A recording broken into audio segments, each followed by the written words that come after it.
American dollars. Correct. Walid sat back and put a hand on each knee, ever the teacher. And what is the lesson to you? Salim was dressed casually today, but there was nothing informal about this discussion.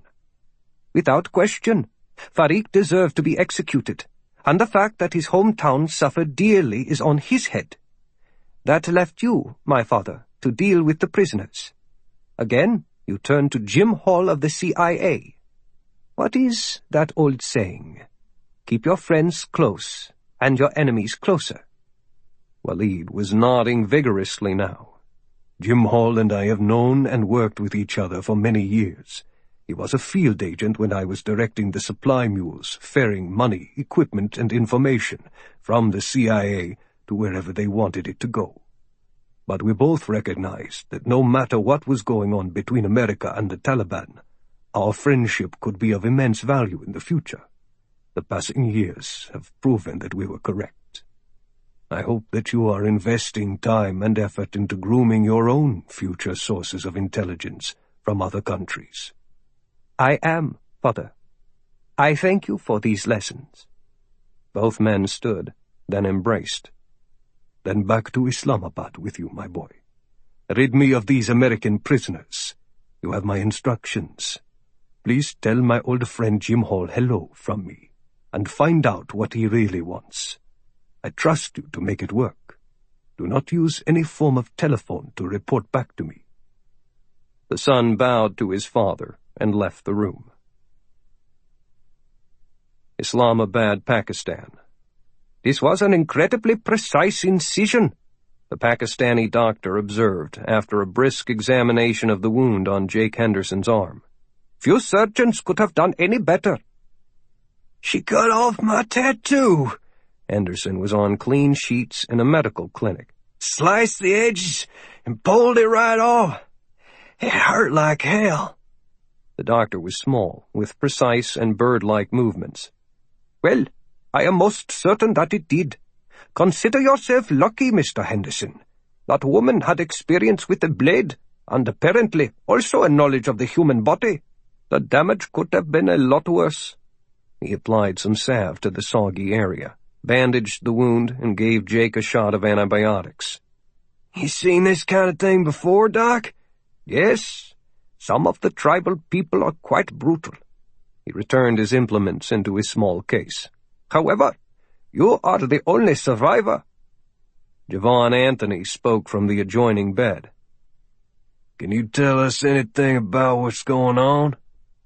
The doctor moved to him and put on a blood pressure cuff, timed it, then used the stethoscope to listen to his heart and lungs. As he ran his hands over Javon's limbs, he said, You are a strong and healthy young man, Mr. Anthony. A few bruises, but nothing else is wrong with you. I expected some broken bones. Javon gave a bitter laugh. Except for being prisoners and expecting to be killed at any moment. You must think us to be monsters. Pretty close, Doc. Pretty damn close. The doctor stood and pushed his hands deep into the pockets of his white coat. I understand. Really, I do. Just remember that in wars, monsters come in all shapes and sizes, and wear all sorts of uniforms. Anthony let the comment slide. So where are we? Can you at least tell us that? For the time being, you are in my private clinic on the outskirts of Islamabad. My job was to judge your health and chances of recovery. As I have said, you are both fine. I will tell the people in charge of you that I recommend a full day of rest here. You will remain handcuffed to the beds. I have treated you with respect, so please do not cause a ruckus. Beyond that, I do not know, as God wills. He checked the handcuffs linked to the metal hospital bed frames, then left the room. He spoke good English, for raghead, said Henderson. Anthony gave the chain a jerk. It rattled without giving any indication of looseness. You probably attended medical school in England, Jake. Not everybody over here rides a camel. So let's escape! Henderson swiveled upright and into a sitting position. Get out of here, Javon. I feel good enough to make a run for it. You tell me what to do and we'll do it. Anthony pointed over his shoulder with his thumb.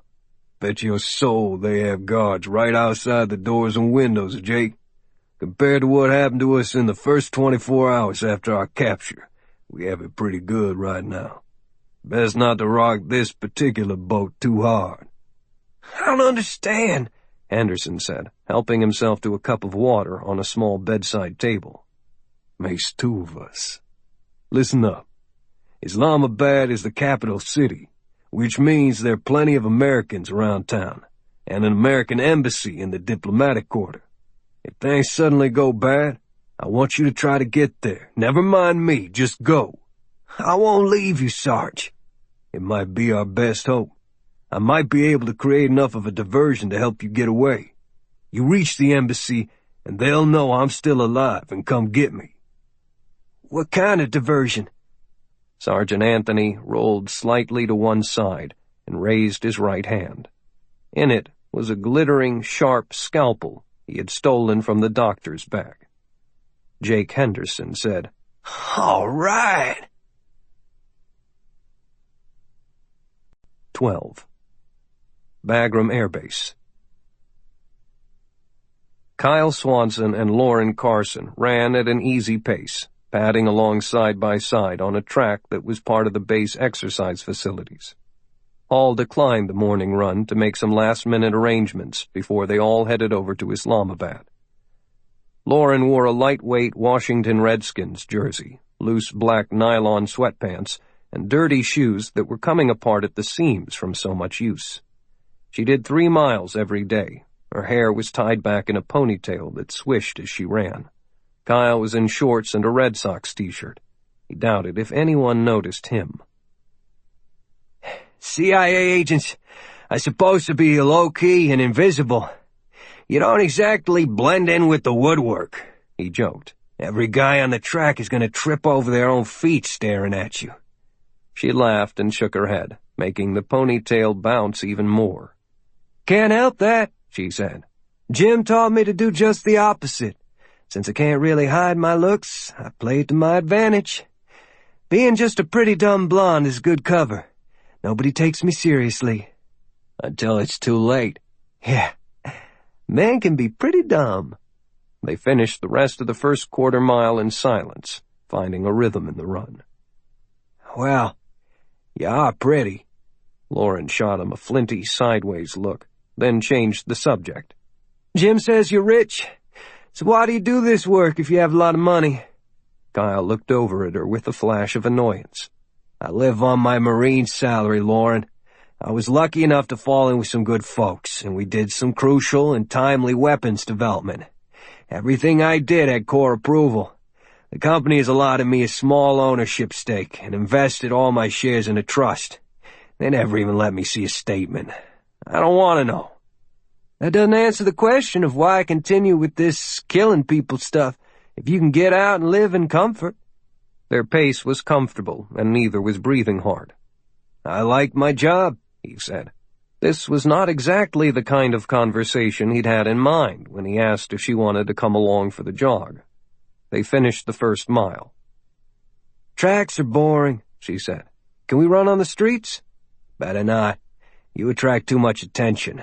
Let's stay in the Spec Ops area.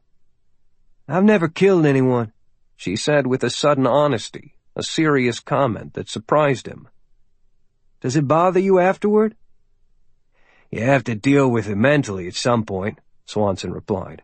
If you ever have to pull a trigger, remember that your target was a danger and posed a threat, sometimes a major threat to others, even to your country. That is not some personal saddle to lug around for the rest of your life. How many have you killed, Kyle? Jim says you're the best. It isn't a numbers game, or some shooting competition with paper targets, Lauren. His voice was edgy. I never kept score. Huh. They ran around the track again without speaking. Then she said, Know what I think? I think it is some kind of competition for you. Jim says that with Kyle Swanson, what you see is what you get. That you are Mr. Incorruptible because you don't have to care about money. And you don't have to care about right or wrong because you work for that weird Task Force Trident unit that answers only to the president. So what do you care about? You care about being the best old numero uno. Swanson picked up the pace, and so did she. You're sounding like a psychiatrist with that kind of crap, Agent Carson. Don't try to dissect me. She ignored his comment. You're like an NFL linebacker who cannot wait to get into the game. All your senses point you to the action, and only then, with some game-saving tackle at the goal line, only then is Kyle Swanson a happy man. How'd I do? I'm not on your couch, shrink. She looked over with a teasing grin, reached out with the flat of her hand, and slapped his butt. Wanna be? Pretty? That's all? He thinks I'm just pretty? Lauren, appropriately yucky and aching after the long run, stomped back to a tent-like VIP barracks for women. On the plus side, there was a feeling that she might have eventually been able to outdistance Kyle today. Maybe he was still not up to his maximum workout because of that wound he had suffered in Saudi Arabia. He might be still recovering. Perhaps he wasn't Superman after all. That did not mean she was not intrigued by him. That was about the only good thing she could think of at the moment. She found a private shower stall, shucked off her sweaty clothes, and turned on the hot water. Liberal handfuls of shampoo and conditioner were needed to slosh the clinging dust from her hair. This was one dirty place.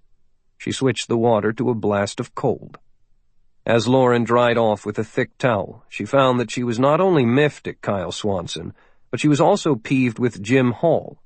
Not long after she went to work at the CIA, they had almost inevitably become lovers, although it did not last a very long time. Neither wanted an office romance to derail a career. They ended it by mutual agreement, but over the years had remained close, and they still occasionally slipped between the sheets, comfortable with each other. It wasn't really a thing, but now Jim seemed to be pushing her away, making no effort to fight for her, to keep Kyle from making any moves. It was as if Jim were clearing her from his life. If he did not want her around anymore, why didn't he just say so? She brushed and flossed her teeth, sat on a bench, and slowly rubbed skin lotion on her hands and body. Why wasn't Kyle being more aggressive? Didn't he find her attractive? In the few hours they'd known each other, she had already done everything but plead for some sex. He thinks I'm just pretty. I was in the Miss America pageant, for God's sake. She had an emergency need to go check herself in the long bathroom mirror, and was relieved to see that she had not turned into a troll with big zits on her nose. She slid into a blue bra and panties and a little robe, then spent some time giving her hair some serious brushing, followed by a bit of makeup, staring at her reflection all the while. Why doesn't anybody want me? The clean dark suit and gray blouse were waiting in the garment bag, with her low heels. When she put it all on, she immediately perked up. It was her CIA all-business costume. A little more lip gloss, spinning around to look at the back view, and she declared herself ready to return to the Spec Ops office. Both of the bastards were there, standing beside a wall map, talking to the two crewmen of the ghost plane. None of them gave her a second glance. She growled a soft order to herself to stop pouting. Men can be such assholes. At least someone had loaded the Mr. Coffee with a fresh packet of Dunkin' Donuts brew, so she poured a mug and walked over to the group. She could pretend to look at maps, too. Jim Hall finally noticed she was alive. "Wheels up for Islamabad in an hour, Lauren," he said. "You look nice," said Kyle. "Nice? That's all?" 13. Islamabad. Kyle Swanson, Jim Hall, and Lauren Carson rolled through the wide avenues of the capital city in the comfort of a black SUV, with a CIA driver up front. The air conditioning flowed with a cool insistence that pleased Lauren, who was handling the logistics for the trip. The laptop in her briefcase was a one-mission personal computer that contained the access codes for a $10 million blind bank account that had been set up for expenses, probably including bribes, before they left Langley. With details on her mind, she was in full business mode and paid little attention to the men around her. But having come out of the blandness of Bagram, She was surprised at the showcase buildings sliding past them on Ataturk Avenue. The capital of Pakistan was a metropolis that had been carefully designed to show important foreigners that the country was more than just a collection of dun-colored buildings and tin-shack slums. No doubt there were slums on the outskirts and narrow back roads stacked with filth, but there were few signs of open rebellion or reminders of war. This was a city of diplomacy, of business, of deals. Jim Hall had been here many times and knew exactly where they were going and what they were going to do, so he just drummed his fingers in time with a tune running through his head. Swanson had taken the front passenger seat and stayed silent for the entire trip, watchful and wary as he began preparing himself mentally for the job ahead. He would be fighting somewhere in these beautiful streets soon, kill or be killed, and there was no such thing as too much information. Where others saw bright, clean buildings, Kyle Swanson saw the shaded alleys between them and the dark windows that stared back at him like blank eyes. He and the driver were the only ones carrying weapons. Hall decreed, as a matter of spook protocol, that he and Lauren could not walk into an expensive hotel room to meet a valuable contact with weapons on them. "Screw that," Swanson said, and checked out the .45 ACP pistol that he had requested before leaving Afghanistan.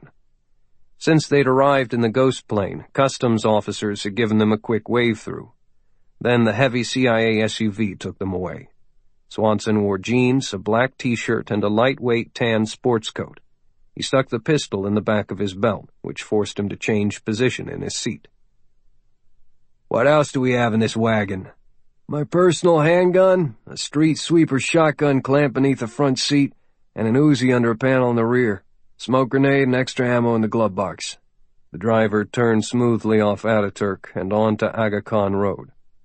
"Plus this buggy's pretty much bulletproof. Safe, but lousy on mileage." He maneuvered slowly through the double-blast barrier and came to an easy stop in the broad driveway of the Islamabad Marriott. Nice address, Kyle thought. Not far away was the office of Pakistan's president. Lauren adjusted a sheer black scarf to cover her head in respect for the Muslim tradition, although it did little to conceal her beauty. They entered through tall glass doors and were into the spacious ground-floor lobby, a quiet hive of activity.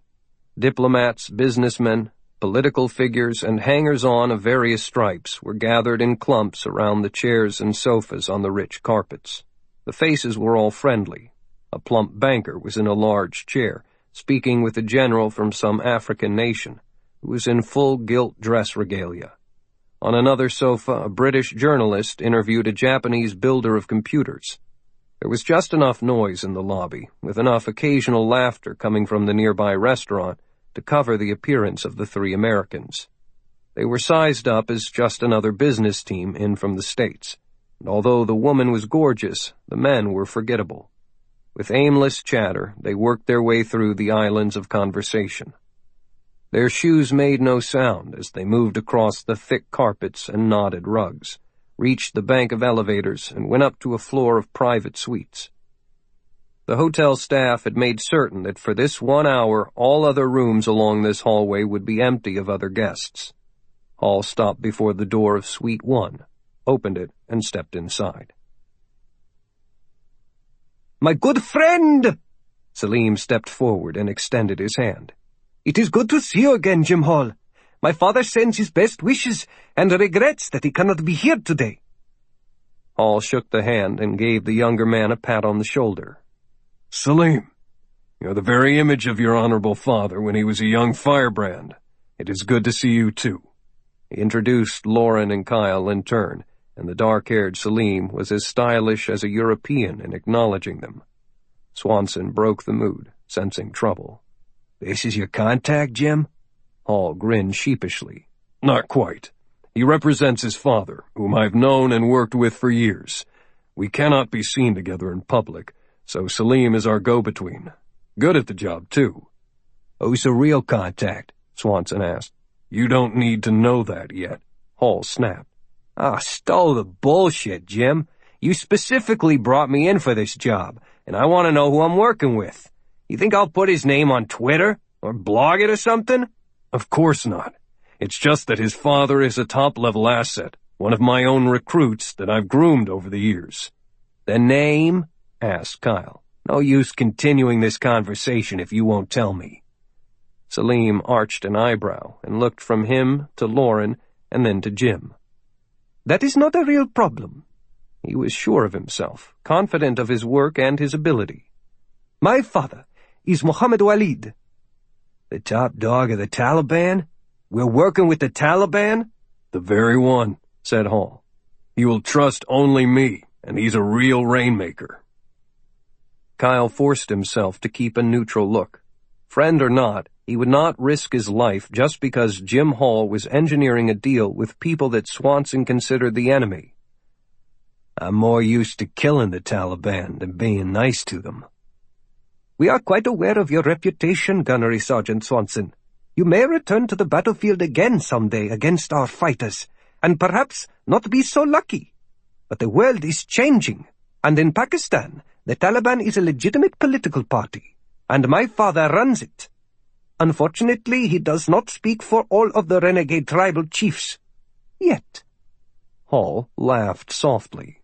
"It's a new world, Kyle, but it is still the old world in many ways.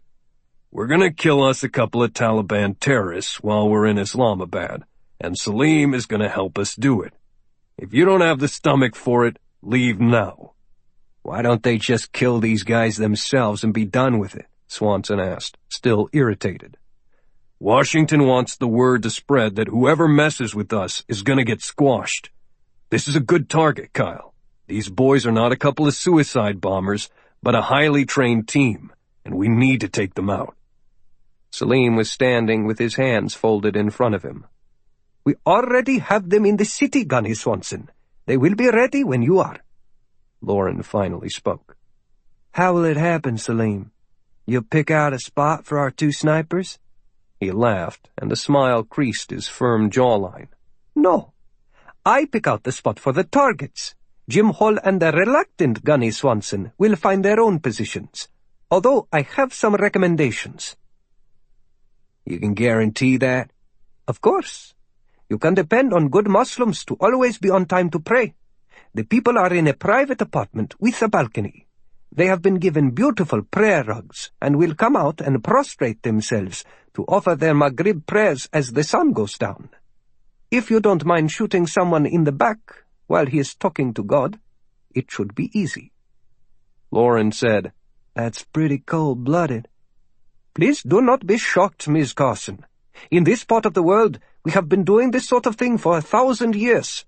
Even a prince at prayer in a mosque is not truly safe. You must remember from your studies that we coined the word hashashin, assassin." "Works for me," said Swanson. "I know," said Salim with coldness, then broke into his relaxed smile. "Now, Jim Hall, you mentioned a price in our last conversation."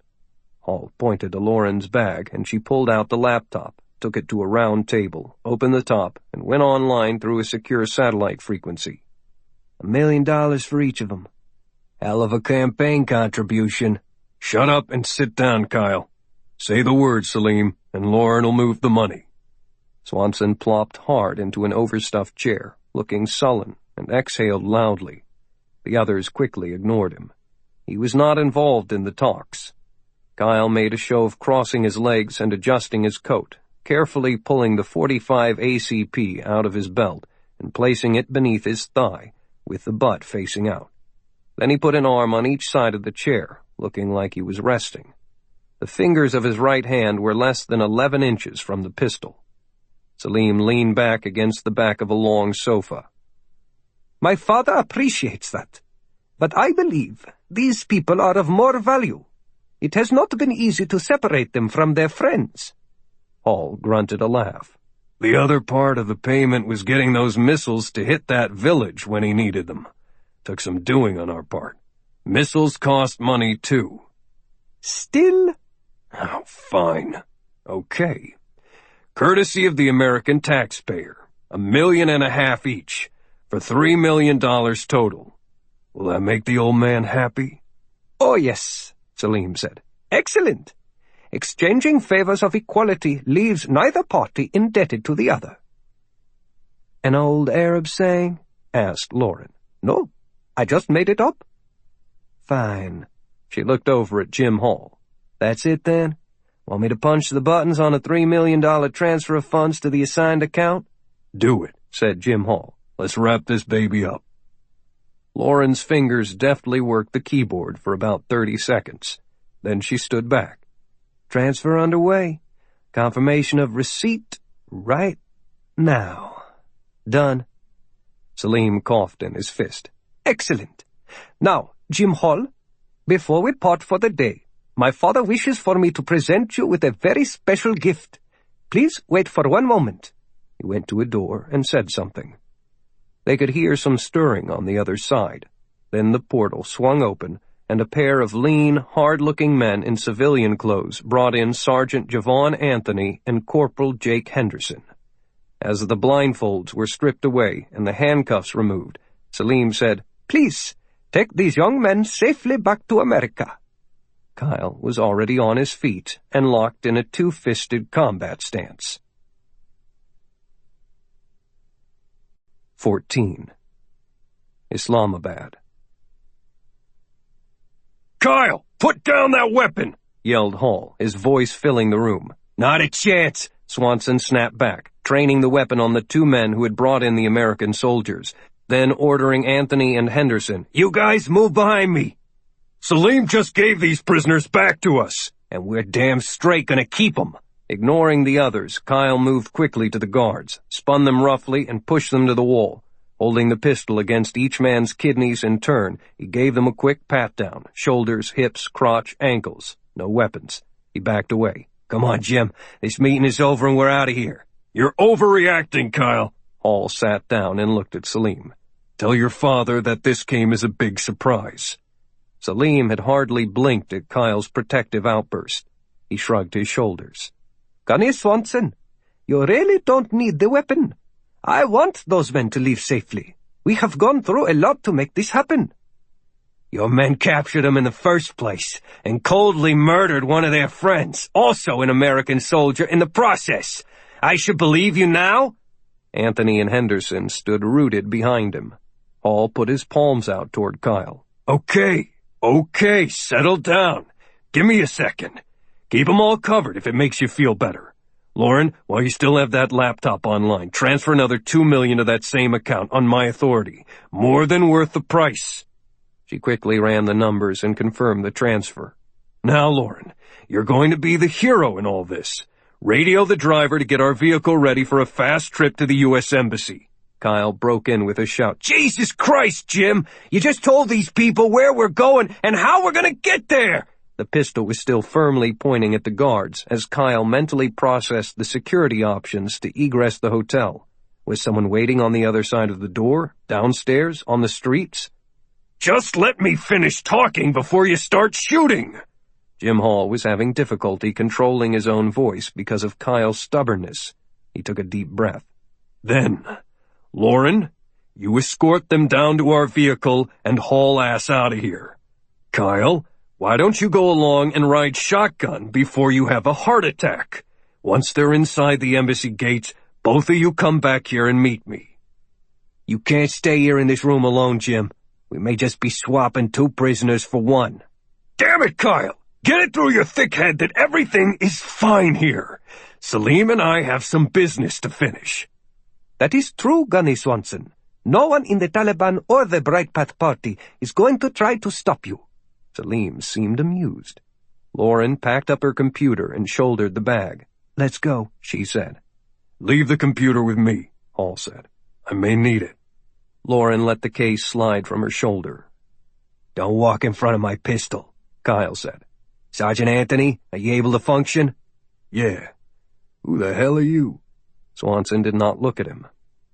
"Gunnery Sergeant Kyle Swanson, U.S. Marines. You check the door in the hallway. You move first, then Lauren, then Corporal Henderson. I bring up the rear. Jim, I'll be back here in no more than 2 hours. Salim, I wish that I could trust you, but I can't. So I'll save any thanks until I get back."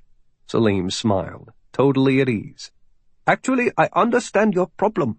I will be gone by the time you get back. I see everything I have heard about you is true." Jake Henderson leaned close to Lauren and whispered, "Who are you people?" "Stay close," she said. From her computer bag, she had pulled a small Heckler & Koch P7M8 pistol. Jake stared. The most beautiful woman he had ever seen was packing 9mm heat and acting like she knew how to use it. Then they were out the door. Swanson jumped into the lead and ran down the carpeted hallway to the fire exit, his eyes roaming the area for telltale signs that this could be an ambush. He kicked the door open, and they dashed down the concrete staircase, their feet echoing. He called back over his shoulder, "Lauren, change your plan. Radio the driver to pick us up at the delivery entrance. We cannot chance going through the lobby." Javon Anthony had taken the trail position and kept checking over his shoulder. "Clear back here," he shouted. "Why didn't we just take the elevator?" Jake asked. "Keep going. Follow that dude and protect the lady," said Anthony. They pounded past the third-floor landing and kept going. There was no second floor, just a mezzanine. At the final landing, Kyle made a sharp turn toward the rear of the building and went into a service corridor, pushing by a surprised maid with her cart. He slowed, and they all grouped together as the corridor opened into a large, busy area where numerous staff members were going about their jobs. Sunlight poured through the wide delivery doors, where crates were being unloaded from trucks that had backed up to the loading docks. Swanson kept his pistol tight against his waist, hiding it beneath his sport coat. "Here comes the car," Lauren said softly, pointing to the right, where the CIA SUV was racing toward them. The driver hit the brakes, and the big vehicle skidded to a sideways stop. All four of them tumbled in through the unlocked doors. "Get us to the plane and be ready for trouble," said Kyle, pulling his weapon free again. The driver reached into a shoulder holster, withdrew his own Glock semi-automatic pistol, and put it on the seat between them. Swanson turned around. "Sergeant Anthony, there's an Uzi under a panel behind the rear seat. Dig it out and stay back there to watch our six. Henderson, reach beneath the front seat and get the shotgun." Lauren moved aside so the soldiers could reach the weapons, but she barked at Kyle. "The airport? Hell no, Kyle. We're supposed to go to the embassy. Why are you acting like this? Jim said everything was okay." He did not look at her, but kept scanning the street and the buildings. "Jim might be wrong. We just did a deal with the Taliban, and they aren't famous for their generosity, nor their hospitality." "Their women were gonna skin me alive," said Jake Henderson, jacking around into the pump shotgun that had been sawed off at both ends to make it short enough to fit in the vehicle. "I don't trust them neither." Swanson put on his sunglasses to cut the glare. "Never do what your enemy expects, Lauren. If they have an ambush plan, it would be set between the hotel and the embassy. Unless you want a chance having an IED explode under our asses, we ain't going that way." "So you want me to take these guys back to Bagram?" What Kyle said made sense. Jim was going to be angry, but she wasn't really needed here any longer. Getting these boys entirely out of the Middle East and back on U.S. soil as soon as possible was the right play. "Nope. The Ghost plane is at your disposal, and it has aerial refueling capability. You take them all the way back to Washington. While you're flying, have the CIA meet you at Andrews Air Force Base under a full security alert." "I'm worried about Jim's reaction. He's my boss, you know." The computations whirred in her head. Swanson did not seem tense at all, but rationally reaching decisions that made total sense. "No sweat. If he pulls any chain of command crap, tell him that I put you under temporary duty orders. Until you're in Washington, you've been drafted by Task Force Trident, and our authority comes from the White House." "You can do that?" "Oh, yeah." He flipped out a small green notebook and scribbled a telephone number on it. "And take this, Lauren. If the agency people give you problems over this, call that number. It's a private and secure connection directly into Trident. They'll supply whatever backup you need." Javon Anthony never took his eyes from the windows as the SUV sped down a wide boulevard. The lightweight submachine gun with its stock folded and a full 32-round magazine in place rested easily in his hands, locked and loaded. He had listened intently to the snippets of conversation, and it was obvious that the Marine was in charge. Anthony said to Swanson, "Listen, man, we're just a couple of Virginia boys who've been through a lot in the past week. And right now, I'm confused as hell. How about letting us in on what the hell is happening?" 15. Islamabad. Salim and Jim Hall were in the comfortable chairs of the hotel suite, sipping glasses of Tennessee bourbon from a flask that Hall had brought along. Both Taliban guards had been dismissed, and the 4 Americans were racing to escape. "I think they probably went out to the airport to put those soldiers on our plane," Hall said. "Swanson would never go to the embassy after I mentioned it to you, which is why I did it, and he reacted just like I thought he would. I know his moves. It gives us some extra time for our private talk. First, I want to thank you for giving up the prisoners. That leverage will be useful. And I want to return that favor immediately." He emptied the glass in a final deep swallow, put it on the glass-topped table, and leaned forward with his elbows on his knees. "I do not know if your father has informed you of this, but I've decided to go into business on my own, Salim. You are my first customer." Salim flinched in surprise. He grasped for a response. Nothing worthy of the situation came to his lips. Jim Hall turning traitor? Salim's father had said nothing of this, but Hall and the old man had been communicating in secret ways for many years, and Salim was just one channel. They had already made some kind of deal. "You have been with the Central Intelligence Agency for a very long time." Salim said it as a statement, no more than conversation between 2 friends. "In your capitalist system, such a lifetime of excellent service should guarantee you a good pension. Enough to see you through to your old age, correct?" In the distance, there was the sudden rapid burp of submachine gun fire, followed by the pops of pistols. "Somebody apparently tried to run a roadblock out at the edge of the city," Salim observed. Hall laughed. "Probably Kyle causing trouble. Hope nobody was hurt. Anyway, a government pension would never be enough for me. I have to give up more than money, my access, too. No more White House dinners, no more invitations from rich guys for salmon fishing trips in Alaska, no more pretty young girls furnished with my suites in Las Vegas, no more excitement. And actually, retiring from the CIA is impossible. They always keep track of you and your finances and your friends. For the rest of my life, some agent will be showing up at my front door to snoop. Telephones bugged, emails read. The secret life does not let you just quit. I need money, and lots of it, to pay for the kind of golden years I have in mind." Salim steepled his fingers and thought. "Just to be sure that I have heard you correctly, Jim Hall. Again, please. You are telling me that you are going to be a traitor to your country?" "Yes." "And what is it that you are selling?" "Everything in the store. 20 years, off and on with the CIA, and another 24 in the Marines. You guys want secrets? I've got them."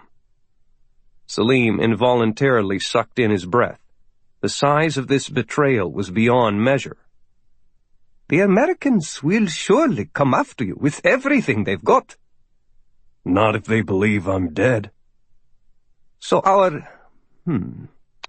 this situation tomorrow will mark your exit from the American government service." Hall poured refills from the flask again, and had a long drink, letting the bourbon soothe his nerves. He was not uncomfortable, because he had carefully thought out his position, and now had everyone in the government fooled. His entire life was about to change, and there would be no going back. Of course he was nervous. Once the feeling was identified, he dealt with the emotion and cast it away. Hall steadied himself and began the pitch to close the deal. "Your father did me a great service today. When those Americans get back to Washington, everyone at Langley will be singing my praises. Then will come the news of my sad death in a very public way, and I'll become a CIA legend, the agent who sacrificed himself on a final mission to rescue American prisoners and kill terrorists. Now, I will repay your favor with one of my own." "What?" Salim was fascinated at the man's audacity. It might work. He was offering the Taliban access to some of the innermost secrets of America's best intelligence-gathering apparatus. The Bright Path Party could come to power if it knew what the CIA possessed concerning the opposition party members. That was why he had been sent here. His father wanted him to secure that situation. You remember what Swanson said just before he left us a little while ago? About how I might be just trading 2 prisoners for 1? Well, he was right. In addition to the extra $2 million I signed over, I'm going to give you Kyle Swanson, America's best covert killer. All I want is a little help for a clean escape. Salim just stared silently for a full minute, his dark eyes searching for any sign of hesitancy or a trap. He decided to act. Then we have a deal, Jim Hall. Outstanding. Now, let's go look at the apartment where you've set up our new targets. After I see that, I'll be able to give final instructions. Listen to the children. Mohammed Syal sighed contentedly from the apartment balcony as the voices of hundreds of boys and young men in the madrasa across the street chanted the soothing words of the Quran.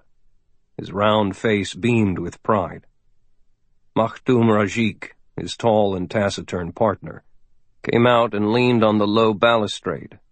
The madrasa was a 2-story building with an ornate front, intricately laced with green, blue, and white tiles, and crowned with small towers and minarets. A pair of large doors stood open. Both men had been schooled in the stern madrasas that dominated all education in the northwest frontier. I think the government has too much influence in these schools in Islamabad. They are too liberal. Syal ignored him. Rajik could find fault in anything. Just let your soul feel the words, he coaxed. Rajik snorted and let his gaze roam away from the school. They are learning the alphabet and reading the same verse over and over. Nothing more. He pointed to the walled compound adjacent to the madrasa. What do you think is going on over there? There was a grinding of truck gears in the broad courtyard, and the shouts of workmen intermingled with the students reading next door. The laborers shoved and stacked boxes against the fence that bordered the school. A forklift balancing 3 large crates on its twin steel tongues wiggled into a narrow place and raised its load, settled it, then backed away. Racks of lights had been wheeled into place so the work could continue at night. Uniformed soldiers were on the walls, working on the defenses. Stacking the crates against the walls left the center of the camp open for normal operations. I don't know. It's just a small army camp, answered Syal. They probably are stockpiling weapons and material, getting ready for when the political problems worsen and the fighting comes here. Then let us hope we can speed that time along. I hate this place. His dark eyes took in the entire area. It bespoke wealth and prosperity and Western influences that challenged basic Muslim beliefs. European women walked on the sidewalks with their heads uncovered. Islamabad was a cesspool. Makhdoom Rajik tapped a Gulwaz cigarette from a blue pack and took his time lighting it. Smoke rolled from his mouth and out into the open air, and he inhaled deeply, sucking the flavor into his lungs, then blew it all out again. It was a vice, but no man is perfect, particularly someone like himself. The sleeves of his white shirt were rolled up to his elbows, and the ugly, puckered indentation of a bullet wound on his left forearm was a reminder of how often he had cheated death. The last time only a few days ago in the execution yard. The rest of his life was probably going to be short, and he did not intend to worry about having a cigarette. Tobacco would not kill him. They turned at the sound of someone entering the room behind them. The young Taliban envoy, Salim, called a friendly greeting and motioned them back inside as he removed his suit jacket and handed it to a servant. The time is close, my friends. Our informants have penetrated the last major obstacle, and I can now tell you more of your mission. Syal and Rajik sat side by side on a long sofa. Finally. Who? Asked Syal. The President of Pakistan. he said. "The death of the president at this moment will throw Pakistan into chaos." Rajik inhaled his cigarette again, ignoring the displeasure of his host. "Impossible. He has the army on his side, and the security police are everywhere. I am surprised you would even mention this." "Are you refusing the assignment?" Salim's voice was chilly. "No. It is suicidal, but that is unimportant. We will never even get close." "Circular protection," agreed the other fighter. "Rings upon rings. If the government of this country has learned anything from its history, it is that the president and leading political figures must always be considered a target of assassins." Muhammad Sayal had once been a school teacher and knew of such things. The list of the slain leaders was long. "It is a difficult tactical problem, to say the least." Salim let a smile slide back onto his face. "As I have said before, we are taking care of that. There will be an opportunity, an opening, at a critical moment, and then we shall strike. All you will have to do is put a pistol in his ribs and fire."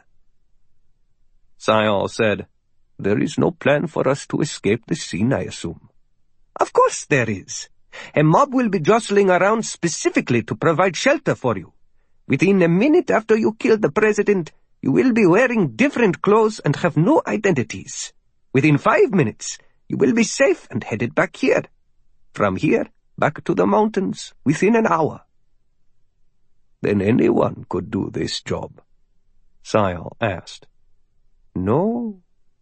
It takes experience and dedication and skill. As fighters, you have all of those assets." Salim unknotted his silk tie. "It will happen in 2 days, but tomorrow I have a pleasant surprise, an early reward." He knew that they were both skeptical of the mission, but his next words would let them think of something else. "The Taliban and the Bright Path Party have a great deal of influence with the local mosques, and the clerics have given permission for both of you to address the students at the local madrasa. The emotional impact of those young men meeting true frontline fighters will be of great help in inspiring new recruits." Fond memories of his own school-teaching days came flooding back to Sayal. "Yes," he said, clapping his hands. "Wonderful idea. I remember when fighters came to our own classroom when I was a boy. I have never forgotten them." For once, Makhdoom Rajik did not automatically disagree. At least it would get them out of this apartment for a while. Then there was the possibility of imminent action. His muscles began to feel loose. "When do we do this meeting?" "Tomorrow evening," Salim replied. "The students have dinner at 7 o'clock, then evening prayers. Immediately afterward, when all is ready, someone from the madrasa will come over here to escort you. You will have 2 hours among them, with tight security to keep you safe. We have bigger things in mind for you, my friends. But I promise that this will be an evening the boys will never forget." 16. Islamabad, Tuesday night, 1830 hours. "Got carried away a little while ago, in my opinion," said Jim Hall. "I had it under control." "The mission changed up in that room, Jim. The terrorists became a secondary issue as soon as those boys were paraded into the room." No doubt, no doubt. I wanted a clean sweep, both the prisoners and the terrorists. Salim was the key. I know him and have worked with his father for years. I knew it was not a double-cross. "You can trust the Taliban if you want to. Not me." "We have to make deals in this world, Kyle. That's the way geopolitics operates. Diplomats in the salon, people like me in the shadows. Anyway, what's done is done. I'm glad they're in the air and out of here too." They were walking in a park, a strangely green and grassy section that had been grown and cultivated just for the purpose of looking pretty. Tall palms threw long and skinny shadows as the sun settled in the west. During the cooler night, a sprinkler system fed the manicured scenery from pumps in an underground, man-made reservoir of some of the city's recycled water. Salim showed me around the area while you were gone. Look up there. He pointed to a tall apartment building. 3rd floor, corner apartment nearest to us. That's where the tangos will be. Kyle saw a spacious terrace lined with ornamental iron rails. It was about waist high, and beyond it was an open set of French doors. Jim Hall pulled out a small notebook and flipped to a folded page. Sun goes down tomorrow, September 30th at 1920 hours. The Muslims use dusk as the marker, not the exact minute on the clock, but the loudspeakers will be calling everyone to prayer. That's when we take them. Kyle remained silent as he studied the position. If the targets come out, like your Taliban buddy promises. His friend laughed and gave a big smile. Guaranteed. These assholes will be out here on their knees, facing away from us, and touching their heads to their rugs to offer their Maghrib prayers as the sun goes down. Swanson began to walk toward the building, and Hall fell in beside him. Where will our hides be? Hall put away the notebook and put his hands in his pockets to avoid pointing. Lights were coming on in almost every apartment, and men and women of many nationalities were emerging from the buildings and into the park to enjoy the cooling evening air. Right behind us is another apartment building. You'll be on the 4th floor, firing from the corner window with the blue curtains. There's an open view of the terrace from there, looking down, and the railing should not be a factor. Salim has made certain the place will be vacant for this entire week, so you'll be alone. He offered to furnish a spotter, but I decided that probably would not work out very well after your attitude attack this afternoon. Swanson made a quick check, mentally measuring the angle while they stepped off in the distance. Working with the Talibs again? Don't start with me, Kyle. It is what it is, and you're in for the whole ride. Now, I'll be 2 blocks straight ahead on the top floor of that office building, also a slight downward shot. Swanson remained quiet for a while. Pausing at the building where the targets were staying, they both stopped and visually checked the shooting hide locations again. The sight lines were unobstructed. He noticed the tiled front of a madrasa across the street and heard what sounded like construction going on nearby. What's all the noise? Would herds of trucks and laborers be wandering about tomorrow and perhaps interfere with the assignment? There's a small army camp on the far side of the wall. We've been busy stockpiling weapons and material in case the political problems worsen and the fighting reaches Islamabad. Could very well happen. They stay pretty much in the compound. It should not be a problem for us. I think that all their noise will probably even cover our shots. Swanson thought about that. Once again, Hall was correct and was moving the mission along exactly the way Swanson himself probably would have laid it out. He had not been in on this planning, however. On a usual mission, he would have been the man in charge, the cool and confident special operator who could count split seconds in his head and stay a minute ahead of reality, dealing with any crisis with a cold and unflappable demeanor because he knew everything about the mission and what was going on around him at all times. He had surrendered that. Swanson could hardly remember a time when his world had not been framed in a sniper scope, and Jim Hall was his mentor, almost a brother, one of the few men on whom Kyle could depend either in a bar fight or on the battlefield. Sometimes you just had to let go. Everything sounds good. Let's get some dinner, and come back and check those positions after dark. If everything is still cool, we can move in with our gear. The 2 snipers turned and walked back toward the hotel. What about afterward? The egress plan is pretty sweet.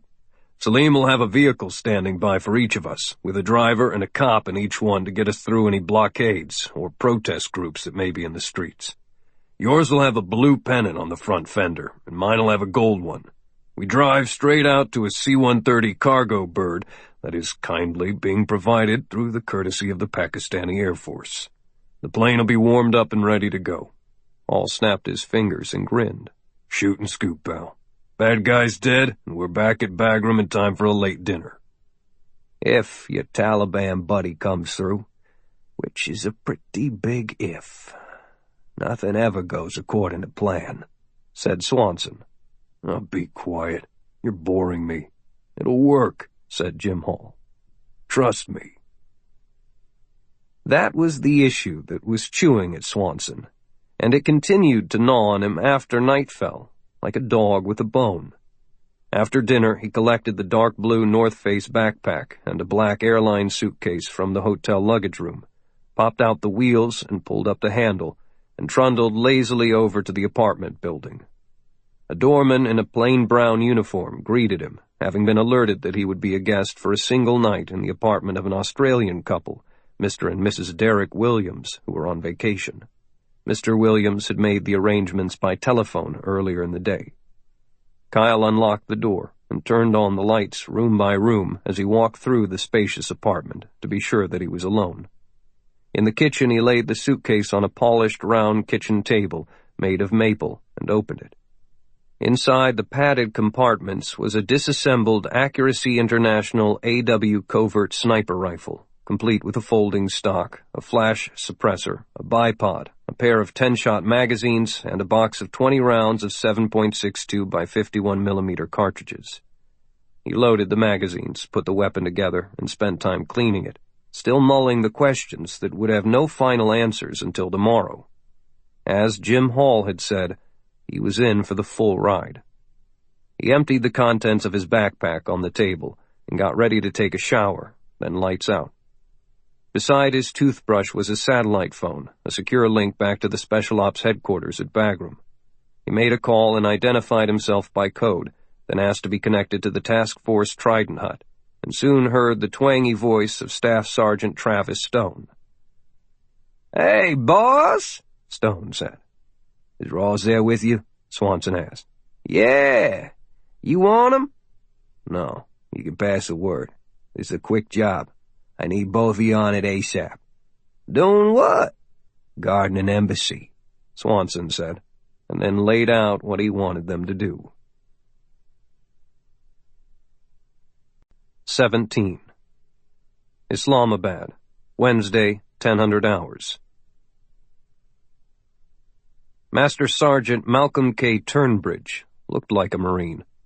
The dress blue trousers had a red stripe down each leg, and the starched khaki shirt held sharp creases, several rows of ribbons, and 6 stripes on each sleeve.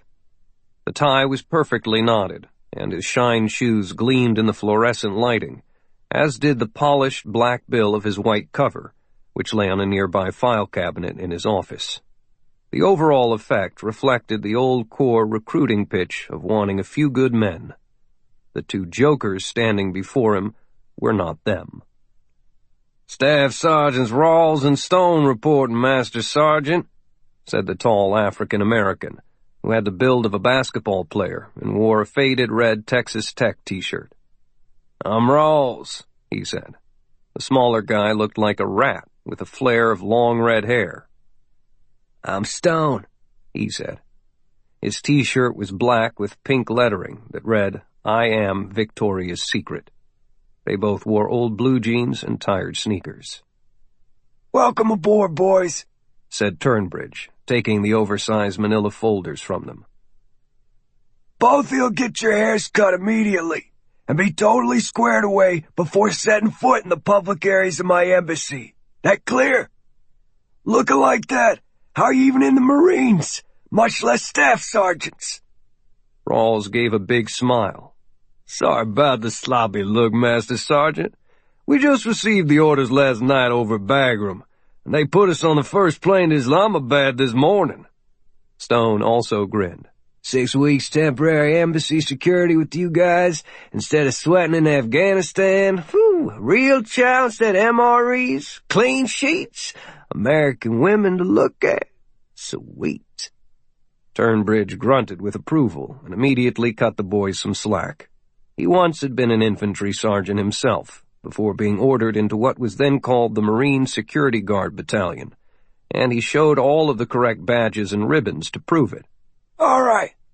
I didn't ask for help, but things are getting kind of tense around here, and I don't mind plussing up with a couple of experienced men.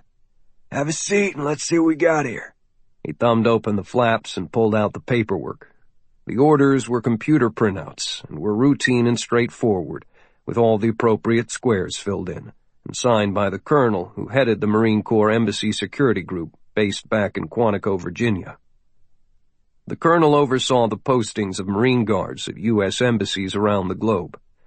Master Sergeant Turnbridge, in charge of the Islamabad detachment, went through the papers fast and found no irregularities. Okay, I'll take you over to the Marine House and introduce you. You like the duty here because the embassy civilians treat us like pets. The other guys will probably make you newbies do the grocery run downtown today as part of the usual initiation. He put the orders in a desk drawer and reached for his cover. Not quite yet, Master Sergeant Turnbridge, said Rawls. We had some other hand-carried orders as well. Turnbridge, halfway out of his chair, paused at Rawls' comment and plopped back down.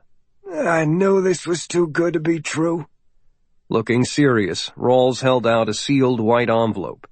There was no smile on the little guy's face anymore either. The envelope was marked Top Secret, Eyes Only, Detachment Commander, Islamabad. Turnbridge ripped it open along one edge and unfolded a single sheet of paper. The new men were to be accepted as part of the Marine detachment, but were not under the control of the Master Sergeant, and no questions were to be asked. He was to provide all requested support, including arms. It was signed by the President of the United States. Turnbridge folded the letter and returned it. I'm not comfortable with this, Staff Sergeant Rawls, he said. I believe it may put my men and the embassy at risk. This is a sensitive post. Also, since we're talking orders from outside normal channels, I have to point out that I work for the ambassador here. Travis Stone interrupted.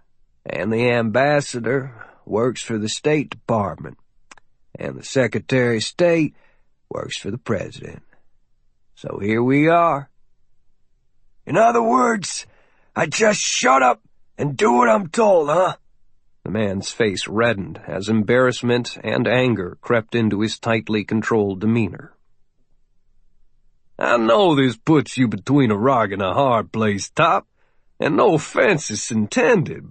We just had to get here in a hurry for a special job, and someone decided this was the quickest way. Rawls paused. We won't be here long. And when we leave, we won't be coming back, added Stone. Like Staff Sergeant Rawls, I don't like big-footing anybody, but we don't write orders. Master Sergeant Turnbridge calmed down. Okay.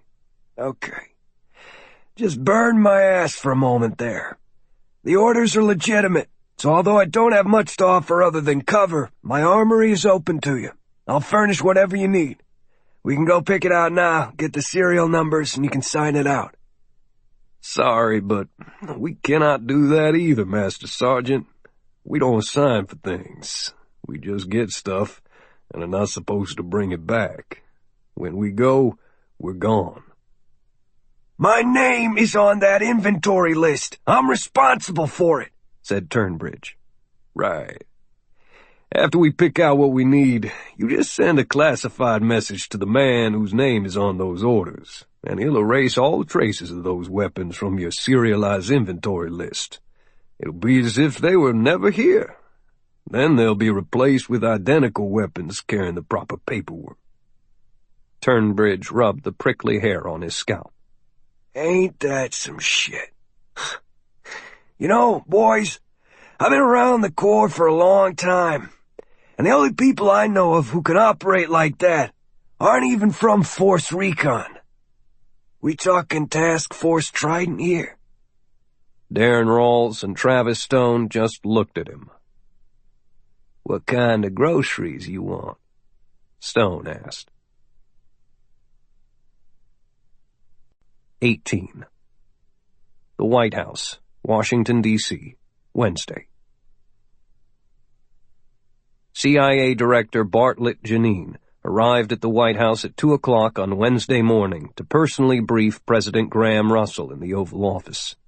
The only other person in the room was the President's Chief of Staff, Robert Patterson, a popular former congressman who'd been with Russell since their days as football teammates at the College of William and Mary in Williamsburg, Virginia. Patterson was a fierce protector of his friend, and possessed a pit bull, take-no-prisoners political temperament. The lights were subdued against the white walls, and small flames threw a soft glow from the fireplace. This was not the routine presidential daily brief, which a ranking agency official would deliver later in the day. But the president had wanted a final talk with Janine before going to bed after the surprising release of the American captives. "That was a slick piece of work, Bart," said Bobby Patterson, shaking the CIA director's hand as soon as he entered the Oval Office. "Congratulations." The president, sleeves rolled up, also gave him a warm welcome. "Have you spoken with the soldiers?" "No, sir," Janine said. "We put him straight into Walter Reed Hospital out in Bethesda for thorough medical checkups. One has a bad cut on his arm, but other than that, there's only some bruising. We let them telephone their families, and that was how the news leaked."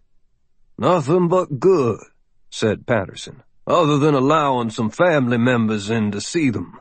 Excellent photo op, by the way. It'd be good to keep them under wraps and away from the press for a little while." Janine nodded in agreement, the old spy master already a step ahead. He knew how to orchestrate such events. "Of course. We'll begin the full debriefing only after they're recovered, and that'll be a couple of days." Patterson softly clapped his hands. "Nothing but good." "How about the agents who are involved? Does this change anything on the strike against the terrorists who killed the other boy?" The president was clearly anxious to be kept up to speed with the pending assassinations. "I spoke with the agent who brought them back, a bright young woman named Lauren Carson, and she says everything was in place for the hit when she left. We've had no word from the strike unit about any postponement, so we can assume it's still on." "That would make it quite a haul," said President Russell. "Get both prisoners back and take out the terrorists who killed our soldier?" "Yes, sir, it would. The situation's under control for now, and it's only noon over in Islamabad, so nothing is going to happen for a while. It'd be a good time for you to catch a few hours sleep. Go ahead. I'll be spending the night in the Situation Room to monitor events from there." Russell yawned in a reflex to the mere mention of some sleep. He was exhausted.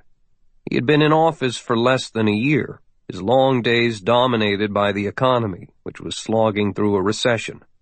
There had been some slight increase in the gross national product during the past month, and the stock market had a solid upward bump, but the prisoner release would overshadow everything for at least 2 news cycles. He welcomed anything that would keep the news positive. "Yeah, I'm tired. What about you, Bobby?" "I'll stay with Bart. Good night, Mr. President." Patterson and Janine walked down to the White House mess for some late coffee or an early breakfast. Scrambled eggs and fresh blueberry muffins, with a side of grits for Patterson, were on their plates when they settled in at a corner table. Unlike a regular cafeteria, the mess kept cooking all the time, for there were staff members coming in around the clock, and if the president suddenly decided he wanted a tuna salad topped with 4-inch slices of coconut and olives stuffed with walnuts, he could have it. After 2 o'clock in the morning, though, even this place was unusually quiet. "You think the Middle East will ever cool off?" Patterson asked the director. Janine looked up owlishly. "You mean, will they ever settle down and live a Western-style existence like us? No. There's really no solution for that tinderbox. Our goals have to be limited to keeping Israel alive and safe, sustaining the region's oil production, blocking terrorism where we can, and preventing nuclear-tipped missiles from flying around. Now, that's the best we can hope for in our lifetimes." The chief of staff chewed his muffin and drank some coffee. "Defusing these incidents one at a time is like trying to drain a swamp with an eyedropper. Hard to measure progress. At least we're doing something by keeping the fight focused over there."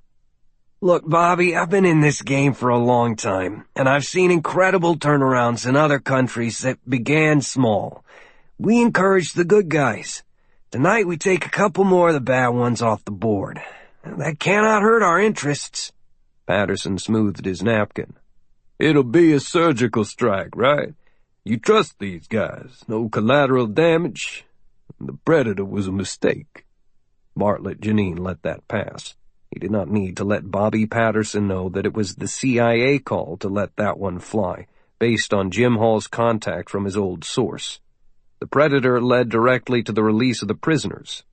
I know them both. They're the best at what they do. But there is a risk-reward situation in everything we do. I feel good about this one, I really do. It'll rattle the cages of every fanatical leader by sending the message that he might be the next one in the scope of a long rifle. Patterson finished his coffee. He had another job to do today. Let the spooks do what they do. But he was also charged with keeping the president politically safe. The prisoner release was an unexpected bonus.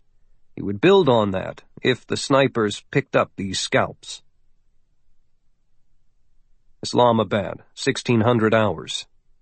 Kyle Swanson and Jim Hall were hunched over a small plastic-topped table that was covered with equipment and papers, combing over the final details of the coming shoot. Outside, the heat of the day was waning as the sun drifted lower in the western sky. Swanson was ready, but Hall had spent the night at the hotel. He appeared rested, alert, eager. Salim gave me these 2 pictures of the targets. They're pretty grainy because they were taken with a cellular phone. But there's enough definition to identify them when we see them. Hall slid the photographs across to Swanson. Kyle studied them carefully. They sure don't look like mountain men. Look at the clothes in the background. They're comfortable, which means they're getting a bit lazy. Outside of the battle zone, they obviously have lost their edge. Good for our side, Hall said. Salim is more than holding up his end of the bargain. If he's not lying to us. Kyle dropped the pictures and looked out the window to where the daylight was a thick orange color and losing its strength. Not the first time we've had to kill people without a formal introduction. Swanson would have preferred an exact, specific time to pull the trigger. The sun would take a while to vanish, which was a concern. The longer it took, the longer Kyle and Hall would be exposed to being discovered. He put his strong binos to his eyes and studied the balcony where his targets were to appear. No one was out there now, but a man who looked like a servant had been out for a few minutes and was now moving around inside, cleaning and preparing a table. I've got a good view from here. How about your position? Same kind of unobstructed, clear view. We're good to go. I better get on over there now so I can settle down. We can do a final comm check then and shut down outside radios. Hall picked up the little suitcase that contained his own Accuracy International AW. Good hunting, pal. Yeah. Compensate for the downward angle on the shot. So you have to work. Right.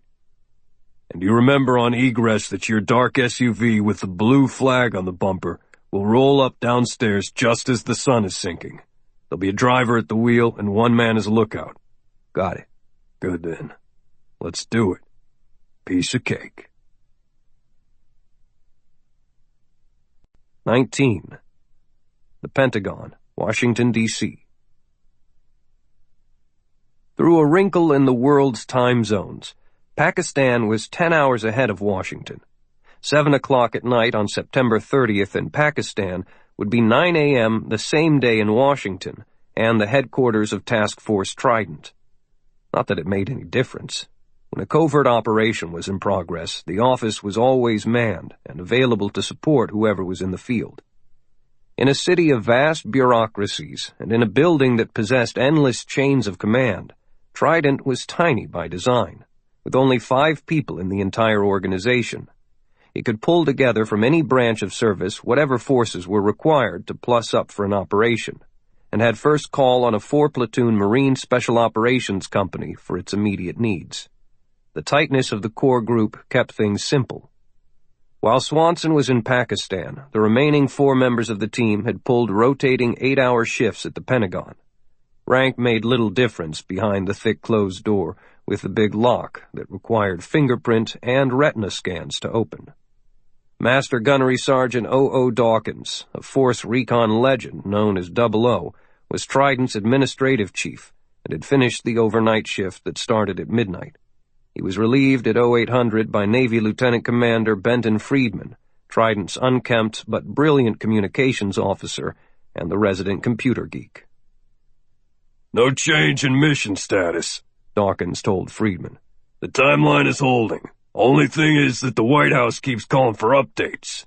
"What did you tell him?" Dawkins smiled, and big, bright, even teeth shone in his square jaw. "That they had the wrong number? We're a logistics unit designing new meals, ready-to-eat packets. Let the general handle those people. We say nothing." "We were not required by the previous administration to provide ongoing oversight of an operation to anyone," Friedman said. "That would risk exposing plans. Gunnery Sgt. Swanson would not be pleased." "No," Dawkins answered. "He would not." Once Friedman was plugged into the computers, 00 left to get some breakfast and fresh coffee. By the time he returned, Trident's operations officer, Major Cybele Summers, had arrived, although she was not due until the afternoon shift. The commander, Major General Bradley Middleton, was at his desk. Everyone wanted to be on deck when the strike took place in Islamabad. Summers was sipping coffee from a thick white mug and wearing a slim headset that was tuned to the encrypted channel the field operatives would use after the job was done. She glanced at Dawkins when the big Marine came back, but said nothing. Summers was concentrating on just listening, although there was nothing coming through the headset. Friedman remained at his computer console, rapidly scanning through other frequencies and trolling for information from multitudes of possible sources. He had been tagged the Wizard by other midshipmen when his technical genius had been recognized at the U.S. Naval Academy, and the nickname stuck with him during his 2 tours aboard nuclear attack submarines. When Middleton created Task Force Trident and drafted him for duty, that nickname was changed to the Lizard, or just Liz, because saying Wizard did not adequately bust his balls, Marine style. He might be a genius, but he was still a squid. Digital clocks tracked the time, counting down on both sides of the world. Dawkins settled into a chair. He had been out on the sharp end of these missions too many times to get nervous. "They gone quiet?" The Lizard just shook his head to acknowledge the question. The radios would stay cold, so the snipers in the field would be free from the chance that somebody, somewhere, would try to mess around and micromanage the situation at the last moment, without knowing what was actually happening on the ground. Swanson would re-establish contact when he was ready. 00 carefully put his spit-shine black shoes on the desk, leaned back, and was instantly asleep. Makhdoom Rajik waited patiently while Mohammed Sayal finished the lavish meal that had been spread for them by the servants, who had withdrawn to the kitchen. His eyes roamed the spacious apartment. Only to himself would he admit that he had come to enjoy the comfort of the place over the past few days. A warm and comfortable bed, and the delicious food, the cleanliness, and the subtle rhythm of the city beyond the window had been more like a vacation for him than a place in which to prepare for a combat assignment. Syed dipped some bread in the hot sauce and gobbled it down, followed by a gulp of pure water from a clean pitcher on the table. "I know what you are thinking, my friend," he said. "You are thinking that you like this place, and that it will be hard to return to the mountains." "I have enjoyed the comforts, yes. I have not forgotten our mission. We are fighting men, Mohammed. We will die on some frozen hilltop in the name of Allah, killing infidels. So there is nothing wrong with having a few moments of enjoyment." "You feel guilty about taking such simple pleasures. Well, my friend, in just a little while, we will be surrounded by admiring students at the madrasa, and we will leave them spellbound with stories of how we have carried the banner." The dour, tall man actually laughed a little and passed his hand over the bowls and dishes between them. "I think we ate better than they did tonight." The final flare of the late afternoon gleamed like gold through the open French doors. "It is almost time for prayers," he said. "Let's go outside." Staff Sergeant Travis Stone was at the wheel of a black Land Rover Defender, parked 3 blocks away, with the strong engine idling. Darren Rawls was in the passenger seat, giving a final check to the equipment they'd taken from the U.S. Embassy. Day and night vision gear, pistols, walkie-talkies, and secure phones, and 3 of the little A3s, the renovated M16s with little scopes. A few bottles of water were in the SUV, but no food had been brought. This trip was to be short and sweet. Both had small buds in their ears and were waiting for Kyle Swanson to take the shot, then to call them using the code phrase Dunkin' Donuts. By the time Swanson reached the pickup point, Stone and Rawls would be there, maybe 60 seconds at the most. About 20 miles beyond the city limits, a Special Operations heavy-lift CH-53E Super Stallion was circling over a safe area. The Marines would call for it to come get them as they raced out of Islamabad. "Sun's going down," said Rawls. Stone cocked the wheel to one side and eased out of his parking space. "Let's go get our boy." Kyle Swanson studied the faces of the men through his scope. Those were the faces in the photographs. "Shooter 2, confirming these are the targets. Are you on scope?" "Roger." The voice of Jim Hall came back over the headset. Hall had his big rifle resting on its bipod, tilted down. He also could see the targets plainly. At first he thought the taller man was wearing a bulletproof vest, but on closer examination he saw it was just a woolen vest beneath the buttoned suit coat. "I have 'em," he said. Around the city, the big sun was going down in a blaze, and Muslims were ready for the evening prayer. The 2 men on the balcony shifted over to a pair of beautiful mats that had been laid out for them and went to their knees side by side, solemn and lost in their own thoughts of how much God had blessed their lives. "Target 1 in position," said Kyle. "Shooter 1 on target." "Target 2's in position, shooter 2 on target," answered Hall. "Roger." It was exactly as they had rehearsed. Kyle would take the target on the right, Hall the target on the left. "Stand by for my count," Swanson said. He was waiting to hear the start of the call so the targets would bend forward and become immobile. Any shot before that might be affected by their sudden movement forward. The loudspeakers that were placed throughout the city began the song for the faithful, Allahu Akbar, Allah is the greatest. 4, Kyle said. 3, 2, 1, fire. Their rifles barked at exactly the same time, and the bullets slammed into the unsuspecting Taliban fighters. The cheerful Mohammed Sayal and the reserved Makhdoom Rajik were hurled forward on the balcony by the twin impacts, their heads destroyed, but their hearts still pumping blood. Kyle pulled a cell phone from his vest and punched a speed dial number. "Dunkin' Donuts," answered Staff Sergeant Darren Rawls. "Mission accomplished. Need a pickup," Kyle said. Rawls snapped a button on the side of his big wristwatch and logged in the exact time of the call, 19:19, 14 hours. "On the way. Black Land Rover Defender coming up on you 3 o'clock. "No!" cried Salim Walid, and launched his own attack to capture U.S. Marine sniper Kyle Swanson. 20. Jim Hall had planted small blocks of C4 explosive along the edge of the roof where he had been hiding, and as soon as he took the shot, he pressed a button on a small box that he had placed beside him. A digital screen came to life, activating a countdown. He had 2 minutes. Hall raced down the long emergency staircase in his building, with his right hand gripping the descending metal railing to help him sail around the tight corners. He hit the ground floor at full speed and rammed out through a fire door, where the promised SUV with the gold flag on its fender was waiting. A huge man with bowling ball muscles held open the rear door. There was no expression on his face. Hall dove inside, and the big vehicle surged away from the curb, with Hall flat on his back in the rear seat, hidden behind the tinted windows. "Get us out of here! Go!" he yelled. They had not traveled more than a block when the explosives detonated in a series of sudden booms. Fire flashed, and a rising cloud of dirty smoke spread across the roof and curled upward as the entire upper corner of the building blew out with a crashing roar. Kyle Swanson had no intention of following any escape route the Taliban had helped plan. When Hall had left him earlier, Kyle had spent some time pushing and pulling furniture and appliances across the only doorway into the apartment. The refrigerator, the dresser, the sofa, a toppled bookcase, and other heavy items were barricaded against the inward opening door. His hide was far back in the shadows of the living room, and as soon as he saw his target collapse, Swanson bolted down a narrow hallway and into the bedroom, which had a terrace of its own.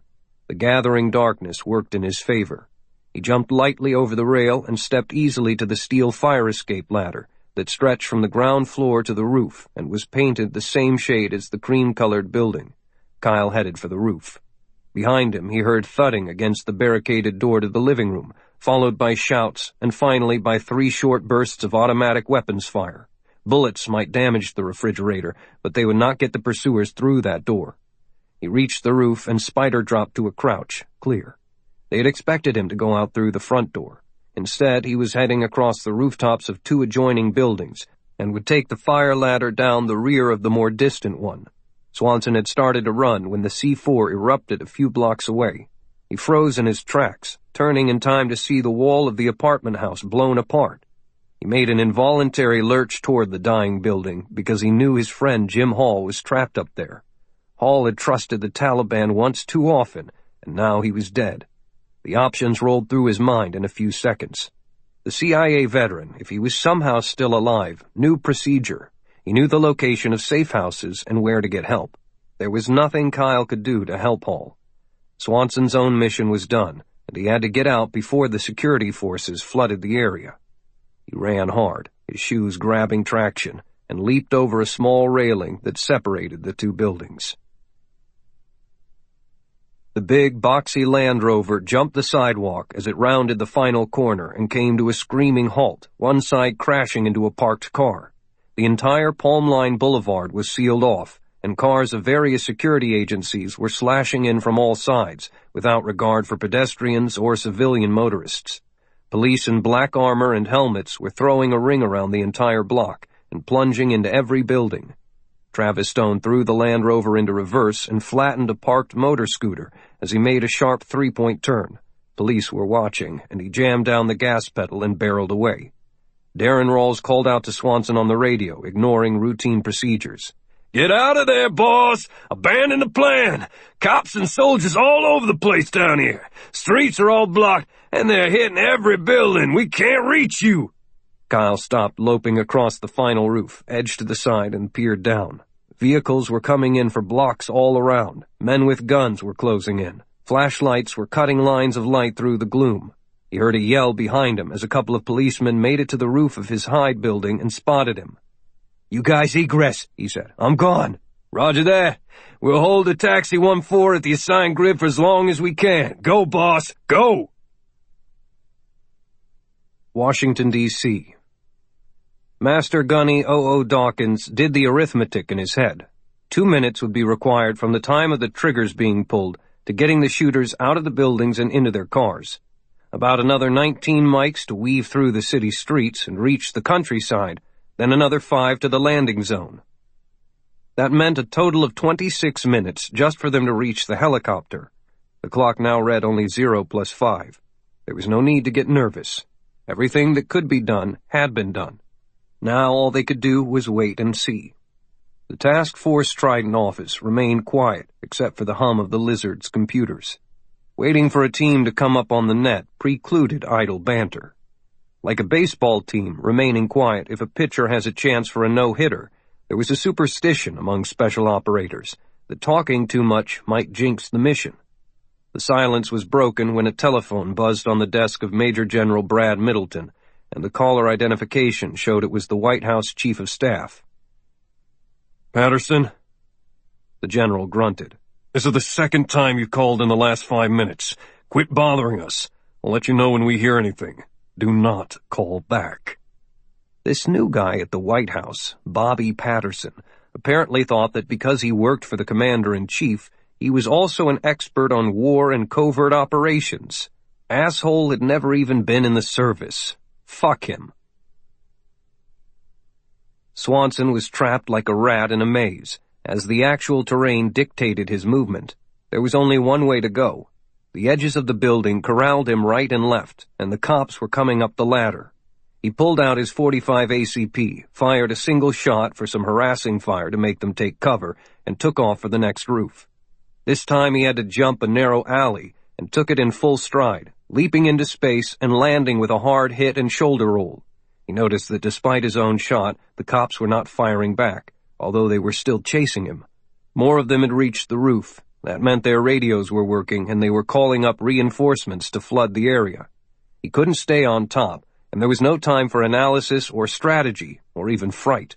Just a rush of instant decisions, each built flimsily on the previous one. He trusted his instincts and training, determined not to meekly hold up his hands and quit. A rooftop entry cubicle loomed on his right, and he grabbed the handle and threw it wide. See a doorway, hit it, empty. He stared down the stairs, but heard the shouts and the boot stomps of men entering the bottom of the stairwell. The door to the third floor was at hand, and he ducked through. A carpeted hallway stretched the length of the expensive residential building. It was neat and wide, with only 2 facing doorways on either side of the single elevator in the middle to serve the apartments at each end. Fat potted palms huddled beneath framed artwork, the fanned fronts brushing the ceiling. Kyle needed a diversion to confuse the men chasing him. Using the butt of his pistol as a hammer, he crushed the lights at his end of the hallway, and it fell into a gray dimness just as the soft chime of the elevator bell rang. Kyle kicked open a door, hard enough to break the lock, then ducked behind the nearest broad-potted palm. 2 security men wearing black coveralls and body armor dashed out when the elevator doors parted, immediately breaking toward the dark area. When they saw the door sagging open, both of them rushed into the apartment with weapons drawn, instead of one providing cover for the other. Kyle came in right behind them, pulling the door closed as he passed it, and silently counting off the passing seconds in his head. 1. He punched his shoulder hard into the back of the officer directly before him, using the man as a battering ram and their forward momentum to knock down the front man. 3. Swanson reached over the head of the man he had pushed and grabbed him by the rim of the helmet, jerking the head backward to expose the neck. With his left hand maintaining the leverage, Kyle swung his right hand and pistol up and smashed the muzzle and barrel into the man's larynx, crushing it. 6. He did not want to shoot either man, and did not want them to have time to shoot at him. If they died, so be it, but he could not afford a single gunshot that could bring in the reinforcements. If that happened, Kyle wouldn't stand a chance. He dropped the body of the man he'd just killed and slammed into the second one with a rear chokehold, right forearm around the throat, clasped left hand with the right, and leaned back to trap his air. 9! Swanson squeezed with all of his might. The man was in such pain and shock that he clawed at Kyle's arm with both hands, trying to get air instead of working to bring a weapon to bear. Finally, the man fell limp. Kyle started a new count, holding his victim tight and continuing the unrelenting squeeze until he reached the number 7. He eased the body to the floor and plopped down between them and caught his own breath. 19 seconds from start to finish. He looked at the door, which had shut tight, and listened for noise in the hallway. Nothing was happening. Swanson got back to work and quickly stripped both bodies and pulled on a black jumpsuit, a black vest, a black helmet over a black roll-down mask, an equipment belt, and a set of big goggles. Being of average size himself, the first man's boots were a good fit. He dragged the bodies into the bedroom and stuffed them between the bed and the wall. With an AK-47 grasped in both hands, Kyle Swanson charged back into the hallway, then into the stairwell to merge with the throng of men who were hunting him. Salim Walid would wait no longer. Everything was in the timing tonight, and he had allowed 2 minutes for the capture of the Marine sniper. It would have been a simple task, but took a bad turn when the police reported the Marine had not been in the apartment. They were chasing him. At the 2-minute mark, Salim heard the explosion and looked out from his own apartment in time to watch the upper floor of the building where Jim Hall had been hiding disappear with sharp blasts and coiling smoke. Fire was already rising through that wreckage.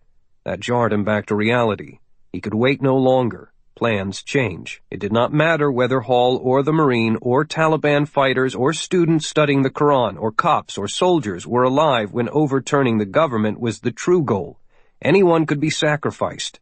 At 4 minutes, with still no report of a capture, he grabbed his cell phone and dialed number by number, then punched the send button. For a moment, time seemed to stand still in the beautiful city of Islamabad. Soldiers on rooftops, people in the streets and in their homes and businesses, or on their knees at prayer, paused as their brains processed sudden new information that something dangerous was happening. Walid's signal was received by a detonator planted among the boxes and crates of ammunition stacked in the big yard next to the crowded madrasa, and a spark jumped to complete a firing circuit. The jagged high hill of explosives erupted, and as the old sun disappeared for the night of September 30th, a volcanic new sun of fire and destruction rose in the heart of the city. 21. Cops, security personnel, and soldiers swarmed, throwing a cordon around the apartment block. Blockades of police cars with flashing light bars sealed the streets, and officers yelled directions to their men going into the buildings. Swanson swam easily against the tide, moving with the self-confidence of someone on a specific mission. Just another uniform, and nobody stopped him. Every second counted. Just being out of the building did not mean he was safe, although it improved the odds. He needed wheels. Beyond the first line of policemen guarding the inner perimeters were clusters of official cars that had parked haphazardly and been abandoned along the street. Chances were good that if the lights were blinking, some anxious driver would have left the motor running in his excitement to join the hunt. Ironically, Kyle realized that he was moving toward the same building where his targets had been standing on the balcony. Swanson methodically worked his way along the line of cars, placing his palm on the hood of each in turn to detect the vibration of an engine. The third one, an iron-gray Nissan sedan with no insignia, had been abandoned with its red and blue lights still winking brightly behind the grille. A disciplined officer would have shut down and locked the vehicle, but this one had not done so. Kyle knew his chances had just improved remarkably. Once through the cordon of cops, Kyle could drive like hell to reach the helicopter. Swanson ducked into the driver's seat and tossed his AK-47 into the passenger compartment. He closed the door and snapped the lock shut, and an automatic seatbelt harness strapped across his chest. With one hand on the steering wheel, he glanced down to find the gear lever and shifted it into reverse. He looked in the rearview mirror. Clear. He gunned the accelerator. In the next heartbeat, the entire car was snatched from the ground by a monstrous blow and twirled into the air like a toy by a scalding cyclone of superheated air. "It's not just a car that's flying, it's me!" A gigantic explosion had erupted less than a block away and was flattening and destroying everything in its path. Cops and people tumbled, walls were crushed, cars were flung about, and tall palm trees were shorn off at their roots. Big chunks of concrete became deadly boulders of shrapnel. The Nissan completely overturned while airborne, then corkscrewed back to earth, whipped by the concussion. It crashed once back onto the street, bounced, and rolled over twice more while skidding 100 feet before coming to a rest with a half-dozen other cars that were stacking against a building. Kyle Swanson was unconscious, hanging upside down, suspended by the seatbelt and supported by inflated airbags. He never heard the explosions that rolled over him. The SUV that was carrying Jim Hall of the CIA also overturned when the concussion wave snatched it, and slid in a cascade of sparks on its side as debris smacked it like an unending barrage of mortar shells. A length of steel rod punched through the front window and stabbed the driver through the head. The other agent in the car was dazed and groaned in pain. He could function. The man put his arms against the door that was now over his head and pushed with weightlifter strength until it popped free, then levered himself out of the wreckage. Instead of disappearing in the chaos, running away to find safety, the agent turned back to the vehicle. He called out in broken English, "You alive?" "Yeah," Hall shouted. "Help me out of here." He had been hurled against the seats and was torqued into a tight corner, trapped by twisted metal. "I am coming!" The large man ignored the blood streaming down his own face and put his big muscles back to work, hurling away chunks of material and digging with his bare hands. The explosions thundered. He found the American at the bottom of the car, twisted and caught in a corner. The agent needed leverage. He squeezed into the back seat, put his feet against the front seat and his back against the rear, and pushed hard and steadily. There was strong resistance, but he continued to push, grunting with effort, and felt some give. Then came a sharp snap as a weakened metal strut broke, and the rear seat catapulted backward. Hall felt the pressure ease against him. That's it! He could move again. He squirmed up and grabbed the man's beefy hand. The Taliban agent clamped onto his wrist and hauled him free. Hall stood and wiped his face. Around him lay a wrecked moonscape, and more explosions were rocking the area every minute. Thanks, big guy. I owe you one. You know way out of here? Yes. Follow. The big man was breathing hard, still bleeding from his nose and both ears and from a corner of his mouth. Hall guessed there was some internal damage, probably to the lungs, but said nothing. They dodged around a fallen tree and ran for safety. The blast lifted the fleeing Land Rover several feet into the air, as if it had been picked up by an angry child, while the momentum kept it moving forward, flying, until the extreme weight of the vehicle pulled it back down. Staff Sergeant Travis Stone was slammed against the door, with his head ricocheting off the window, and he saw stars as he fought the steering wheel. The armored SUV bounced down hard, swerved onto a sidewalk, and clipped a wall. The strong engine howled as Stone gunned it. Darren Rawls, holding on with both hands, stared back wide-eyed at the carnage in their wake. Jesus H. Christ, he muttered. Entire apartment buildings were cascading down in a slow landslide of concrete and glass and metal. On the street, cars overturned, the sidewalks buckled, and other walls crumbled, then fell, and 100 fires bloomed. Bodies lay in the street, and wounded people struggled to get away from a deadly hail that began to fall, when the storehouse of anti-tank rockets and mortar shells ignited and spun without direction into other parts of the city. The missiles blasted into private homes, businesses, public parks, foreign embassy compounds, and hotels with equal savagery. A jagged piece of black metal blew directly over the hood of the Land Rover and sliced into a parked truck like a giant arrow. Stone kept his foot hard on the accelerator and roared on toward the edge of the city, dodging fires and wreckage. The newly dark sky boiled in crimson orange. Ruptured underground water mains spouted like fountains. Tidal waves of scalding air were being sucked through the streets, feeding the developing firestorm. What happened back there? Stone yelled. What the fuck, man? Next left, shouted Rawls, and Stone threw the Land Rover into a screeching 90-degree turn. Loud booms jarred the area like an unending earthquake and shook their teeth. Debris banged against the vehicle like a hailstorm. Taxi 1-4, Taxi 1-4, this is Trident 2-2. Rawls shouted into his radio, trying to keep his voice calm. He felt wetness on his face as blood streamed from his ears due to the blast. He wiped it away as best he could. The answer came back immediately from the CH-53E helicopter. Trident 2-2, this is Taxi 1-4, send your traffic. Roger, Taxi, Trident 6 mics out. Rawls estimated they were about 6 minutes from the landing zone. Roger, Trident, 6 mics, we're heading in now. The helicopter heeled out of its long turn and began a straight-in descent to prearranged coordinates. The spectacle of the explosions and fire could be easily seen from the sky, a carnival of chaos. Kyle was right, Stone said, fighting the wheel. It was a setup. A curtain of dirty ash had caught up with them and was drifting down, so he activated the windshield wipers. The air conditioner was going full blast as a filter. We'll worry about that later. Just keep going. Rawls scanned the sky as the SUV charged forward over everything in its path. Taxi 1-4, Taxi 1-4, this is Trident 2-2. 1 mic out, approaching from the south in a black Land Rover. Roger, Trident, I have a visual on you. The huge helicopter dropped out of the night like a fast-moving, monstrous shadow, then flared at the last moment, throwing up its own curtain of dirt, dust, and debris. The rear ramp was already down, and a gunner was strapped in behind a .50 caliber machine gun, watching them.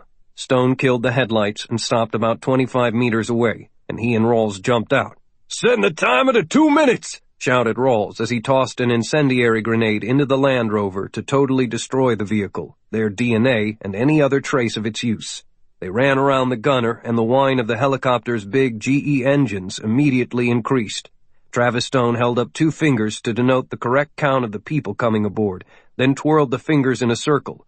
The crew chief nodded and spoke into his microphone. The helicopter lifted away and bent into a fast climbing turn. Stone and Rawls knelt on the metal floor and looked out of the square ramp opening, holding on to supports as the horizon tilted. There was a bright flash when the incendiary bomb detonated in the backseat of the Land Rover.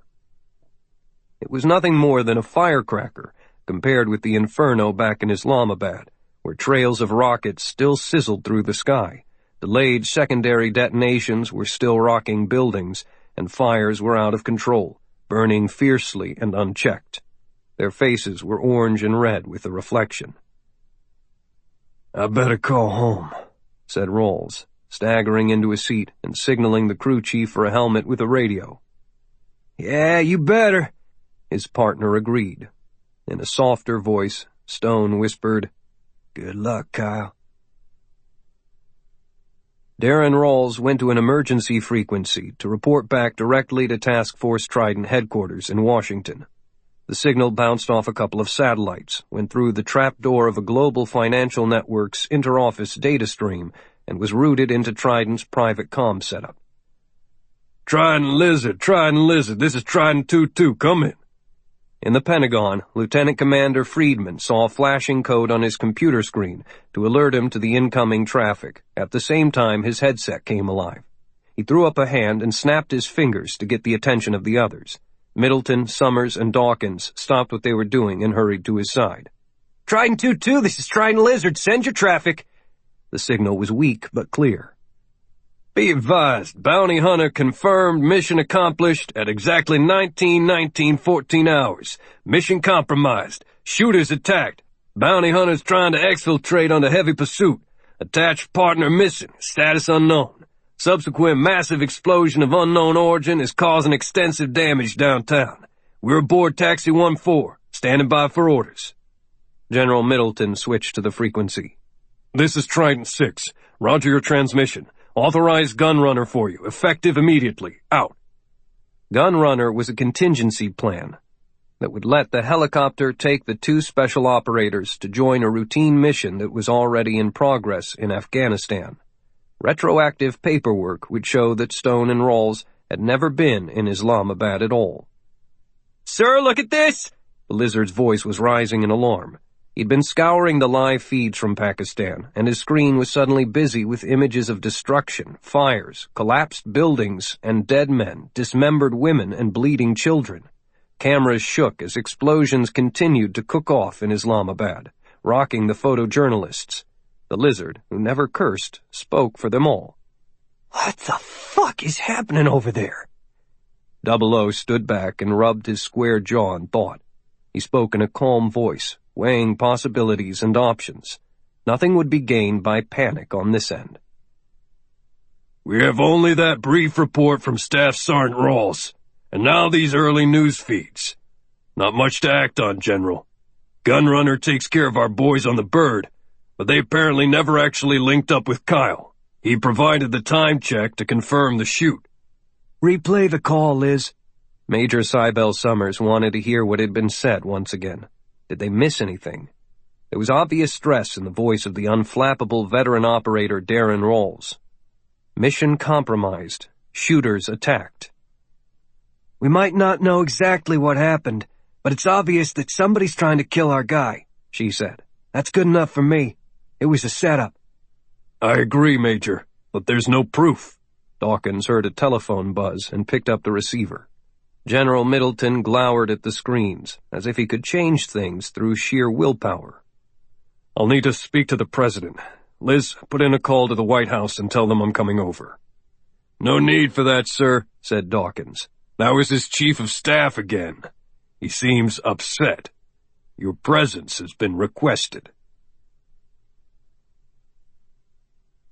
22. Islamabad. His world flickered, a grainy old movie, hard to see. Kyle Swanson opened his eyes. He could smell smoke, hear screams, taste dirt, and see rubble. It was a struggle to breathe. The sniper thought for an instant that he was tied up, but as his senses focused, he found that he could move his arms, although they were entangled in some sort of sturdy fabric. His chest was tightly held, but his feet were free. Bits of memory returned, slowly at first, and then faster, accentuated by the hellish landscape before his eyes. He was upside down in a vehicle, and a seat harness was holding him firmly in place.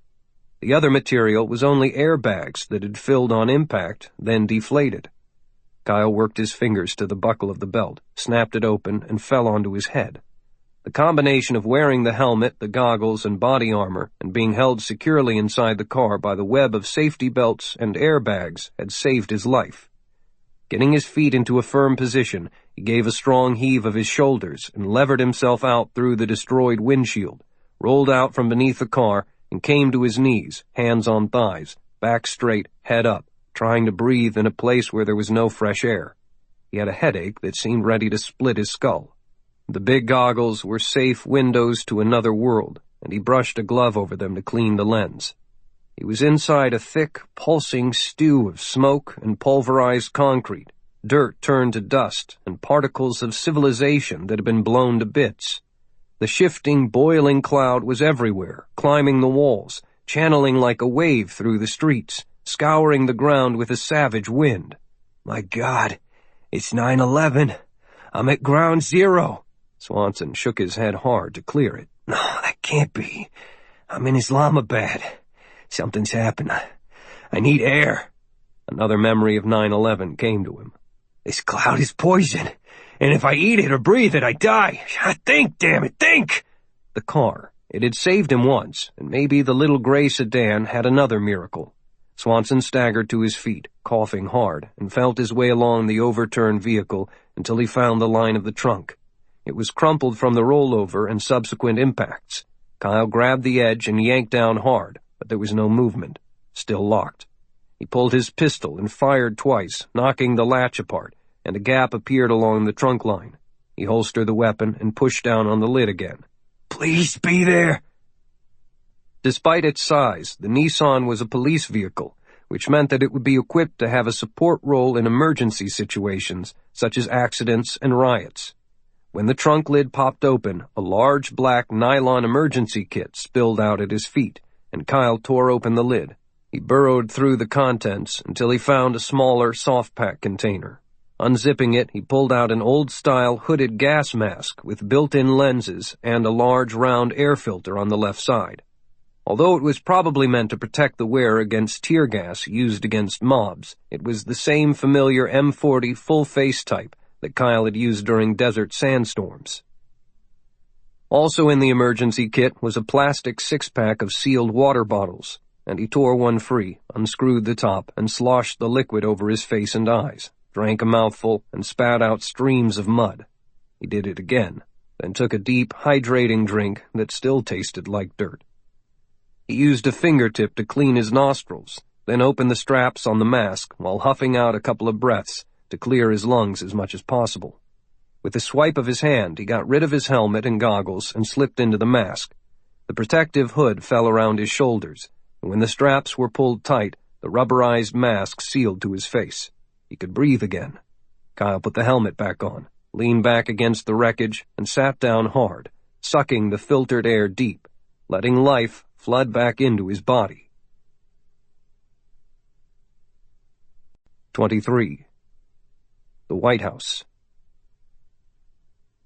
Bartlett Janine was among the most secretive of men, and did not explain to White House Chief of Staff Bobby Patterson the dangers of an outsider becoming so closely involved with a covert operation. A moth drawn to a flame.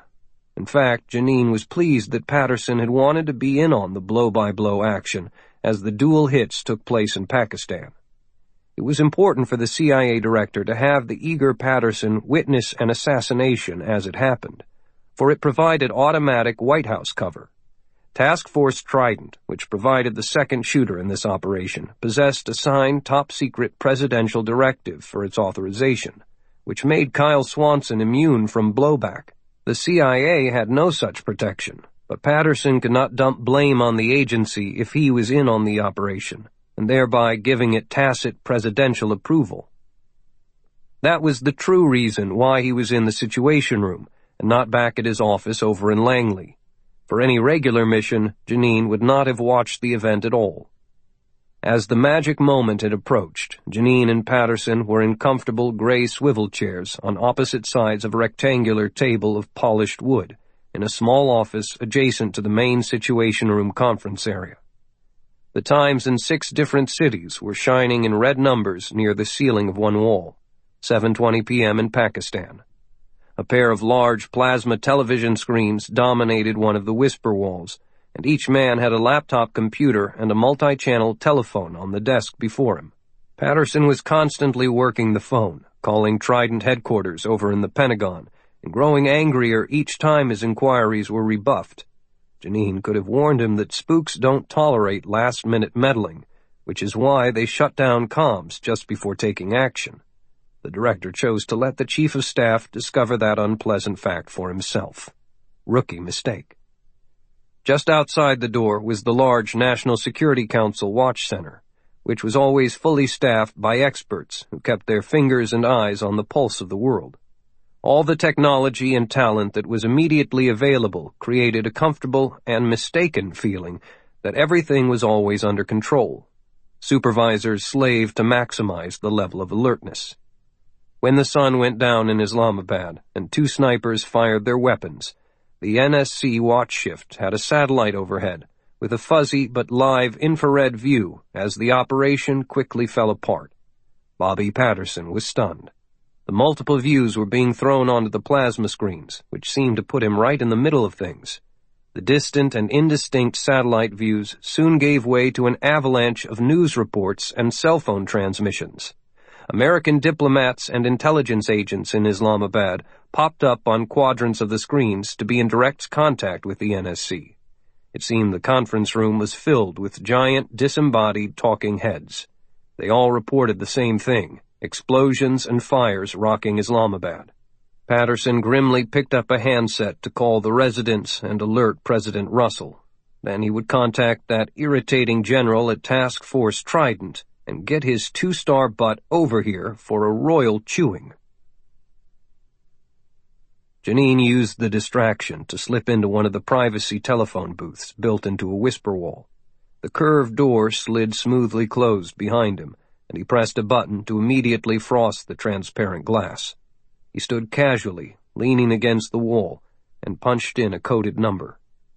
A few silent moments passed as the encrypted connection was made to a cellular telephone carried in the shirt pocket of his counterpart in the Pakistani intelligence service.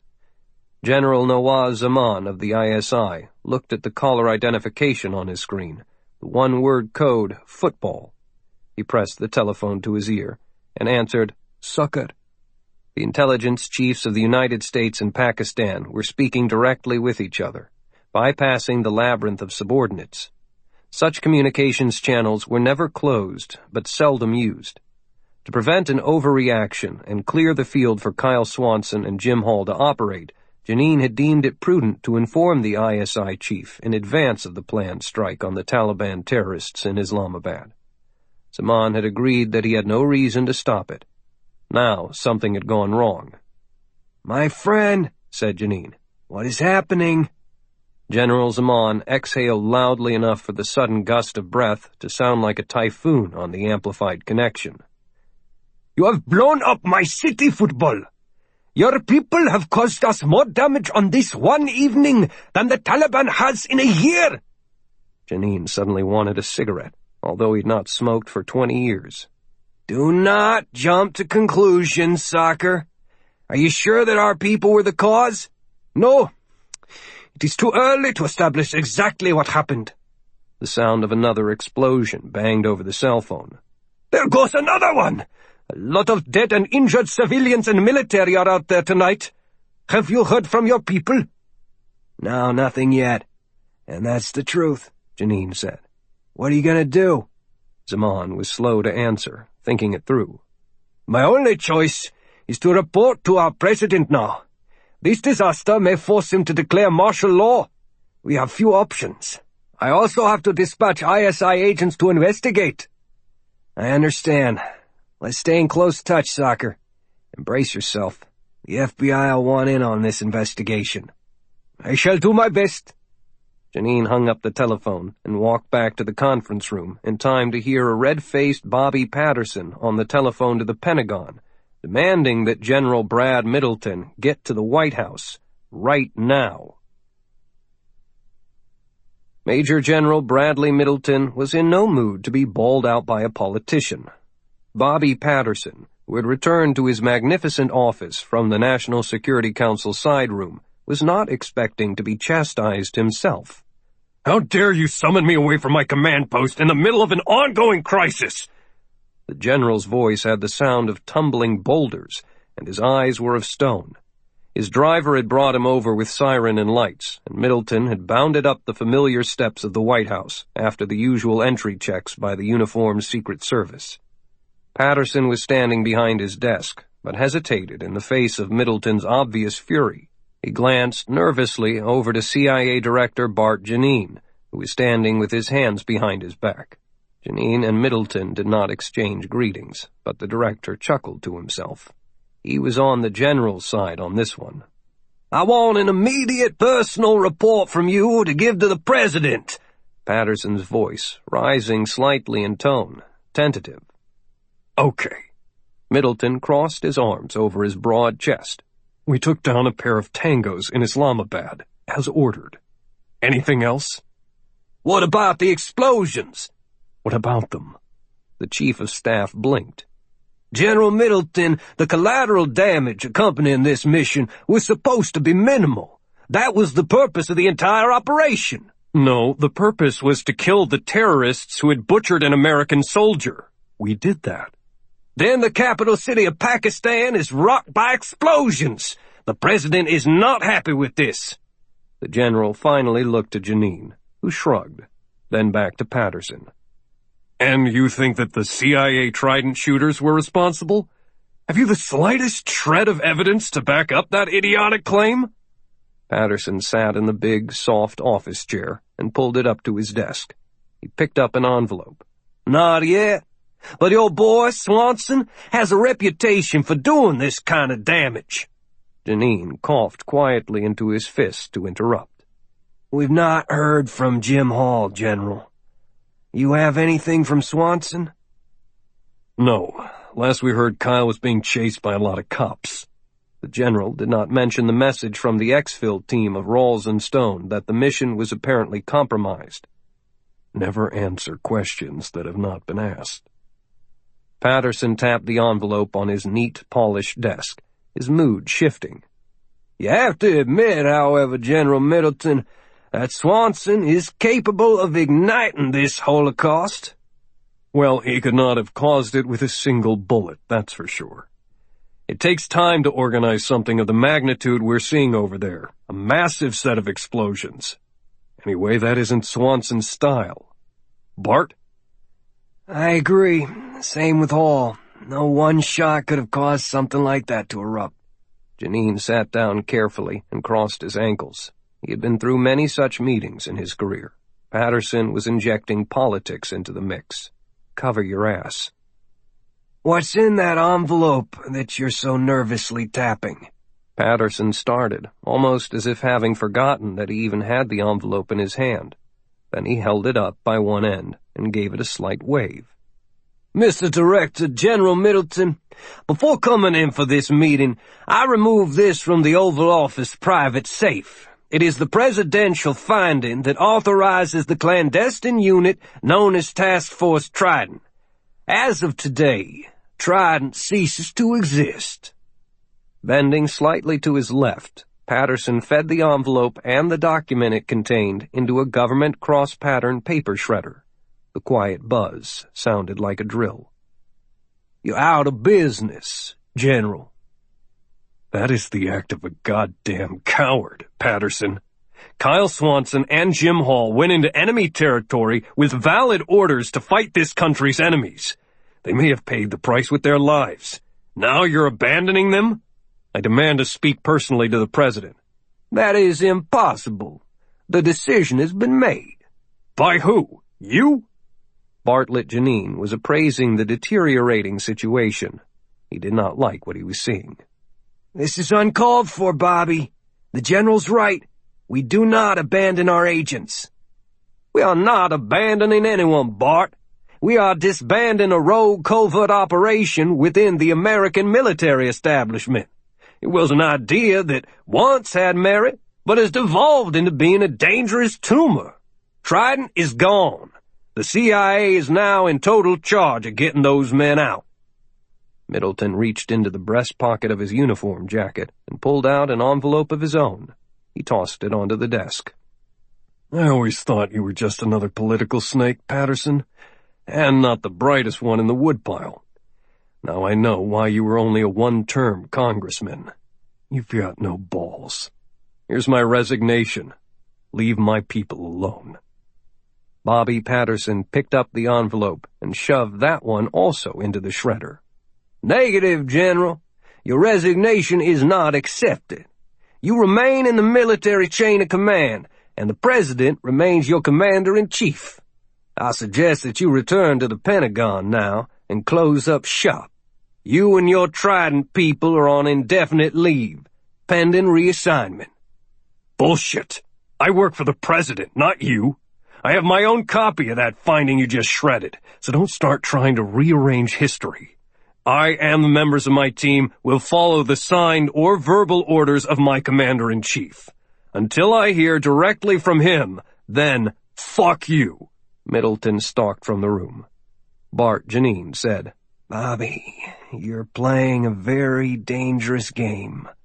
Don't be so melodramatic, Director. And what happens to Middleton and Trident? He got off easy. I just want him on the sidelines for a while. I considered having him arrested as a national security risk. Remember the Patriot Act? We could have them all held without charges, without lawyers, without trial, and at an undisclosed location for as long as we wish. You of all people should remember the good old days of rendition, secret prisons, and enhanced interrogation techniques. You guys created this whole apparatus yourselves, and it's still on the books. Reasons don't matter when national security is involved. You consider Brad Middleton to be a national security risk? Janine reined himself in from making a more intemperate remark. Really? That is absurd. Patterson kept his face a blank mask. I do, Mr. Director. You do not need to know anything more than that. He paused and made himself hold the stare of the older man, although it was like looking into the cold eyes of a cobra. Your job is to unravel this mess, so I guess you'd better get back over to Langley and get busy. Does President Russell know what you're up to? Good day, Mr. Director. 24. Islamabad. The early reports showed a butcher's bill that was moderate, in the opinion of Salim Walid. He had anticipated more, although the 68 dead and 212 wounded, many of them seriously, was certainly a satisfactory early outcome. That toll would undoubtedly rise substantially as hospitals reported throughout the day, and emergency crews arrived to sift through the wreckage. The capital city still sizzled from the explosions and fire, and vibrated with the pitiful cries of the victims. Walid had created a whirlwind of uncertainty and violence. Now he had to steer it. The Taliban wise ones were swearing they were not responsible. Fundamentalist Muslim fanatics announced that the disaster was not caused by a suicide attack. The elected government condemned it as a terrorist attack by political opponents. The thinly stretched Pakistani army went to a higher state of alert, considering it to be an attack on one of their installations. The Pakistani secret police, the ISI, were in full crackdown mode. Then Walid's agents spread the news that the explosions came immediately after two famous Taliban fighters had been assassinated while at prayers. That further insulated the Bright Path Party from suspicion of any involvement. Beyond that announcement, Salim Walid remained silent, while the country fell into what he hoped would be a final fracture. Anti-government demonstrators surged into the streets of other cities, unsure of whom to blame. They blamed everyone, even each other. Fighting broke out between rival mobs, and police responded with more violence as the foreign news media covered it all. The only thing that was out of balance was the escape of the American Marine. Somehow, Swanson had evaded the trap. You were supposed to capture him, Salim, but you wanted the cops to grab him. Amateurs don't beat professionals in this game. Jim Hall was sprawled on a sofa, a large ball of ice wrapped in a soft blue towel, resting on his swollen left eye. Walid pulled a bottle of scotch from a cabinet and poured each of them a drink. It was a taste he had acquired while serving at the embassy in London. Drinking spirits was against his religion, but he was a pragmatic man and needed a drink. "He won't get far." There was a significant pause. "You knew nothing about what he was going to do?" Hall sat up, took the offered glass, and removed the ice pack so he could drink. The entire left side of his face was purple and black, with a few stitches from a doctor holding together a ragged cut below the eye. He had already taken a shower and put on clean clothes. Even with the doc's painkillers, Hall had a raging headache. When I left him, the plan was still on track. He must have changed it at the last minute and didn't tell me. So he did not trust you after all? Swanson was my friend. He saw something he didn't like. Maybe some of your boys made some noise, and he changed the plan. He did not have to wait around for me because the plan was always for us to make separate escapes. Salim finished his drink, put the bottle down, and sat across from Hall. Things have changed then? Not really.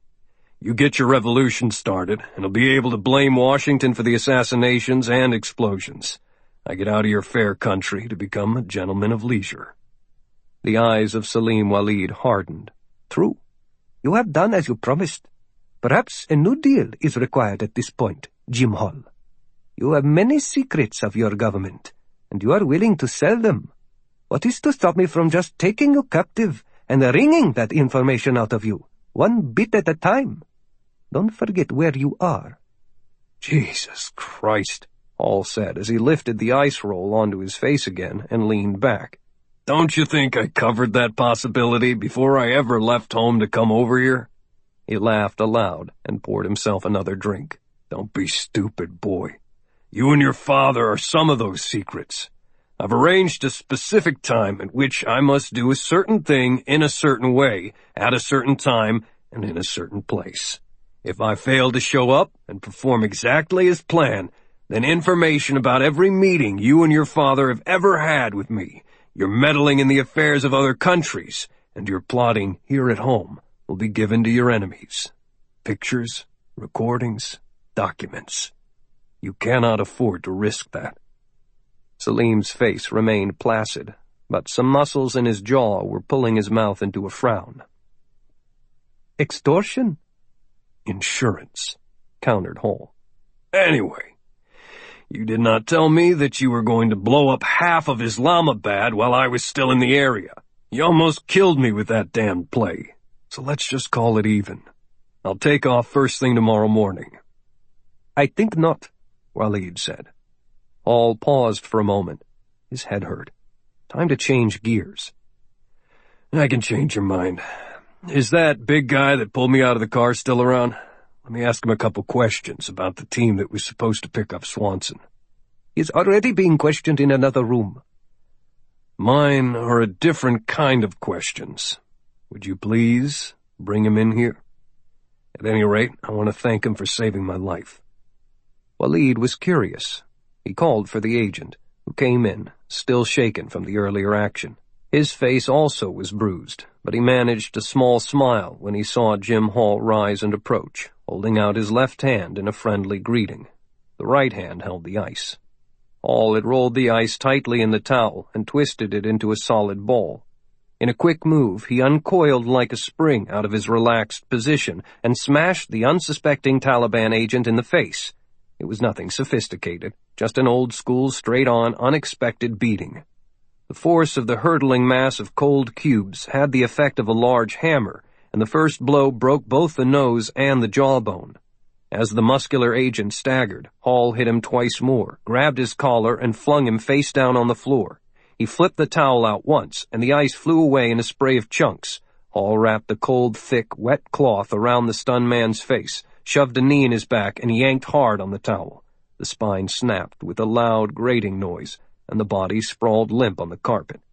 Hall stripped out the .38 caliber snub-nosed revolver from a soft holster on the agent's belt, leaped from the corpse, and smashed the heel of his open hand into the chest of Salim Walid. He rammed the short barrel into Walid's ear, grabbed him by the throat, and pushed the young man hard, choking him even more. "This is the other reason that you cannot and should not keep me here, Salim. Never forget how I cut my teeth in this game. I kill people, and I fucking own you and your daddy in more ways than you could possibly know.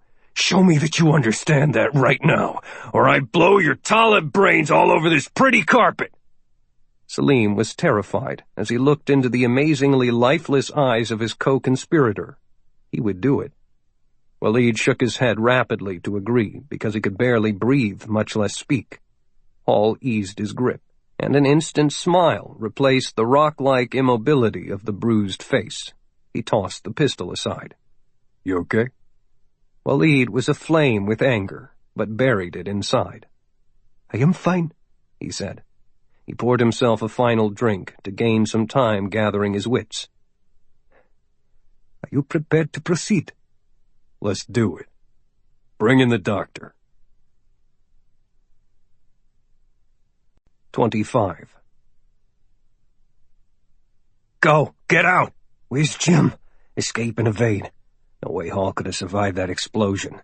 Up, Swanson! Quit dogging it! Move your ass out of here! Where did I get this AK-47? Kyle's mind buzzed as the shock slowly wore off. He was grinding his teeth. The destruction spread before him like an enormous smoldering blanket. He shut his eyes, then reopened them, and things had not changed. The hood and mask had become a shield, and he was looking through his private window out onto a circle of hell. A shadow ran by him, a man running for his life, or towards something. Other movement. From the images taking form around him, Swanson began to piece together a logical pattern. He had made the kill shot, then he got out of the apartment and was chased across the roof, then the car, then boom. And he didn't remember anything after that until now. Waking after a dream, a period during which his body had accomplished things his mind could not recall. Leaning against the overturned car, he did a personal inventory and was convinced that somehow he had just come through this thing without any broken bones. He could breathe. He was wearing body armor. The AK-47, with its folding stock, had fallen out of the trunk of the car. Yes, the emergency kit. The memory was coming back, and with it the knowledge that he was still in great danger. He forced himself to his feet and grabbed the black nylon emergency bag that lay beside him. It would contain medical supplies and saline solutions and water, maybe even some dried food, and it could all help him escape. The AK looked ready to go, if need be. Putting his priorities in order took a few more moments as he stood wobbling. What about Jim? Swanson oriented himself until he was facing down the boulevard, directly across the crater. Loose ammo was still cooking off, zipping randomly around and ricocheting off obstacles. The building where Jim Hall had been perched was nothing but an empty shell, with the entire front wall collapsed. Fire raked the remains. It was a Marine thing to never leave a buddy on the battlefield. This time a rescue, even of a body, was impossible. Jim Hall had to be dead in that mess. Bodies were strewn everywhere. Ashes to ashes. The wail of approaching sirens registered as his hearing returned, and he could hear people yelling, screams, cries. It was time to move. His first few steps were halting and zombie-like, but then the well-trained muscles reacted. Kyle Swanson began to walk away. The pirated outfit he wore provided cover for hiding in plain sight.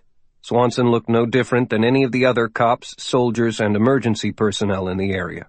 Many were stunned, just like him, and hobbled around aimlessly. Help was coming from all points, though, and the beams of flashing bright lights slashed through the hanging curtain of smoke and debris. The new arrivals were geared up for the emergency, and their hoods and hazmat suits lent even more credence to Kyle's disguise. He was on the opposite side of the city from the only allies he could count on, the Marine Guard at the U.S. Embassy in the diplomatic quarter. They were on the eastern edge of Islamabad, but if he could get some more wheels, maybe he could reach the Kashmir Highway or 4th Avenue or the big Rawal Lake and vector in from there. Remaining exposed in this critical situation would not work. Kyle decided to reach the embassy compound first and worry about the questions later.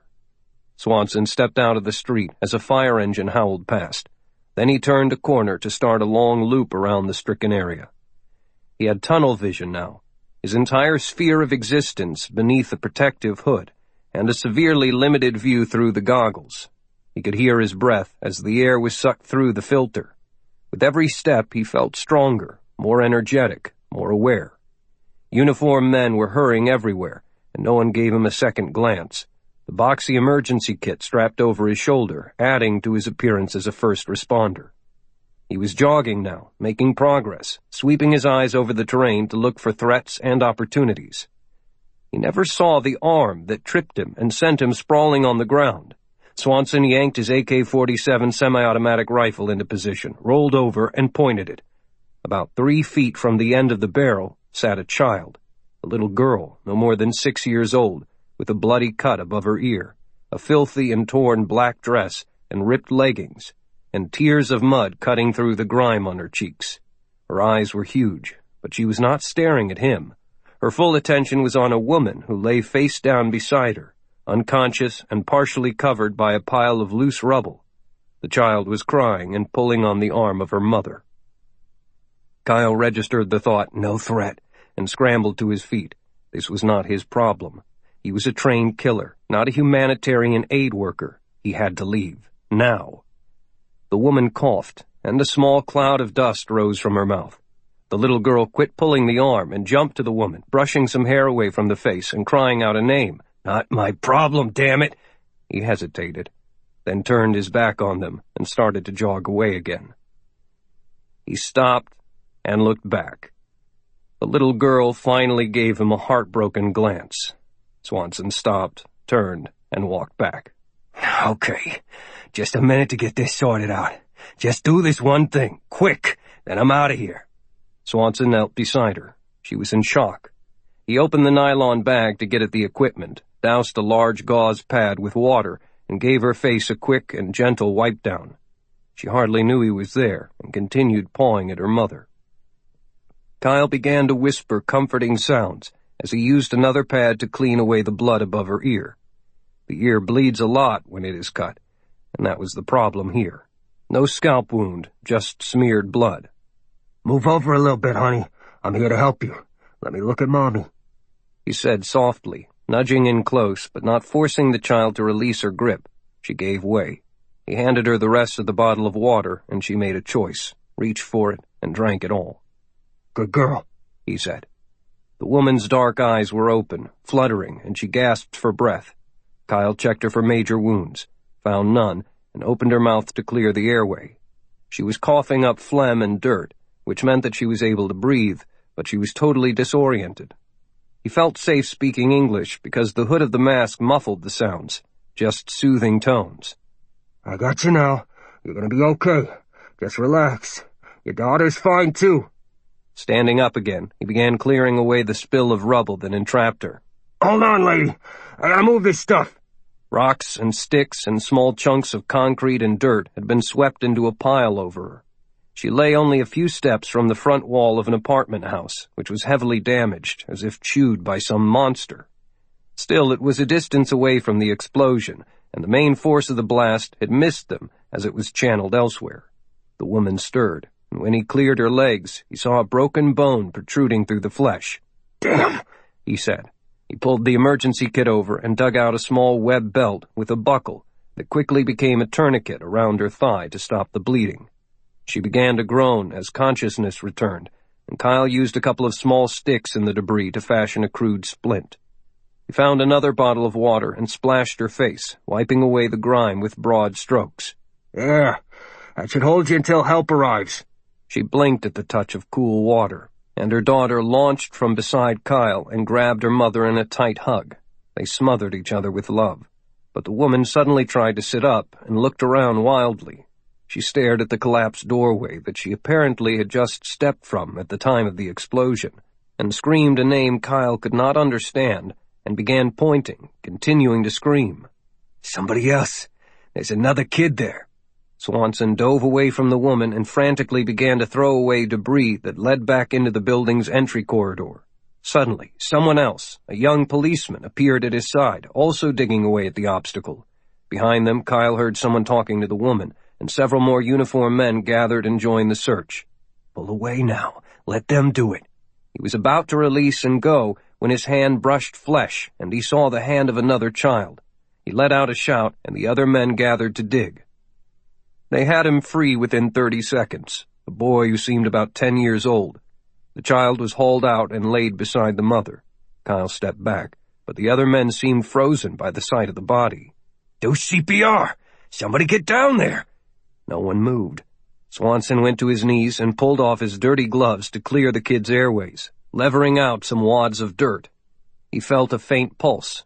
When he looked up, the others were only watching. He nodded to them to take over. One soldier lit a cigarette. The mother screamed. The daughter cried. If I do this, I'll have to remove the hood and expose myself. Right now, none of them realize that I'm an American. Why doesn't someone get on this kid? It's not that hard. He made his decision, stood up, and slowly began to retreat. The rest of them began to drift away. The boy was dead, and there were other people needing help. Live people. A hand grabbed his, and he looked down. The woman had her daughter wrapped in an arm and was clinging to Kyle with all the strength she could muster. She called loudly to him. Please help my son!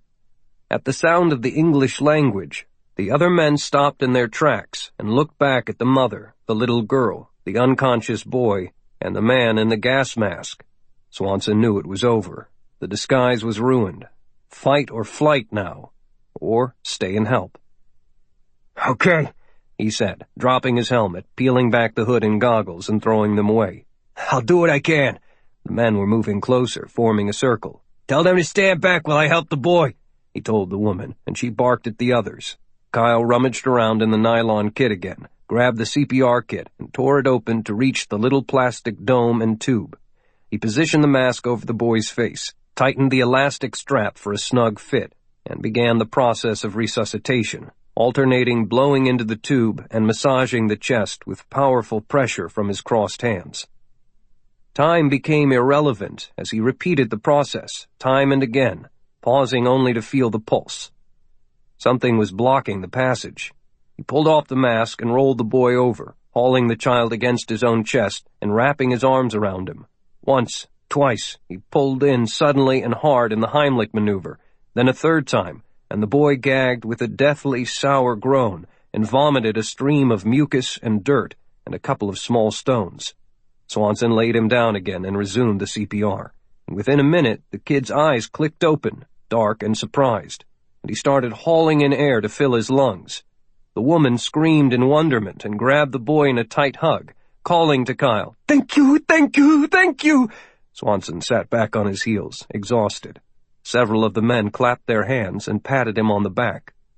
Kyle slowly raised his hands and placed the palms on his head. It was a new game now, back to being a Marine. Take a deep breath, stare directly ahead without expression, make no sound, and act totally unafraid. They were going to do whatever they were going to do, and if he had to die in this place, so be it. They would never see him scared. It took only a moment before someone knocked him on the head with a rifle butt and he toppled over, seeing flashes of colors in the pain. They would be brave now and close in as a pack to have their fun, so cover up. He brought his ankles and knees together hard, ducked his head into his arms, and rolled into a tight ball as the first kick slammed into his kidneys and back. Then more rifle strikes pounded his arms and legs and head, and cuts opened and blood flew out, and there was a lot of unintelligible noise, and the woman screamed some more, her pleas keening over the curses of the men who were blaming him for everything that had happened on that awful day. And Swanson could do nothing but take the beating and let it all flow over him. He kept hoping for the black sea of unconsciousness, but could not find it. 26. Langley, Virginia. Janetta Jones adjusted the red-rimmed glasses that perched near the tip of her nose. A thin African-American woman with 20 years in the CIA administrative branch, she was a pleasant co-worker, but slow to warm up to others. Everybody in the building was that way, so it had come as a surprise to her when she became friends with Lauren Carson. She wanted to buy Lauren a drink and have some girl talk. She was surprised when she found Lauren sitting at her desk with her head in her hands, looking lost. Jones went into the office, closing the door behind her. "Are you okay, Lauren? You should be celebrating, girlfriend. Letter of commendation going in your file for bringing those prisoners back. It's a big deal. I'm buying you a drink tonight." Carson pushed herself up straight, opened a desk drawer, and pulled out a small mirror. "I look like crap," she said. The eyes were serious. "Right," Janetta said. "Most normal women would sell their favorite shoes to look as good as you do on your worst day. What's going on?" Lauren dropped the mirror back and closed the drawer. Time for some major cosmetics. "I've just been summoned for an emergency internal review. Since I've already been debriefed about the prisoners, I guess it has to be about those explosions in Pakistan. No word from the team that went in yet. I don't know anything about what happened over there." Janetta Jones had been around the agency too long to try to dig for details. Jim Hall was probably involved in it somehow. Man about to retire goes off on a secret mission and gets himself involved in a crisis. Lauren, being his deputy, could catch some fallout. Then there was the emotional component. Lauren cared about Jim, and their affair had been no secret. It was impossible to keep that kind of secret within the walls of the CIA. "We're in a risky business," she observed. Lauren was happy that Janetta had come in.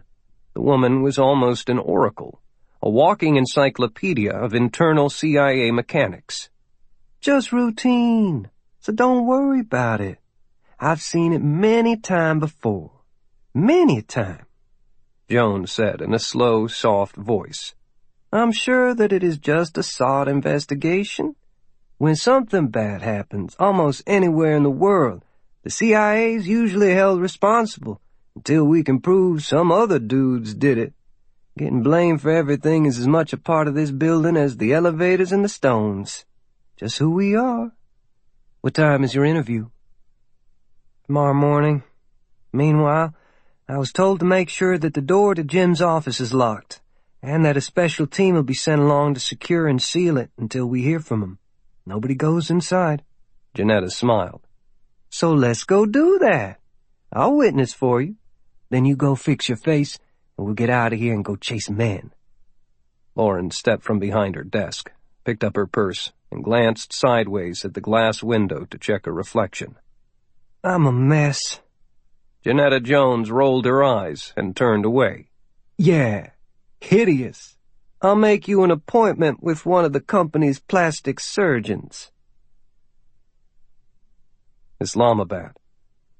General Nawaz Zaman of the Pakistani Intelligence Service said, "We have captured an American assassin and killed his partner."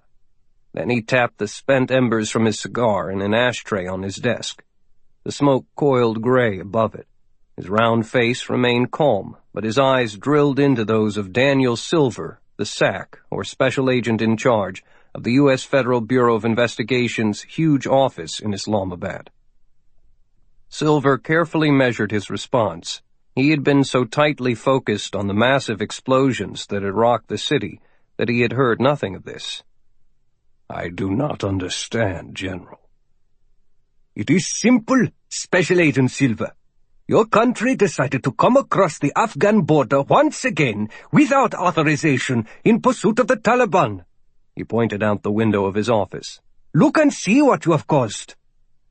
"That is an absurd accusation, sir." "Perhaps, but it is also true." The general opened a file on his desk. "The man we have captured has been identified as Kyle Swanson, apparently a United States Marine sharpshooter of some renown. The dead one has not yet been identified." His eyes rose again to stare at Silver. The FBI agent felt sweat beneath his armpits. "How do you know all of this?" That brought a gruff laugh from Zaman. "Do you believe that you are the only investigators here?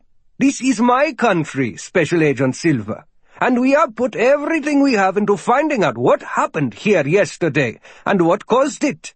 Our techniques can be quite different than your American standards, particularly in the wake of such an atrocity. We are quite comprehensive and have numerous sources." "Well, General, all I can say right now is that I am completely baffled by your statement and completely unaware of any involvement by my country." "Then let me give this file to you. From the rubble of an apartment house, we recovered 2 bodies with gunshot wounds to their heads. They were a pair of Taliban gunmen, according to our people. Some local police apparently heard the shots just before the explosions, pursued this man Swanson, and eventually captured him." Silver rubbed his knees, a sign of nervousness. "We want to interview him." "Naturally. Have someone from your embassy contact the Foreign Office to arrange it." The ISI official slowly pulled on the cigar. "No, General. I mean we need to talk to him right now, to begin our own investigation." Zaman shook his head. "That is not possible." "You refuse my request?" "Not at all. I just want you to go through proper channels, Special Agent Silver. Enough of the cowboy stuff. Doing whatever you want to and whenever you want to do it in our country. The government of Pakistan will cooperate, and in the proper manner. Meanwhile, Swanson stays where he is, in our protective custody." "I will protest this with the ambassador." Zaman waved away the complaint. "Fine. Meanwhile, if you want to do something productive, take a look at that envelope in the file. We have been unable to identify Swanson's accomplice. Police were closing in on him when the explosions began, and he was blown apart and buried. One of the officers managed to reach what was left of the body before fire consumed everything. He thought fast enough to use his knife and shear off a sample that should help identification through DNA and international police databases. We would appreciate the FBI putting its computers to work to help on this particular front, since we are overwhelmed at the moment." Silver opened the big folder and found a smaller envelope, sealed, with something lumpy inside. He tore open the flap and removed a square, transparent Ziploc bag. Inside was a human finger. Jim Hall stood before the huge window in the spacious living room of the Royal Ocean Suite of the Jumeirah Beach Hotel on the coast of Dubai.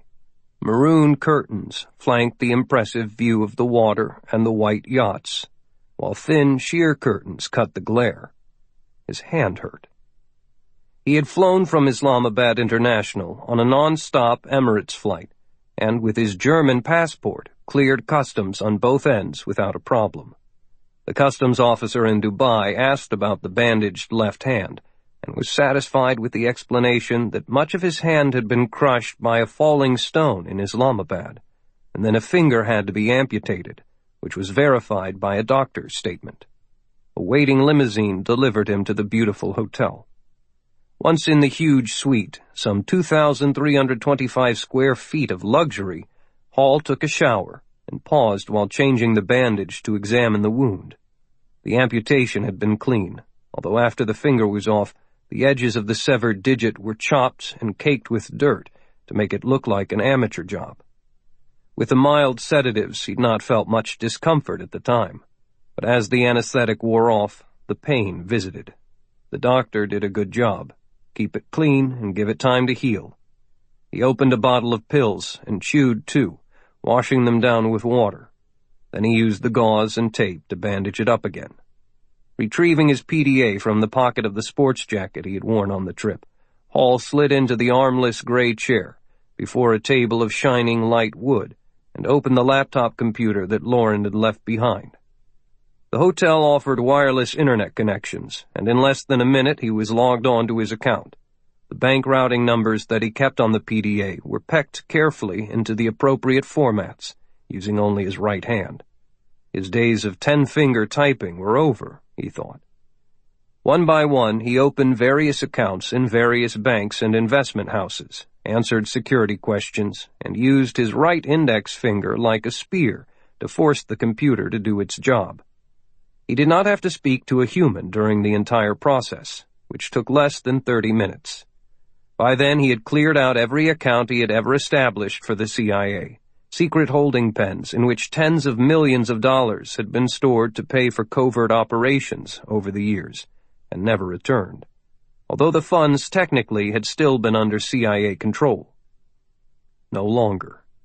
Jim Hall emptied them all that afternoon, as if shaking a giant trash can of cash, and moved the money to new accounts under new names in new places that protected the identity of their investors. After receiving confirmations and safely logging those combinations of letters and numbers back into the PDA, he scrubbed and destroyed the computer hard drive. He shut the lid, walked to the window, and looked at the pretty people on the pretty boats on the pretty water. He was now one of them. Jim Hall was rich, and he did not miss his finger at all. 27. Islamabad. Kyle Swanson sat with his back propped against a stone wall, blindfolded and with his hands cuffed behind him.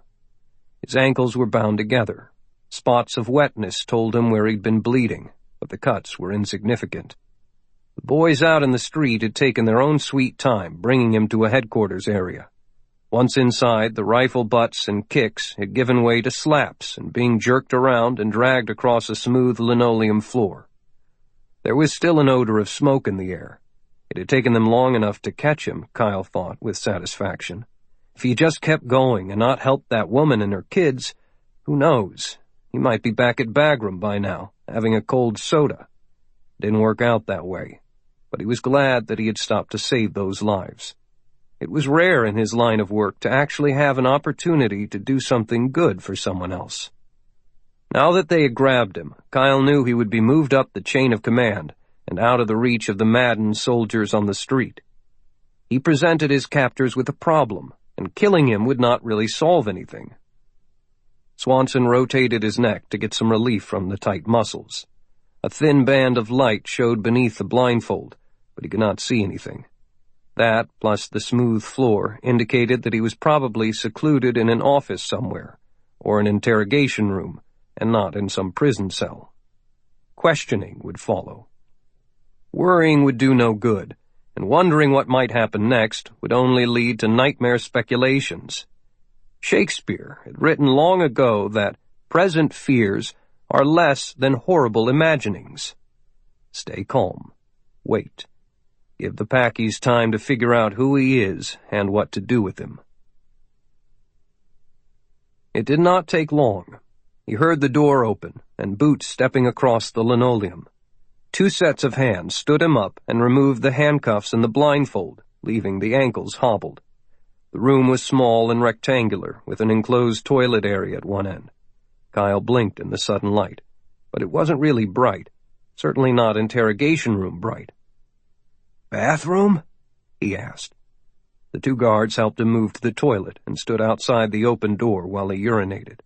He washed his hands and glanced into the mirror covering a small medicine cabinet. Filthy. Without asking, he left the water running and washed his face, too, sluicing the water into his aching eyes. Then he hobbled back out, and they put him in an ordinary folding metal chair. Sitting 3 feet away was a bearded man in clergy robes, about 40 years old, with dark eyes and dark skin, and a second man stood nearby, older, dressed in a suit. The second man spoke in clipped English. "This man is a revered imam in our city," he said. "His name will not be disclosed, but he has something to say to you." Kyle kept his hands in his lap and watched carefully. The cleric spoke in a low and slow voice that was choked with emotion. "I do not know who you are, other than that you are a soldier, and it is best for everyone involved that you do not know my name." The translation was brief, and Kyle nodded that he understood. "Today, on this miserable day, Allah, praise be unto his name, held you in his palm, soldier. I do not know if you had anything to do with all of the destruction that has befallen us, but I suspect that you do, in some way. To determine that is the duty of others." The translation was made. Kyle was baffled and remained silent. The Imam pulled on his robes and paused, studying Kyle's face and torn wounds. "On this day, on which so many people have died, you risked your own life to save my son, my daughter, and my wife. I came to this place to express my personal appreciation." Another burst of translation. This time Kyle managed a small, embarrassed smile. "Are they okay? Did the boy pull through?" The translator worked rapidly, and the conversation came faster, almost as if he were not present. "Yes," replied the Imam. "Once the obstruction was cleared from his throat, and he started breathing, he recovered rapidly. My wife has a broken leg and 2 broken ribs. The girl needed some stitches to close her head wound, but she too is fine." "I'm glad about that, sir." "The other soldiers explained to me what you did. You are a very brave man. Your actions led directly to your capture." "It was the right thing to do," Swanson said. "Given the same circumstances, I'd do it again. Thank you for coming to see me." The Imam rose swiftly, and the robes fell smoothly into place. His posture was firm, as if he were used to carrying authority. "May Allah bestow His blessings and protection upon you, soldier. We will not meet again. While you remain in our country as a prisoner, or whatever your status, you will be treated well. You need not fear for your life. But when you leave, do not return." Kyle also stood, somewhat unsteadily. Favor for a favor. "My thanks, sir." The Imam turned and left the room without another glance. The interpreter went behind him, closed the door, and returned to where Kyle was standing. With the quickness of a snake, he slapped Swanson hard across the left cheek and sent him reeling back against and then over the chair and onto the floor. The cuffs went back onto his wrists, and he was roughly shoved back into the chair. Alexandria, Virginia. Lauren Carson awoke in the upstairs bedroom of her small townhouse on the fringe of Old Town Alexandria, a tight red brick building that she had spent money and time to decorate just for her. The rooms were small but colorful and comfortable, and everything in the place was precise and so exact that when her alarm clock buzzed, the Mr. Coffee turned on, and a Bose CD player smoothed into a Chet Baker album. The morning was good. She got into her sweats, drank some orange juice straight from the bottle, and then went for a run. She would do only 3 miles this morning, for although there was no real hurry to get to work, she could not stand the feeling of being so cut off from information. No word from either Kyle or from Jim, the disaster in Islamabad. So much she did not know. Back at the condo, she showered and hurried through her makeup, then pulled a freshly laundered dark blue pantsuit and snowy white blouse from her closet. Comfortable black shoes with low heels, credentials and weapon in her purse. 10 minutes later, she was in her Honda, sipping a Starbucks mocha latte and driving to CIA headquarters in Langley. The first thing on her schedule today was the SOD meeting to again go over the role she had played in Pakistan. That would be easy because she'd played no real role at all. Everything had happened around her, as if she had been at the end of a whipping rope, snapped by events. She wanted them to bring her up to date when the meeting was over. The idea of becoming a field agent in her next agency posting, getting close to the excitement and action, had an inexplicable and undeniable attraction after helping Kyle get the American soldiers to safety. Lauren planned to suggest that she be sent back over to Pakistan. At least she was friends with both of the major players in this drama, and both Jim and Kyle would accept her help before that of a CIA agent they did not know. She walked into the small meeting room filled with confidence. 2 men and 1 woman were already seated around a table, waiting for her, and another male agent had opened the door, then closed it behind her, and took a seat beside it. Curious? None of the others rose, and their eyes were guarded. "Have a seat, Miss Carson," the man on the right directed. I am Mel Langdon from the Department of Operations, and with me are Jack Bathurst from the Office of Security and Mia Kim from the Financial Department." When he stated, for the record, the date and time and place of the interview, Lauren had changed her mind about the nature of this meeting. It was being recorded. One thing she had learned from Jim Hall was that there are times to keep your mouth shut, and this seemed to fit that description. "We are following up today on the previous statements you've made concerning your most recent trip to Pakistan." Langdon opened. "My only trip to Pakistan," she corrected him. There was a quick blink of his eyes, and all friendliness was gone. "You reported that under the direction of Agent Hall, you transferred funds while you were in Islamabad. Is that correct?" "Yes. The account was set up for this specific purpose. We disbursed a total of $5 million of the $10 million authorized." "And you countersigned the creation of the account?" "Yes. Agent Hall was primary and I was secondary. There was nothing out of the ordinary on establishing and operating it. A standard covert account." The agent from the Office of Security, Bathurst, spoke for the first time. "And how were the funds distributed? Personal check? Cash on the barrelhead?" Lauren kept her temper, although they were playing with her. "I accessed and transferred the funds electronically." "Does that mean you used a computer?" "Yes, my laptop, a Mac Pro." "So you say that it was your laptop. That computer was your personal property, Agent Carson?" Bathurst was digging like a terrier for some subject she did not know. "Agency issued in my name," she said. "I've used it for 2 years. And no, I never surfed for porn or went on eBay with it.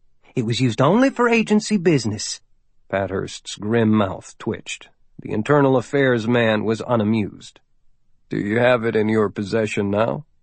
"We covered all this in the earlier interview," she said. "It hasn't changed. When Gunnery Swanson and I escorted the American prisoners out of the hotel room, Agent Hall asked me to leave the computer behind. He's my boss, so I let him keep it." "So the answer is no, you did not bring that Mac back with you." It was a statement. Lauren was trying to keep her wits together. "Are you people doing an inventory check?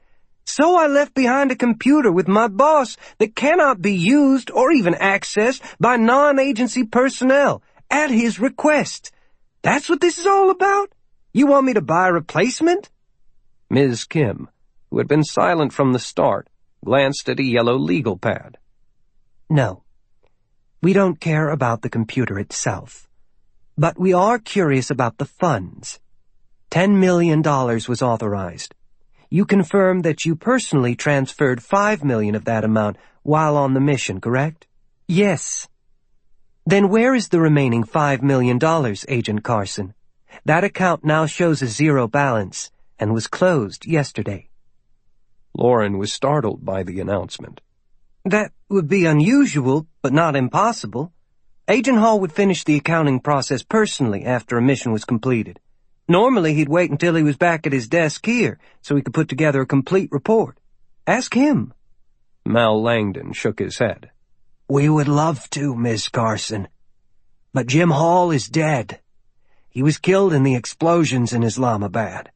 The FBI gave us DNA and fingerprint confirmation overnight. Hall won't be confirming your story." "Jim's dead?" The news was like a punch. "How? When?" "Later," said Bathurst. "Stay with telling us about your computer." "Ask Kyle Swanson, then." "Swanson has been captured and is being held prisoner in Pakistan, and the 2 rescued soldiers have no recollection of seeing any computer at all." Kim spoke. "You had the computer in Islamabad. You had all of the access and account codes. You claim that Jim Hall took it from you, but have no proof, not even a receipt of property transfer. And the account was cleaned out after your only alibi was killed." "A receipt of property transfer?" Lauren's voice rose.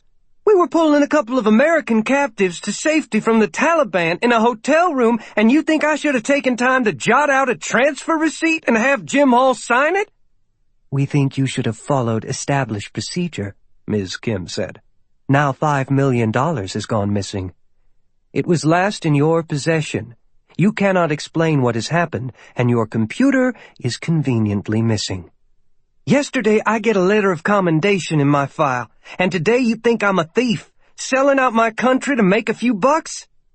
Pathurst made a tent of his fingers and touched them to his chin. We make no accusations whatsoever, Agent Carson. We wanted to alert you that an investigation is underway of all aspects of the mission to Pakistan. We have one agent dead, another American shooter in a Pakistani prison, an encrypted company computer missing, and $5 million gone. Deserves an investigation, wouldn't you agree? Of course. Lauren reined herself in. She wanted to shout and tell them how stupid they all were, but her training made her shut up. My earlier statements stand, and I will cooperate in any way. The man from the security office leaned forward on his elbows. Good. That's what we wanted to hear from you. But pending completion of the investigation, you'll be taking 2 weeks of authorized leave time, starting immediately. You will give our teams access to all of your personal data, computers, and accounts, as well as permission to search your home, vehicle, and personal possessions. Believe me, Agent Carson, full cooperation is the only way to go on this. Clear it up and get you back to work as soon as possible. The leave begins immediately? Yes. Don't go back to your office. It has been sealed. Pathurst closed his folder. Good day, Agent Carson. We'll be in touch. 28. Islamabad. The man who had been translating came close and spat in Kyle's face. Swanson flinched as the drool hit his right cheek and dripped down. Then came another slap, rocking him to the side. There was a chuff of quiet laughter from one of the guards. You worthless dog! I would like to cut off your head and put it on a skewer. I am the warden here, but in my own prison I am being given orders by outsiders. I am as handcuffed as you. Kyle bent his head down to his chest and whispered, Tough shit, asshole. What did you say? What did you just say? The warden shouted. His facial muscles working with anger, he grabbed Kyle by the hair and yanked his head straight. Swanson lobbed a gob of spit right into his face. I called you an asshole. The warden jumped back in disgust, and one of the guards popped Kyle on the ear. This time Swanson rolled to the floor and pulled his legs to his chest as if curling into a fetal position. The guard advanced, and when he transferred his weight to his left foot, Kyle kicked out hard with both feet and caught him just below the left knee. The bone snapped, and as the guard fell, Swanson whipped up and drove a shoulder into the second guard, who bounced off the wall with the wind knocked out of him. In doing so, he had turned his back on the warden, giving the man time to hit an alarm button.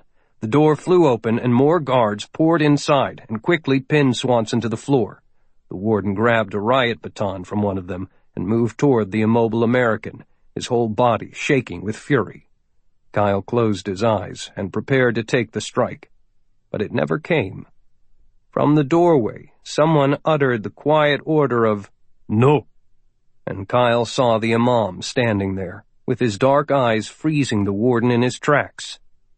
Disobey me again, and it will mean your life. The voice was cold and lifeless and certain. The warden dropped the baton on the floor, wiped the phlegm from his face with the sleeve, and panted as if he had just run a mile. He fell back into his chair. Very well. So be it, he said to the imam. There will be no problem, Excellency. He spoke to the guards. Put that piece of filth in the cell. At least his partner was killed. We can let the politicians deal with this one. Kyle was hauled down an interior stairwell to a corridor of dank concrete. A row of 4 metal doors was on each side of the central access hallway. He was pushed into the little cell at the right rear by a quartet of guards. They wasted a lot of time uncuffing his wrists and untying his feet before backing out carefully while keeping him at gunpoint, ready for another attack. In the dim light, Swanson had ignored them in order to take a good look at his new home and take some mental snapshots. Everything that had happened in the room upstairs was now irrelevant. That was history. What he could do in the next few moments was critical to survival.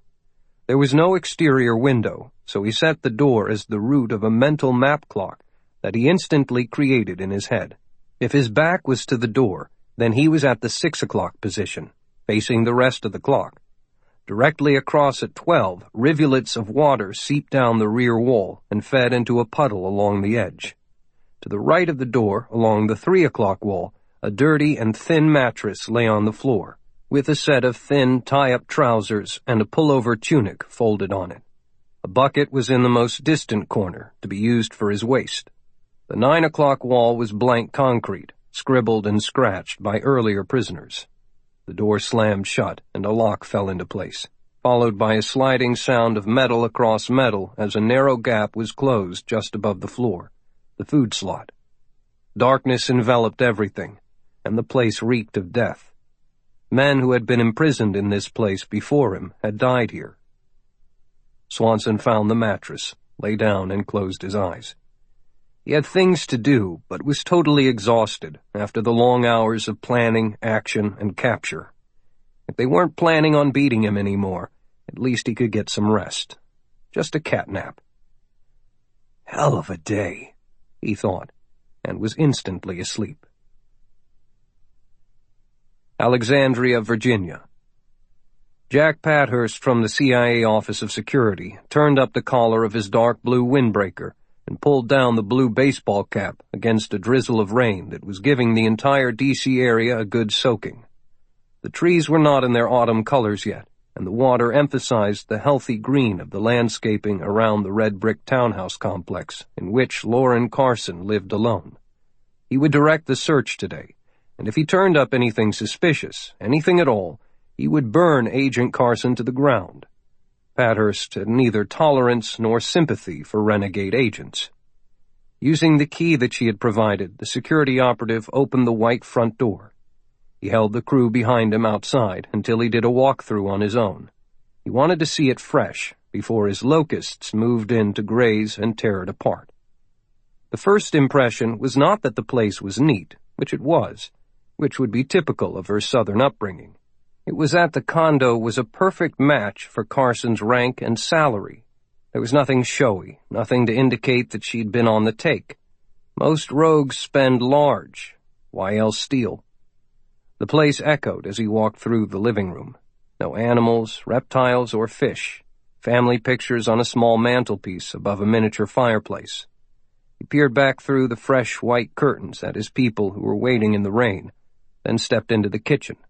Tight quarters, small refrigerator, standard apartment over and under microwave and stove. The cabinets were of light pine. Everything was dusted and clean. Enough fruit was in a bowl to cover the bottom, and the fridge was almost bare, but for some bottled water and a container of fettuccine mixed with Parmesan.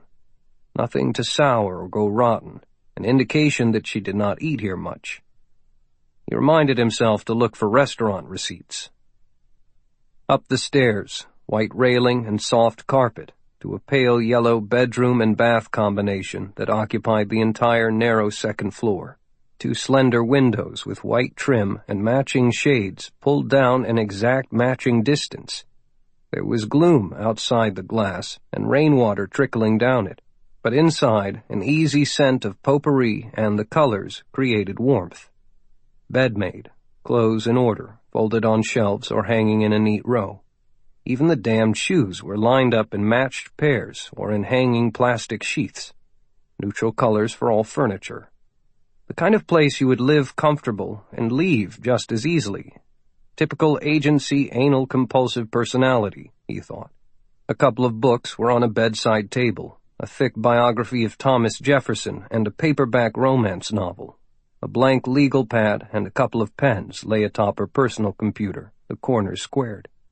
The computer was not in sleep mode, but had been turned off. How neat can you be? He opened the drawers of the dresser. Nothing out of the ordinary. no condoms or birth control devices, and no sign of a boyfriend. Oddly, he thought, there were few personal pictures of Carson. A beautiful woman usually has to be reminded that she is beautiful, if only by herself. Had she moved beyond that?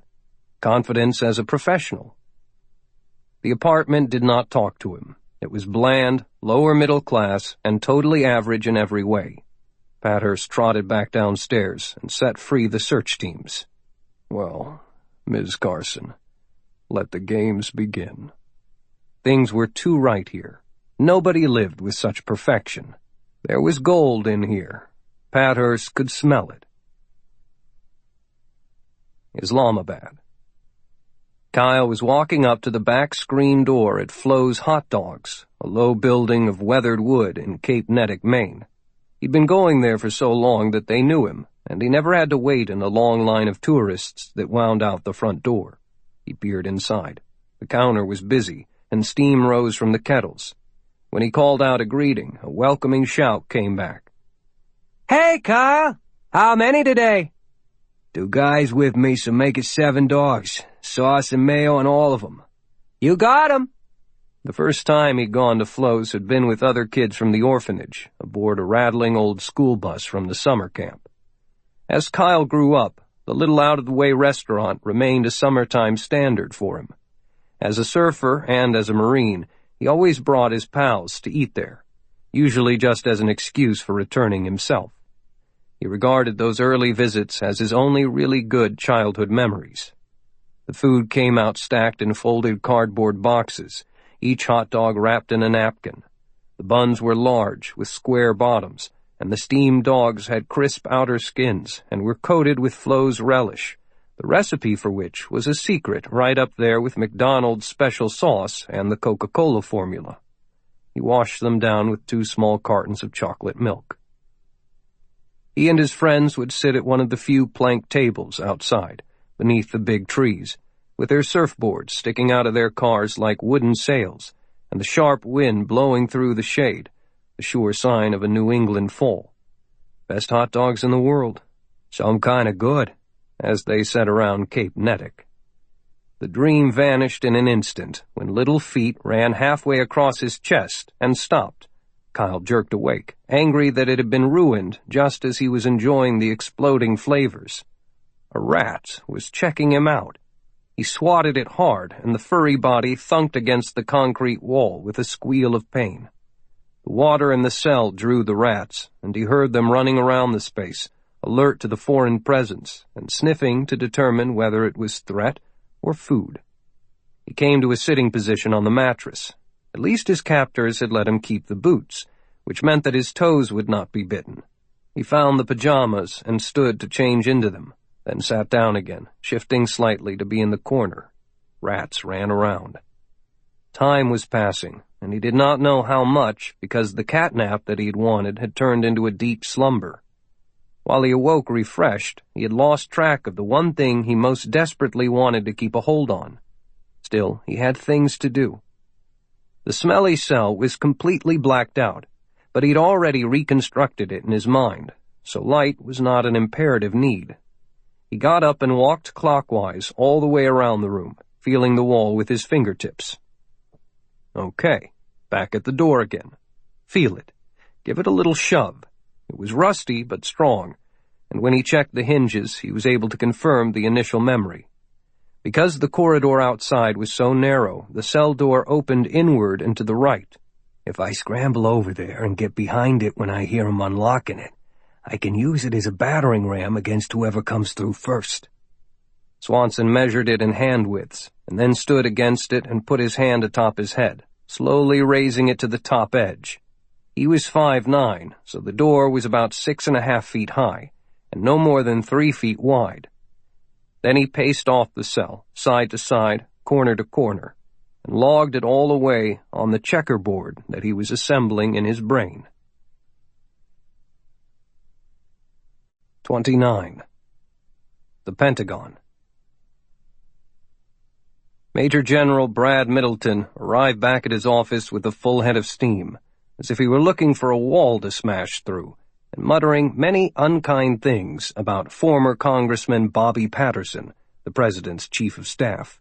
He marched directly to the E-Ring and the office of General Hank Turner, the chairman of the Joint Chiefs and the former head of the Marine Special Operations Command. Turner was waiting in the big sunlit office, along with Admiral Ted Johnson, the Chief of Naval Operations, and General Buck Manchester, the Marine Chief, who was technically Middleton's boss. A rainbow of flags on poles was displayed behind them. Middleton saluted. "The White House is throwing us under the bus," the Task Force Trident commander declared, after being told to be at ease and take a chair. "Bobby Patterson shredded the presidential directive that authorizes Trident and has put the CIA in charge of sorting out the Pakistan mess." The other generals traded glances. "Does the president know about this?" asked Admiral Johnson. "I honestly don't know. Patterson sets the agenda over there, and he would not answer that question. Turner was pacing the room. "What do you think, Admiral?" "Sounds like Patterson is using the opportunity as another attempt to screw the military." "Buck, you've got a PhD in international relations. How do you read it?" "It is moving much too fast for precipitate action of any sort, General," replied the Marine Chief. He had a question, too. "Brad, were there any witnesses to this exchange between the two of you?" "Yes, sir. CIA Director Janine was right there. As usual, he was quiet as a tomb." Hank Turner was a thoughtful man, and he walked around his office listening to his subordinates discuss the problem. He occasionally would drop a question. He stopped pacing, and the others turned. "One thing, Brad. What's this crap about you resigning?" "I offered to step aside rather than let Trident go down the tubes. Patterson refused. He wants to keep me in the military chain of command, and therefore silent on the situation, as if I would talk to the press." "Well, at least he did one thing right. I'm not going to let you resign either." Middleton scratched his crew-cut hair. "All right, sir." General Turner resumed pacing, ticking off items on his fingers as he spoke. "We know that Jim Hall was killed. FBI confirmation on that. Kyle Swanson is a prisoner. Again, an FBI confirmation. Bobby Patterson has hit the panic button. The CIA's taken control of what started off as a covert military operation, thereby cutting us out of the loop. My final question to you, Brad, is, did Swanson spark off those explosions?" "Absolutely not, sir." Admiral Johnson stroked his chin as he considered the situation. "How can you say that with any certainty?" "Sir, we know exactly, repeat, exactly the time that Swanson pulled the trigger. He reported in just after he did it. His job after that was to escape and evade, which he would have done in utmost silence. The man moves like a shadow, Admiral. He may have set a booby trap to delay pursuit and misdirect attention, but nothing that would be guaranteed to bring the entire Pakistani army and police force down on his head. On top of that, the explosions did not begin until almost 5 minutes after he pulled the trigger on the Tango. Our men on the scene said that dozens of uniforms were chasing Swanson by then. This is not the kind of thing he would do, particularly when it would cause so many civilian casualties." General Manchester also had been soaking in the unfolding situation, mulling the possibilities. "I agree. Blowing up something that big is not what any Marine sniper would do on a mission." "Nor a SEAL team," added the Admiral. "Just because they can do it does not mean they would do it." Hank Turner made up his mind. "We're kind of stuck between a rock and a hard place for right now, until we see what the Pakistanis do with Swanson. I intend to meet personally with the President about Patterson, an unelected bureaucrat, intervening in the chain of command. Meanwhile, General Middleton, you get back to work." "Any instructions, sir?" "Yeah, Brad.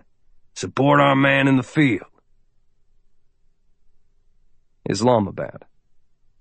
Once, over a pitcher of beer at the Stumps, a little tavern outside of 29 Palms, California, Jim Hall had allowed that Albert Einstein had truly been a pretty smart old duck.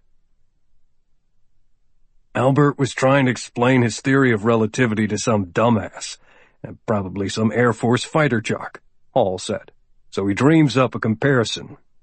Sit with a nice girl for 2 hours, and it only seems like a minute.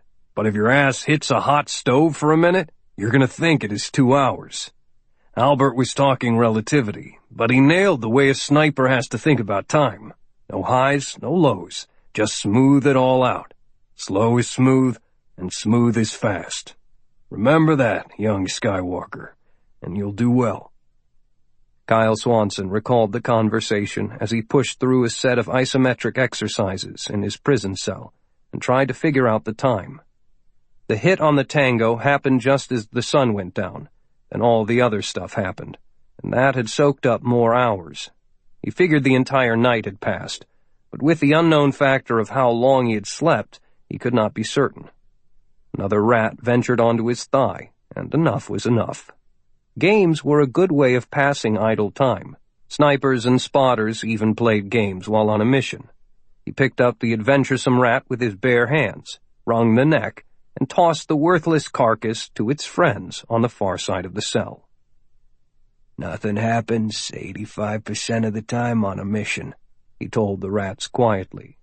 So you have to amuse yourself to stay awake. That's why we play games. Laying there, just keeping watch on the target for hour after hour gets pretty damn boring. So I say to the other guy, let's spot dogs.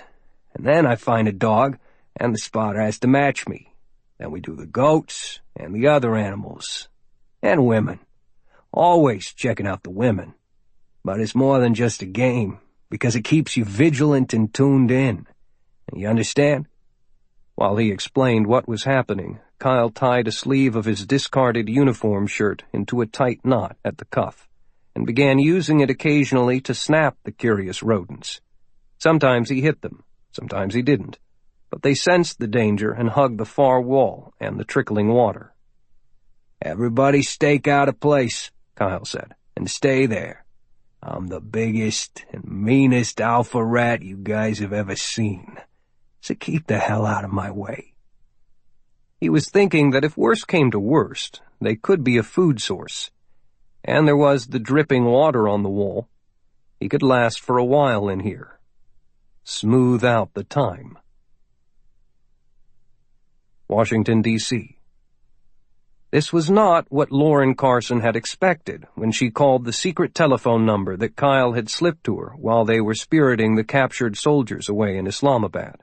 When a gruff voice announced that she had reached the 179th MRE Research, Development, and Tasting Brigade, she thought she had the wrong number. But when she mentioned the name of Kyle Swanson, the tone of the voice changed immediately. Hold while I get his boss. The crisp voice of a woman came on the telephone next, carrying the slightest hint of urgency. Lauren identified herself as being the CIA agent who was with Swanson in Pakistan. Do not say your name on this connection, stated the strong voice. Did anything change recently in your personnel file? Yes, Lauren replied. It was confidential, and I can't talk about it. A letter of commendation for the extraction of the 2 captives. Lauren paused. Whoever this was had access to her personal CIA file. I'm in some trouble, and Kyle said I should call this number if I ever needed help. I need help. And I cannot very well come to any office at the Pentagon. I think someone may be following me. From your shop? Yes. Can we meet somewhere? There was a pause. Then the woman said, Drive out to Tyson's Corner in McLean. I'll meet you at Burgers and Burgers. Order something and grab a table, soon as you can make it. Wait, how will I recognize you? You won't, but I have your picture right in front of me and the latest driver's license photo. I think I can pick you out of a crowd. I'll be there in about an hour. What's your name? Tyson's Corner, 1 hour. The call terminated. Lauren kept her eyes moving to the mirrors as she drove around Washington on busy Route 495, the Capital Beltway. She saw a lot of cars, vans, and trucks of every description, but nothing that lingered as possible followers.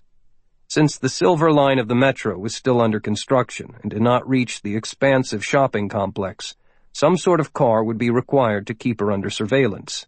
Or she thought a truck, a motorcycle, helicopter, airplane, or satellite. Getting paranoid, girl? By the time she found a parking place, looked at the guides to the many different stores and shops in the regional supermall, and hiked to the hamburger cookery, the hour was almost up. She went to the counter and ordered a cheeseburger, and was surprised at how all of the cooks and servers yelled at each other, and even across the restaurant to call out orders. No microphones, just shouts. Combine that with the conversation of the customers, who also had to talk loudly in order to be heard over the bawling of the crew in the candy-striped shirts, and you had a place with the noise level of a small indoor football stadium. People who had put in orders and were waiting for the food stood around idly, reading or just killing time. Lauren found a napkin and took a handful of peanuts from a bucket, then sat at a small table. She looked at her watch. An hour and 5 minutes had passed. Her number was shouted, and she went to pick up the order.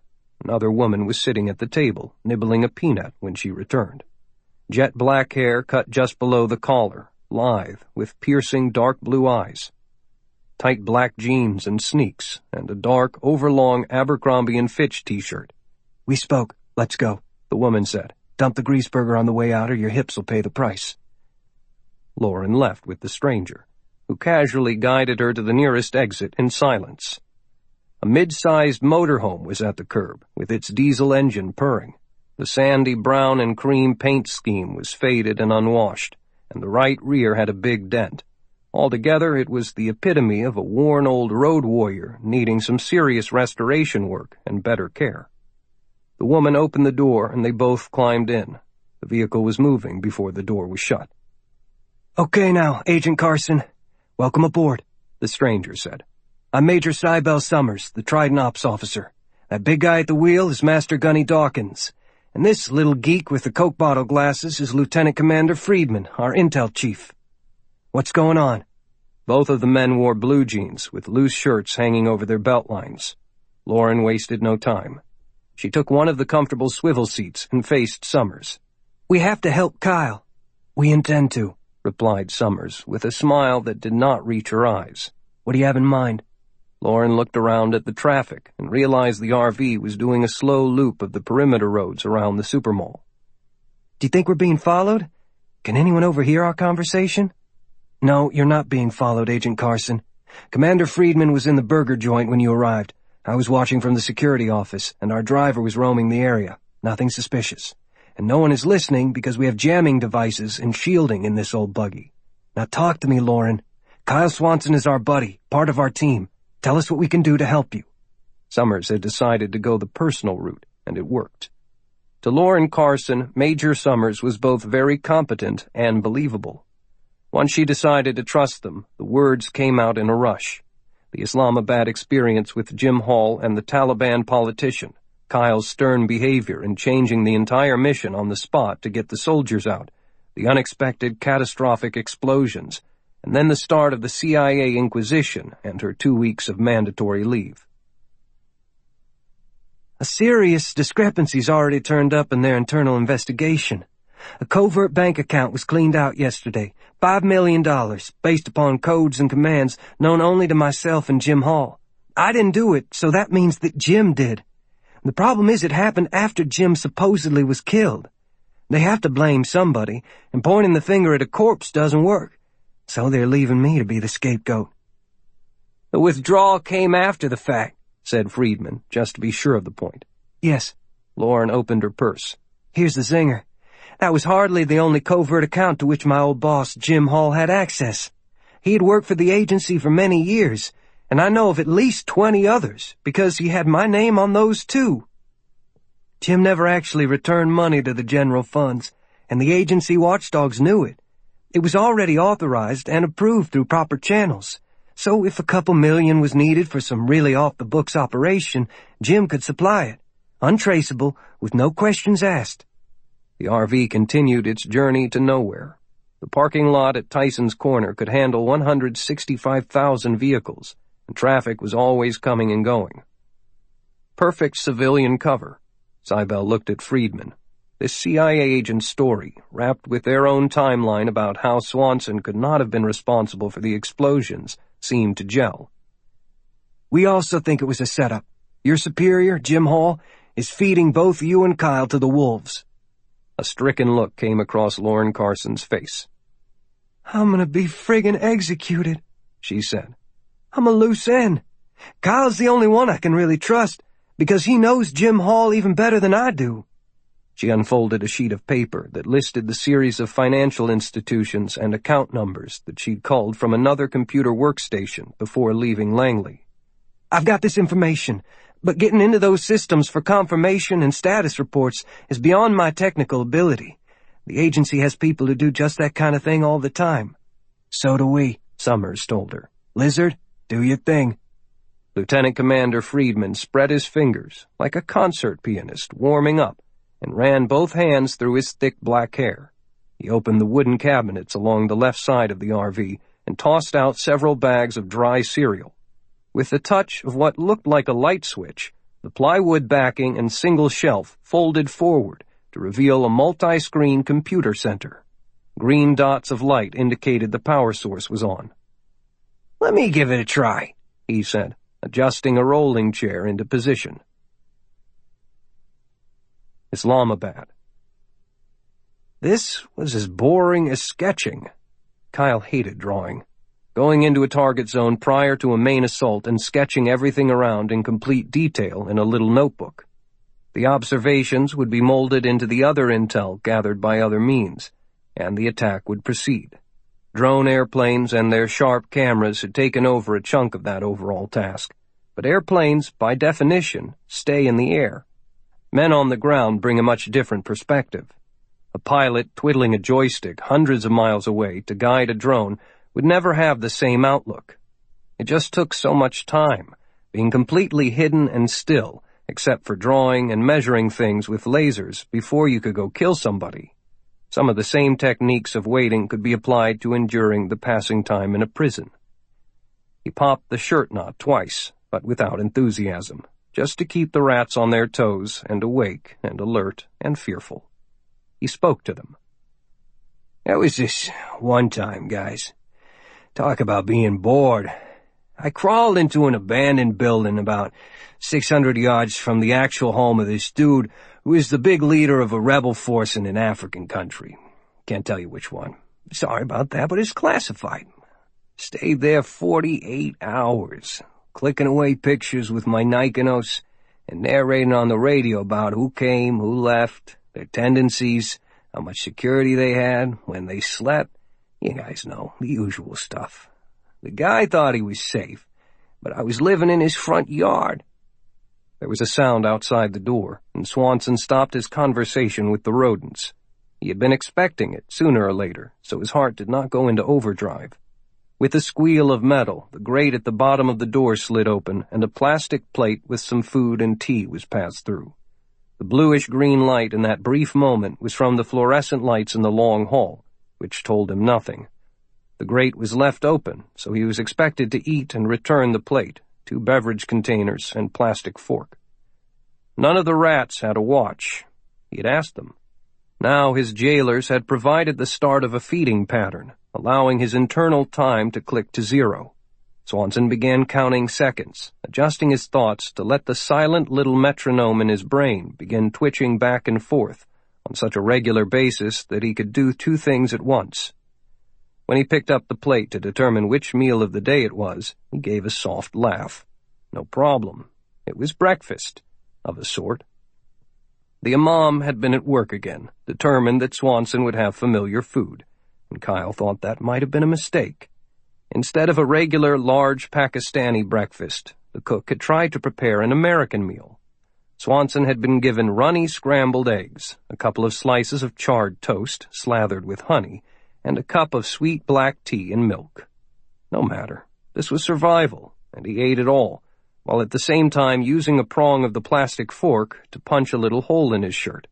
Then he pushed the plastic and paper back through the hole. Someone picked it up and closed the grate. Darkness again, only this time with a difference. He worked on his timeline, his boring, tedious, glorious timeline. More than just a count, it gave him something to do. Something to think about to keep his psyche engaged.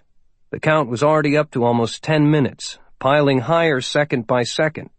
The strike had been at evening prayers on Tuesday, So this was Wednesday morning, breakfast time. 60 seconds to a minute. 3,600 seconds to an hour. Swanson's fingers had already widened the hole he'd punctured in the tunic. When the hour mark passed, he made a small rip along one edge. The shirt was now a physical clock. He could keep time, counting down to the next feeding time. It was a routine that he could do for days, if necessary. He leaned back against the wall with a sigh, gently touching the rip. 1 hour. There was no such thing as an indefinite mission. Each operation had an end time and a purpose. This didn't. 30. Langley, Virginia. Crisp morning light slanted through the blinds, covering the bullet and soundproof windows in the private interview room on the second floor of the CIA headquarters.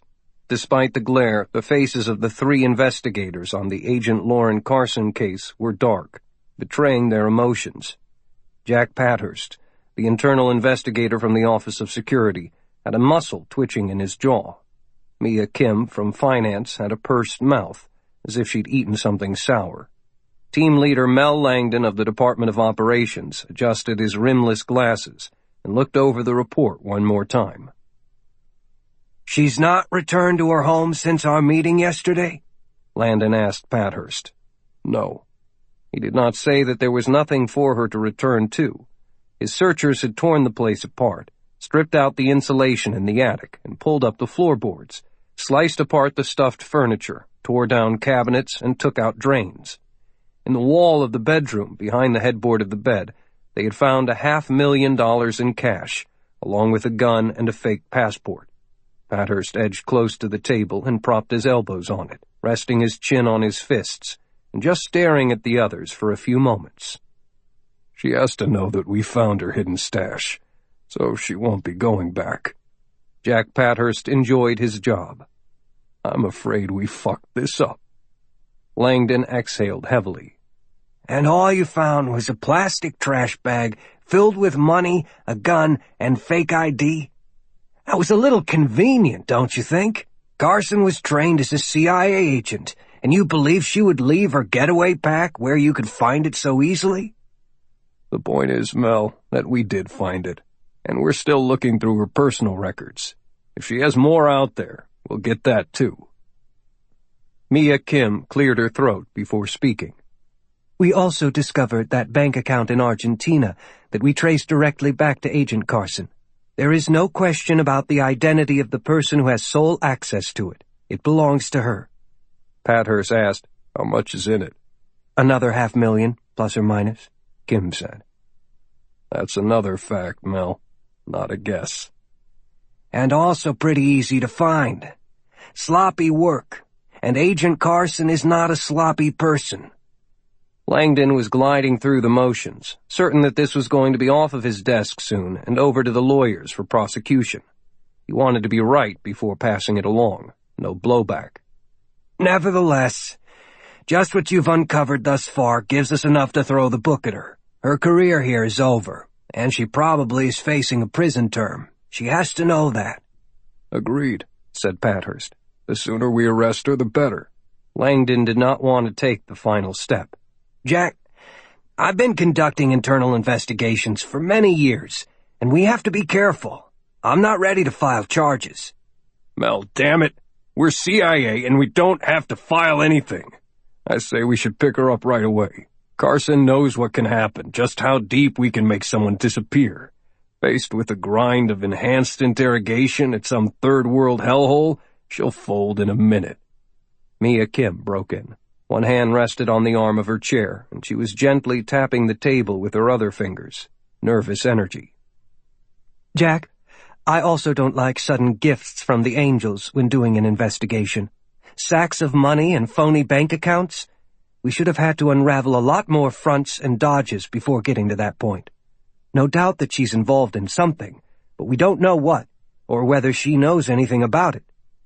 Jack Pathurst examined them both with curiosity rather than alarm. The normal reaction should have at least been some outrage, but Langdon and Kim were dithering. All the more reason to get her in here. I've agents checking area hotels and motels because she had to spend the night somewhere. I need your permission before asking for police help. We can have every cop on the streets looking for her within an hour." "That risks going public," Langdon said. "Not a good idea." "Mel, I can get this girl. She's just a beauty queen, not a real field agent. She's out there on her own and without resources. I will get her and throw her down a well until she tells us what we need to know. There's no downside to snapping up one of our own agents. I don't understand why you're hesitating." Langdon pushed away from the table and stood, shoving his hands into his pockets. "It doesn't pass the smell test, Jack. You're wrong to think of Lauren Carson's just a pretty face. She's tenacious and very smart. She's already proven that, because you do not have her in custody already. Carson saw an opportunity to get away yesterday after that first meeting, and she snapped it up." Pathurst remained silent. It was true. He had been concentrating on the search rather than being ready to take Carson off the street. She should have been considered guilty until proven innocent, not the other way around. But she'd walked out on authorized leave, with no one following her. Now she was gone. "No matter what the situation, Carson has answers, or at least information that we need. We cannot ignore the facts," Kim said. "We need her to talk. I don't like it, but Jack is right." I know. Langdon picked up the papers. This was turning into a serious situation, and Carson was right in the middle of it all. "Very well, Jack. Go find her. Use whatever you need, but keep it quiet. Word gets out, and there'll be sexy pictures of her wearing a tiara all over the TV, and she'll be identified as a rogue CIA agent forever." Islamabad. Kyle Swanson was startled by new noises outside his prison door, not the normal pattern that preceded the usual feeding and waste disposal, but the scuffle of multiple boots and voices made dull and distant by the concrete and steel. He rose from the mattress, straightened his outfit, turned to the wall, and shielded his eyes as a key was inserted in the lock and turned. The burst of light still hit him like a thrown rock. Then came some yelling, and strong hands grabbed his biceps and legs. He did not resist. Handcuffs and leg irons were put in place. He kept his eyes tightly shut against the harsh light when they spun him around and someone shined a bright beam directly into his face. An order was snapped, and the unseen hands pulled him forward, his stumbling steps measured exactly by the length of the ankle chain. Swanson went with the motion. The air in the tunnel hallway was fetid, but almost fresh in comparison with the stale odor of his cell, where there was no circulation. Hot and stuffy in the day and cold at night. He heard the metallic racking of a guard cocking a pistol. They were taking no chances with him.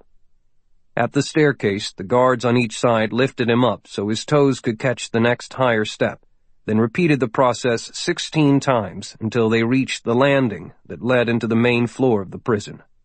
Kyle opened his eyes during the climb and allowed the dungeon shadows to help adjust his sight for the onslaught of light he knew was coming. His breath was slow and measured, and his pulse was normal. Through one door, across a room, then another door, and he recognized being back in the warden's suite of offices. The warden stood beside a window, taking obvious pleasure in observing the filthy condition of his prisoner. Another man rose from a chair when Swanson was brought in. He was tall and fit, with neat gray hair and a lightweight blue suit with a striped tie. Every inch a diplomat, Kyle thought, realizing his own garments were ragged and his body stank. He had not had a bath since being captured. When the man spoke, it was with a flat Ohio accent. "Please leave us alone for a while, Warden, and please remove the restraints." "You may have all of the time you need, Mr. Riles, but the restraints remain in place. This man is very dangerous." "Not to me." "To everyone," the warden insisted, leading his men from the room. "Do not be too long." Alone with Kyle in the room, the American spoke. "Let me help you to a chair, Gunny Swanson. Get you a glass of water? My God, man, you look terrible." "Thanks," Kyle said, drinking the clean, clear water in a couple of gulps and holding out the glass for a refill, which he also drained. "Who are you? State?" "Yes." He fished out a wallet with his State Department identification. "Dean Riles, Deputy Chief of Mission. We've been battling to get to see you since the capture, but the Pakistani government has been dragging its heels because of the damage in Islamabad." "I had nothing to do with those explosions," Kyle said. "I promise that it came as much of a surprise to me as anyone." Riles sucked in a breath. "Still, it has been awful. The government is still reeling, but somehow it's holding on despite the unrest throughout the country. Now, how have they been treating you? Your shirt is in rags." 3 hots and a cot, sir. Not really, but I've been through worse. Solitary confinement in a basement cell with no light or heat. There've been no beatings, because I apparently have an influential friend. Swanson let his gaze wander around the room and to the warden's desk. A digital clock told him it was a little before noon, just about what he had guessed. He could start counting again when he went back downstairs. "Your friend has worked hard on your behalf. That brings me to the second reason for my visit today." Riles opened his leather briefcase and took out a file. "Good news and bad news. Really bad news, I fear, Gunny. But the only deal that is open to us." Swanson liked this quiet and studious man. Obviously Ivy League by education, probably a good lawyer, who decided to embark on a course of public service while he was still a young man. Most likely an old-school diplomat who had seen many a tight negotiation in his time. If he said the deal was the best, it probably was. "There's been a hard bargain made, with the upside being that the Pakistani government doesn't want you around. Therefore, a team from the Diplomatic Security Service will come over here at noon tomorrow, remove you from this prison, and take you to the embassy. Another 24 hours, Gunny. Can you do that?" "Yes, sir. I can do that." Riles used his hand to flatten a typed document on the desk. "Now for the bad news. You're being charged with violating Article 118 of the Uniform Code of Military Justice, specifically with unpremeditated murder. There are 12 specific charges, but that number probably will grow." Riles looked at Swanson straight. "The maximum punishment will be directed by a military tribunal, and such punishment may include dishonorable discharge, forfeiture of all pay and allowances, and confinement for life." Swanson thought hard. "Not a death penalty?" "And that was part of the bargaining, son. No death penalty. You'll be held in Fort Leavenworth, but the court-martial will be held at Camp Pendleton. At least we get you out of here and back in the USA, and you'll have a fair trial with a good lawyer. It's the best I could do under the circumstances." Swanson slumped in the chair, mentally swinging between despair and happiness. He looked at Riles and gave a grim smile. "Okay, sir. Better than a piano wire around the neck some night over here. Thanks." Riles was on his feet. "I look forward to seeing you at the embassy tomorrow, Gunny. Get you cleaned up and some decent food. We can talk about this in more detail, with a temporary defense attorney present. Is there anything else I can do for you before I leave today?" Swanson actually let out a little laugh. "Actually, there is. Downstairs, I have to pee and crap in a bucket. I sure would like a trip to the warden's bathroom before you call him back. I can waddle over there and leave the door open. Won't take but a minute. And I'd like to wash out my eyes, too." Riles started putting away the papers and strapping up his briefcase, while Swanson made his slow way to the bathroom, closing the door slightly with his elbow. Moving to the toilet, he quickly scanned the small room, and when he finished urinating, he flushed and moved to the sink and turned on the water. A mirrored medicine cabinet was above it, and Kyle pulled it open and discovered a treasure chest of possibilities. He quickly grabbed a small roll of dental floss that he could keep in the palm of his hand, and tucked a blue-handled plastic safety razor into the waistband of his trousers. 31. Dubai, United Arab Emirates. Jim Hall told the taxi driver that waited at the front door of the beachfront hotel to drive him to the Burj Dubai Mall. He wanted to buy several pairs of comfortable gloves that would serve until he could have some handcrafted to disguise his missing finger. The sharp pain of having it severed was only a memory, and he was already exercising as if the digit were still there. He settled back into the soft seat and let the strong air conditioner flow while he watched the passing landscape. So this is what is going to happen to the entire Middle East when the black gold runs out. Dubai was the second largest of the 7 sheikdoms in the United Arab Emirates, but most of its oil wealth was controlled in Abu Dhabi, the capital of the Federation. That had compromised the funds needed to pay for Dubai's grandiose desires, so the city-state had concentrated instead on becoming an international trade and financial center, with the underpinning of real estate development, most of it through companies owned by the government. When the global banking and real estate markets utterly collapsed in the first decade of the 21st century, little Dubai was left with billions and billions of dollars worth of debt. It had taken years just to stabilize the economy, and even today, apartment buildings, office complexes, avenues of private homes, and resort hotels stood unfinished in the desert sun. In addition, sticking up in the middle of the desolation like a toothpick in the dirt, stood the world's tallest tower, the Burj Dubai, 2,717 feet high. Somehow the billionaires and the state would not let the project fail, as if national survival were at stake. Soon enough, the one being built over in Saudi Arabia would make the Burj Dubai look small in comparison. But Hall did not care. The taxi let him off at one of the many entrances to the supermall attached to the tower, and Hall spent a couple of pleasant hours wandering around the shops. He found some gloves, watched the skaters gliding along the improbable giant indoor ice rink, visited the aquarium, and then drifted into the tower itself, stopping in the lavish lobby to read the long list of tenants. The energy consulting firm of Baker Harris and Associates occupied the entire 7th floor. It was a CIA front company that posed as a legitimate business, analyzing myriad amounts of energy data and production for clients, while also trolling for intelligence nuggets for the agency. Standing in the lobby, he dialed the business number on his cellular phone. Baker Harris and Associates, came the greeting in English, the universal language of business. How may I help you? The answer was bland, giving away nothing. Connect me with Margaret Dunstan's office, please. One moment. A pause, a click, and a ring.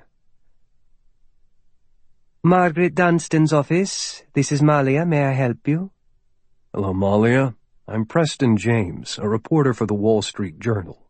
We're putting together a story on the Dubai recovery efforts, and I wondered if Ms. Dunstan might be able to give me a few minutes, right now, for an interview. I understand it is inconvenient and short notice, but I just happened to be in the tower and another interview canceled. Could you ask, please? Oh, Mr. James, I'm so sorry. She is just starting an important luncheon meeting, and the rest of the day is packed full. Her schedule is absolutely jammed. I know she will be sorry not to be interviewed for your story, so if you leave me your... Hello? Hello? Jim Hall had hung up in her ear. All he had wanted was confirmation that covert CIA operative Maggie Dunstan was in her office today, which meant she would be returning home tonight, where he would be waiting, just like in the old days. A few hours later, in the sluggish, dead heat of the afternoon, Hall strolled into her exclusive apartment building and directly to the elevator. The doorman gave him no more than a glance of attention because he looked vaguely familiar and walked as if he belonged in this exclusive enclave of foreigners. In the elevator, he punched 12 and got off on the exact floor of her apartment, making no attempt to cover his approach. He wanted people to remember this visit. Her door was the third on the right, along the carpeted corridor, and made of shining oak, not more secure metal. He knocked, not expecting an answer because he was sure Maggie still lived alone. He already had the key he had stolen 2 years ago in his hand, and it fit perfectly. A quick turn, and the lock opened, and he was inside, with the door closed and locked. Silent but for the hum of the central air conditioning. Margaret Dunstan had been a project of his for years, starting when he was first assembling his plan of escaping the clutches of the CIA and getting rich. He had mentored her, courted and bedded her, made friends with her gray cat with the blue eyes, Sapphire, and stolen her apartment key. The place was dim because she kept the blinds and curtains closed to deflect the heat. He peeked through the window coverings and once again saw the impressive view.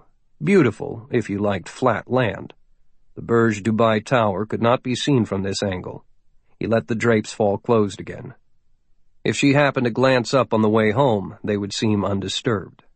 The furniture was expensive, and the apartment was well kept, but not extremely neat.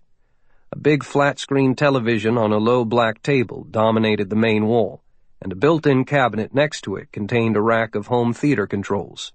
A matched sofa and love seat combination faced it. Fashion magazines lay on a table, and there were plenty of CDs around, mostly light jazz. On the wall were a few pictures of her family back in California. He found Sapphire sitting in the hallway to his right, head cocked, staring, tail twitching, and curious. She seemed to recognize him, and as he went farther into the apartment, she followed and got her ear scratched. Hall turned down the air conditioner as low as it would go. Maggie used a spare bedroom as her office, and Hall went to her desk, sat down, called up the word processing program on her computer, and wrote his confession, printing it out on the LaserJet printer and folding it neatly into an envelope, which he licked and sealed. Again, he did not care about leaving fingerprints or DNA samples. The more, the better. Then he went into the main bedroom. The queen-size bed had not been made that morning, as if Maggie had been in a hurry. A few articles of clothing and a towel were in a pile outside the bathroom door. Jim Hall stripped off his own clothes and laid them neatly over a chair, because this job was going to be messy. It was getting colder in the apartment by the time he adjusted the bedspread and settled in for a nap before she got home. Everything he needed was in the kitchen. Before he fell asleep, he felt Sapphire jump onto the bed and fold into a ball behind his knees, purring. Maggie breezed in through the front door just a few minutes before 8, locked it, and stood still for a moment, shivering as the chill hit her. From his position beside the kitchen door, Jim Hall saw her plainly, medium height, with a good figure, and a face constantly refreshed by makeup. Her hair was dark brown and cut long, swept back over her shoulders. "Ah, Maggie, you've lost some weight," he thought. "Good times."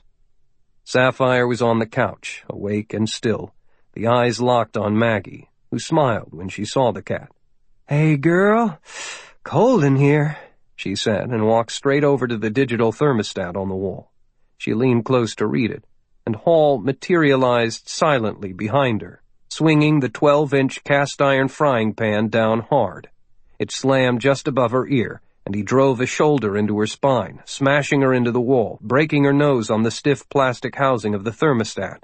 She collapsed with a whimpering moan, her head feeling like it was exploding. Hall did not want to really hurt Maggie. He just needed her dead. He smashed her head twice more with the heavy pan, and on the final blow heard her skull crack. She was totally unconscious, dying from the brain and spinal injuries, and he knelt beside her for a moment to catch his breath. Not long. He had to get to work while the heart was still pumping. It was important. A lot of blood would spew out to help make the scene as gruesome as possible for investigators. Standing up and taking 3 strides back to the breakfast bar in the kitchen, he silently put the heavy, blood-stained frying pan into the sink and lifted a long, sharp cutting knife from a wooden stand on the counter. Then he worked methodically, pulling multiple deep wounds across major arteries. The thick purple blood fountained out and splashed the walls as well as the floor and his body. Slashing and disfiguring facial cuts were necessary too, and he also sliced off the eyelids. Those enchanting brown eyes were staring up at the ceiling, seeing nothing.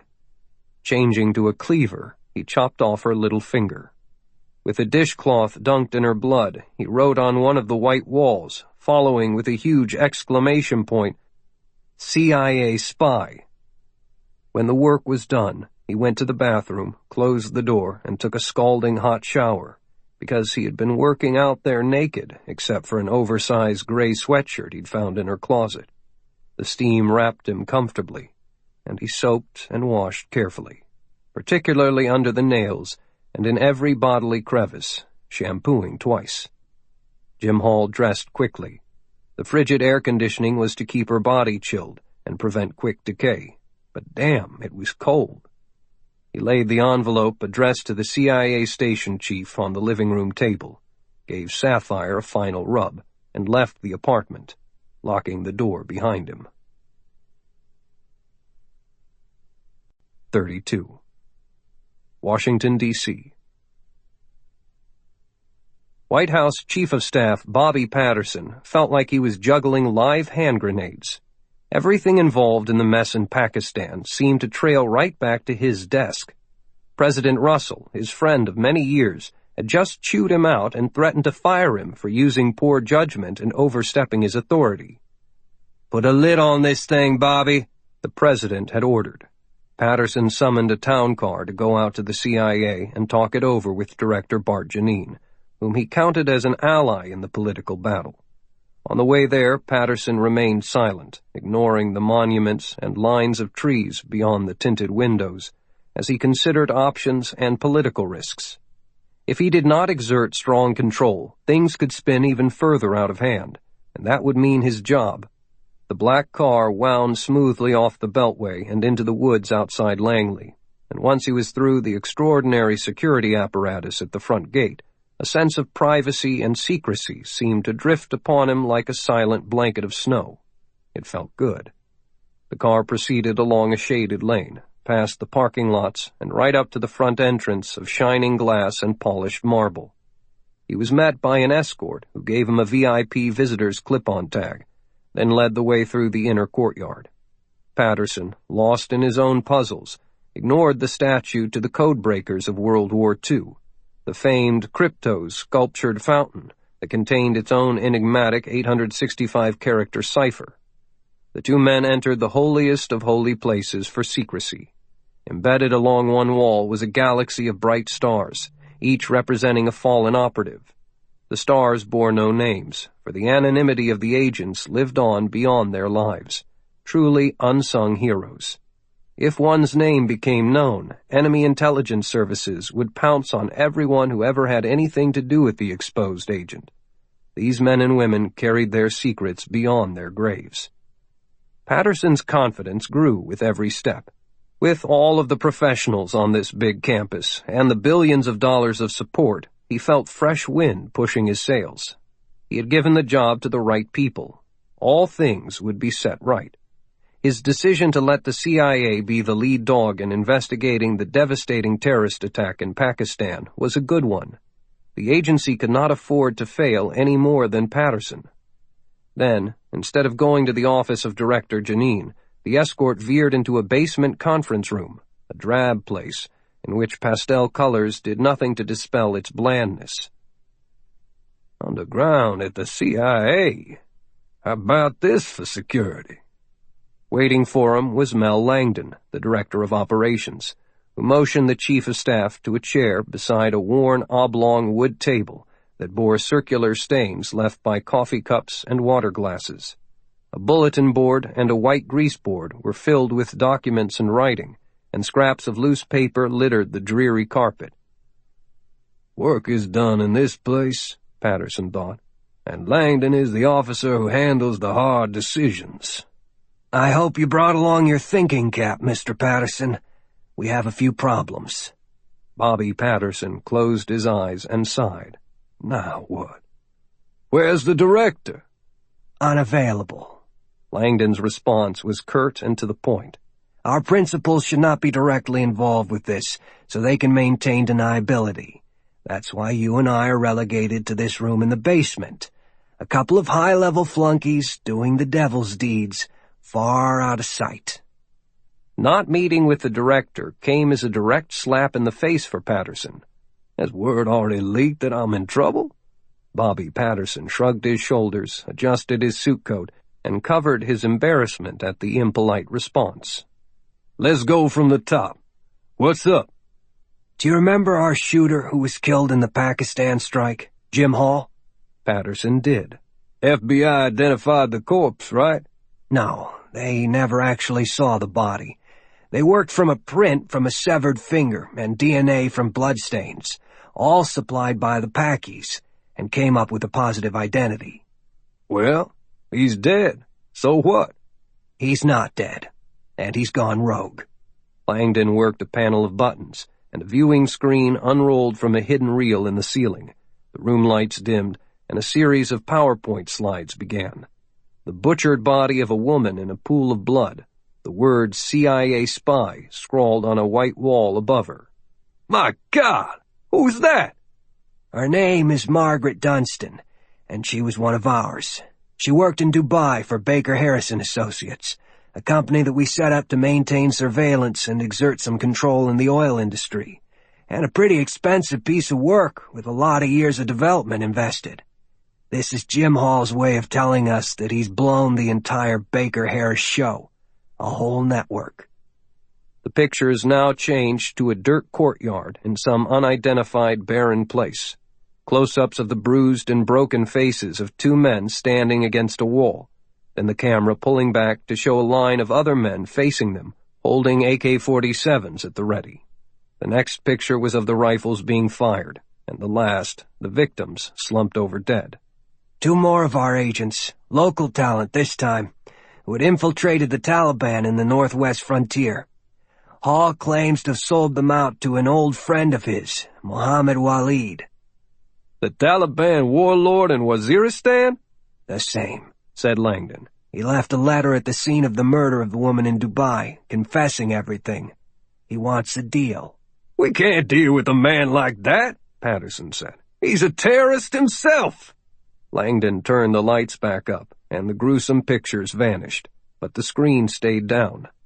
Like I said earlier, Bobby, we're doing the devil's deeds here today.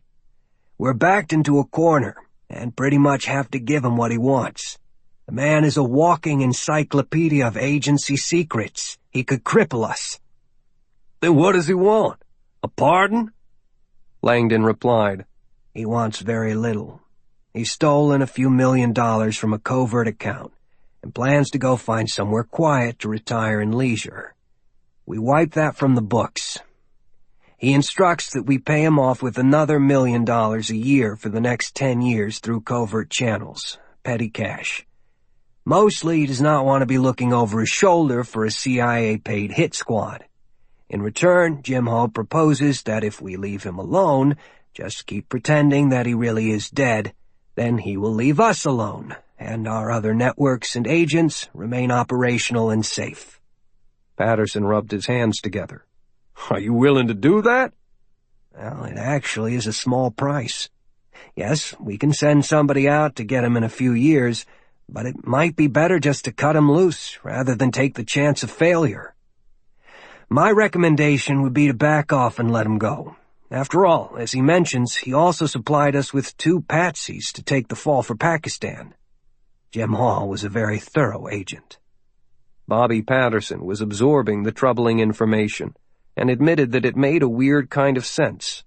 A rogue agent silenced and 2 people to blame for the Pakistan troubles. What about those others? First, we have Agent Lauren Carson, who is Jim Hall's assistant. Mal Langdon worked his slideshow again, and a series of photos of a beautiful young woman walked across the screen. She was under suspicion almost from the start, primarily for helping him steal the money, and now she's cut and run. We found evidence of her apparent guilt, so our top investigator is running a search for her and is confident that she'll be in custody within a few hours. Once we have Carson, we take our own sweet time to convict her in a secret court and send her to a secure prison within our private system. We impose a total press blackout on Carson, because the news vultures would love to run stories of the beauty queen spy mistress. Unfortunately, she's also CIA, and we don't want that connection known. A final picture of the smiling woman lingered on the screen, then disappeared in a shower of pixels, just as the real Lauren Carson was about to do. Patterson realized that he was sweating, despite the air conditioning. He had been in many negotiations in his life, but this was literally life-and-death material. Sending an attractive young woman to a prison cell for the rest of her life, while letting a real killer go free, was hard to swallow. What about the other person that Hall claims to set up for Pakistan? I assume that would be the Marine sniper? Yes. A few photos of Kyle Swanson came onto the screen, and he was never smiling. His eyes in each picture, no matter how informal, carried a flash of predator. That one is a done deal. We got the Paki government to agree to turn him over if we filed a pack of murder charges against him. We pick him up from prison tomorrow and fly him back to the States. Gunnery Swanson will be secured in Fort Leavenworth. Once in, he won't be coming out. He'll suffer a fatal mishap before he ever faces a military tribunal. Bobby Patterson saw the symmetry as the noose was pulled tight on Kyle Swanson. President Russell had sided with the generals and come down hard on Patterson for overstepping his bounds in the flap about Task Force Trident. So this renegade Marine sniper from Task Force Trident will become the face of this disaster in Pakistan, murdering innocent people and all? Mel Langdon brought the lights back up for a final time and found Patterson looking more comfortable than he did when he'd first entered the room. Sold him. Yes. An out-of-control covert operative goes nuts, takes the fall, and the little secret military group that runs him will be abolished. The White House and the CIA cannot be held responsible that he was not trained and handled properly. Patterson thought quietly as he mulled the situation. A photograph of Kyle Swanson lingered on the screen, as if staring at him with that icy and unrelenting glare. The man is afraid of nothing, thought Patterson. How do we wrap it up? Lauren Carson is as good as caught, Langdon replied with confidence. The sniper's already in custody. All we have to do is post a coded answer on a phony Facebook account that Jim Hall can access from any Wi-Fi computer or PDA anywhere in the world, and he goes away. What could go wrong? Bobby Patterson asked. It was more hope than question. The end is in sight. Put a lid on this thing, the president had said. The White House chief of staff breathed a sigh of relief. Nothing, said the CIA director of operations. Okay, said Patterson. Send the Facebook message, and we're done. 33. Islamabad. Kyle Swanson worked slowly in his cell, doing what he had to do, whether or not he liked it. He was facing a stretch of unknown duration at the United States Disciplinary Barracks in Fort Leavenworth, Kansas, a hard-time military prison. And he was not naive. A prisoner does not have to be officially sentenced to death in order to die, when the immense forces of the intelligence world want him dead. It's kind of funny, when you think about it, Swanson told the rats as he took a seat on his mattress and prepared to get to work. It wasn't that long ago, back when I rescued General Middleton from his kidnappers, that they buried me with full honors at Arlington Cemetery because they wanted me to disappear and do even more work for them. Now it looks like I'm heading for an unmarked grave in the Leavenworth Cemetery, branded as a traitor. Hell of a thing, boys. He picked at the end of the dental floss and measured out a string that encircled his waist, plus a few inches, then used the built-in metal tab to cut it. Swanson was sitting with his legs crossed and laid the strip carefully before him, memorizing it with his fingers. A skittering sound was heard nearby. "You damned rats, stay over there!" he ordered. "Don't fuck with my dental floss." The State Department guy said he would be picked up from this prison tomorrow at noon, which meant Americans would take him into custody. He did not want to kill any Americans to break free after he was pulled out of this cell, but he also did not want to reach Leavenworth in irons. He would only have one chance. He strung out another length of floss, cut it, laid it beside the first. If he could pick the right moment and overpower one of them, then he could grab the pistol the man was certain to be carrying and take control of the situation. He could escape, but that would make him a white boy on the run in Pakistan, wanted for murder by his own government. Not good, but the options were few. Strip after strip of dental floss was measured and cut, then laid out. He could not go to the helpful imam, because while the man might be honor-bound to help, he had also exposed himself enough for Kyle's sake. Another visit might doom him, no matter what his rank in the government or religious establishment. "You know, rats, I made a big choice back there during the explosions. I've seen women and kids die before, lots of them, and I could have walked on by without a second thought, but no, not this time. I essentially went against all of my training and experience and gave myself up for those kids. He paused for a long moment. I don't even know why I did it. People die in wars all the time. It wasn't my job. But here I am with you guys in a dark cell, and your future's so brighter than mine. Hell of a thing.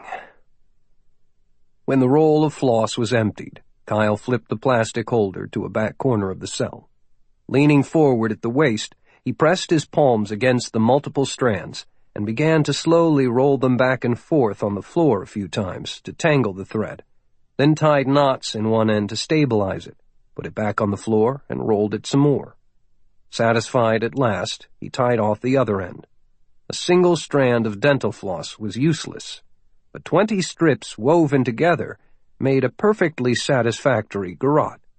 Many little strings can tie down a giant, as Gulliver discovered among the tiny Lilliputians. Swanson stood and wrapped the gathered string around his waist like a belt, then secured it with a light tie, one end dipping lower than the other. His waist measured 30 inches, which allowed plenty of room for him to wrap the ends around each fist a couple of times, and use the excess in the middle as a choking weapon. To kill an American guard would really make him guilty of murder, though, just as he was charged. Beating them up was one thing, but not an outright death, if it could be avoided. He was being treated like an HVT, a high-value target, so security was going to be tight. How many guys? Putting on new handcuffs would supply a moment of freedom, but would it be enough? 1,000 questions surged through his mind.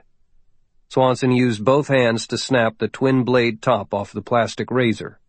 The molding was so close to the edge of the blades that they were useless as anything but a small tool, and it popped easily at the slim elbow where the handle bent toward the face.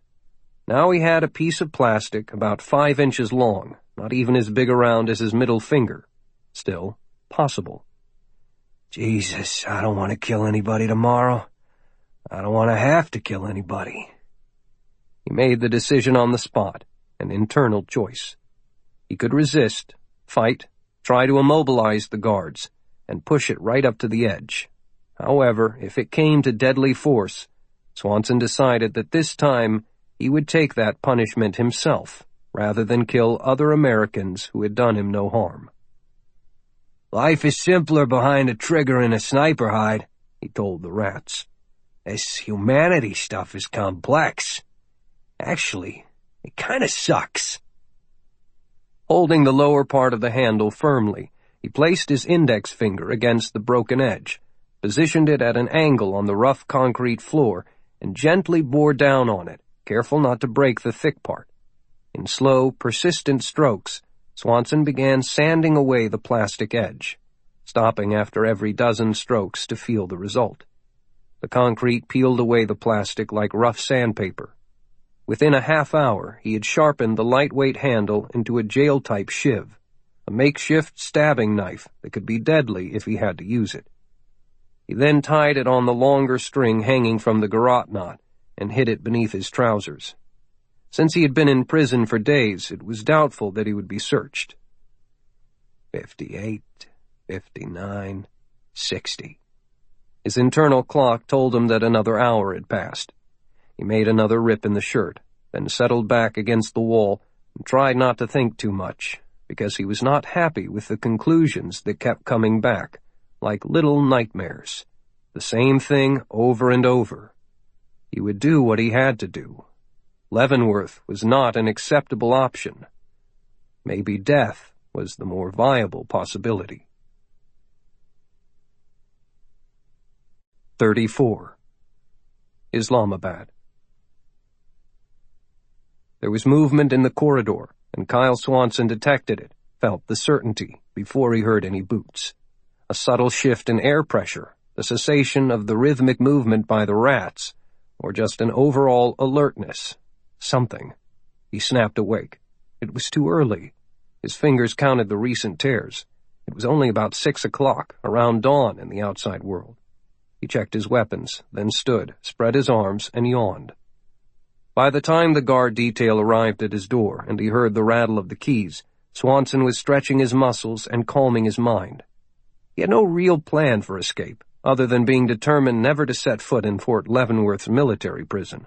Stay in the moment, he reminded himself. Something had changed in the schedule, but he would not dwell on it. Thinking of too many possibilities could bog down the brain when it needed to be concentrating. Breathe easy. Stay loose. He did a few toe stands, lifting his heels as far as possible, rolled his shoulders and his head from side to side.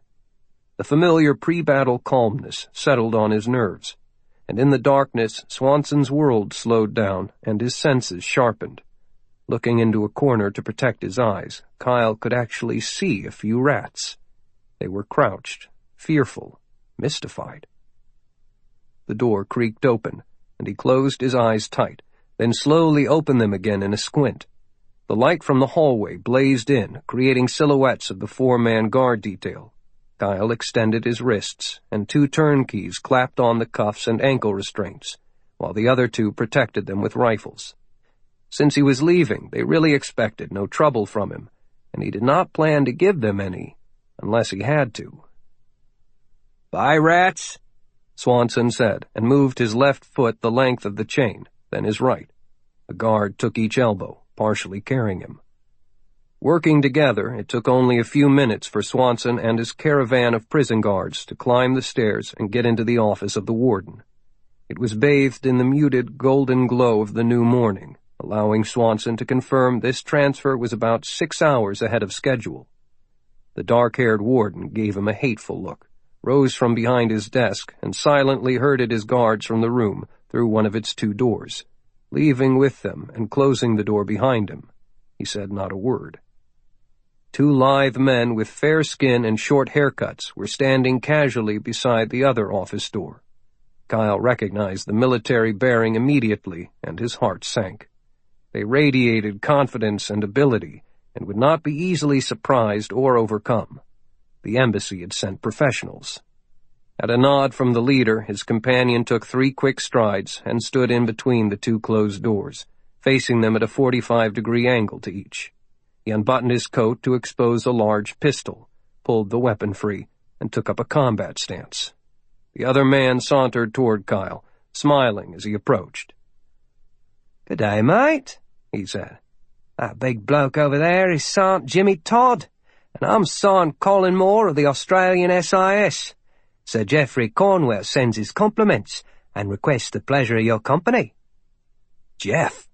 Sir Jeff sent you?" "Yes, mate. He wanted me to tell you haggis." "Haggis never sounded so good," Kyle responded. Haggis, an odd concoction that passed for food in Scotland, was Jeff's private code word for all is well. A wave of relief hit Swanson so hard that he staggered, but he was easily held up by Moore. "You have some interesting friends. Now that's enough words until we get you out of here.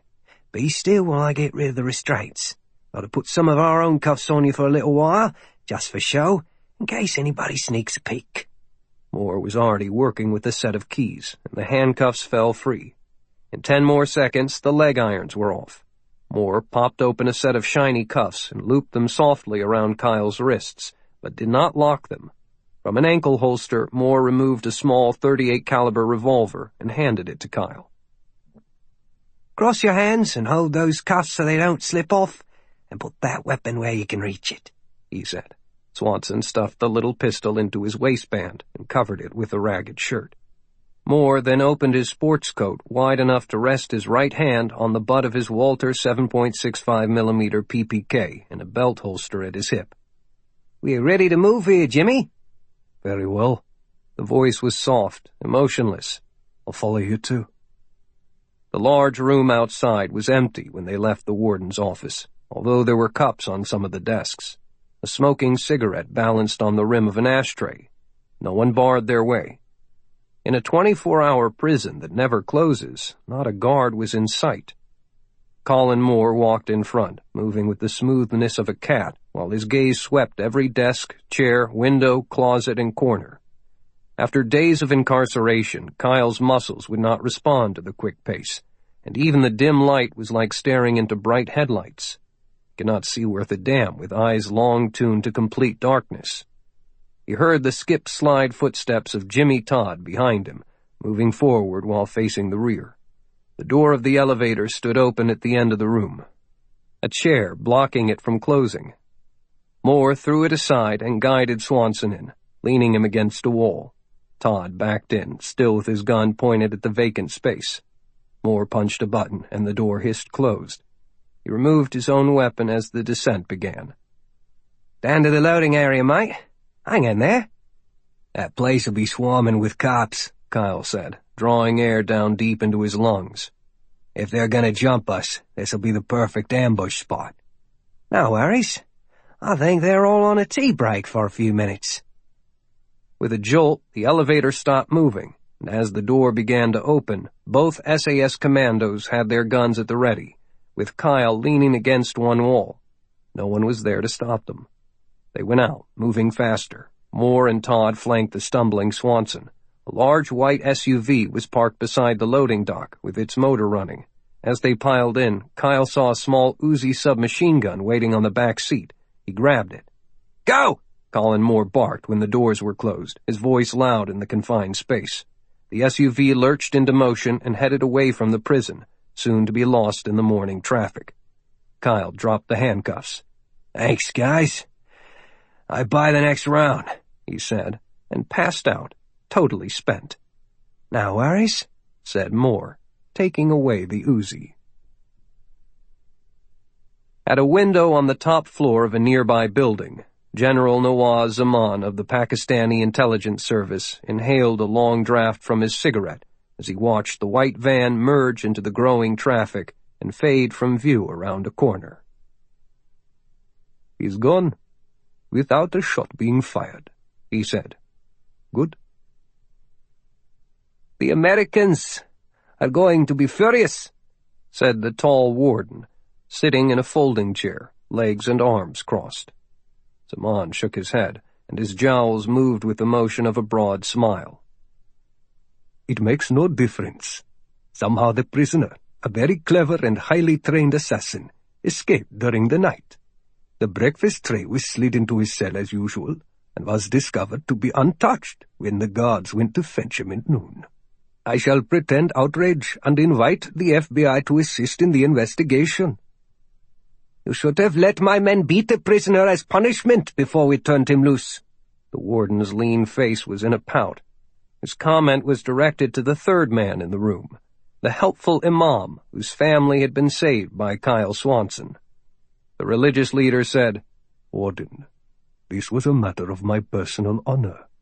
I consider that man to have been a guest in my home, and the traditions of Allah, his name be praised, demand that I protect him, with my own life, if necessary. Were we still living in some village, everyone would be required to protect him. You know that. Anyway, you accepted the offered money, so why do you continue to challenge me?" "He blew up half of our city." "No, he did not. You know nothing.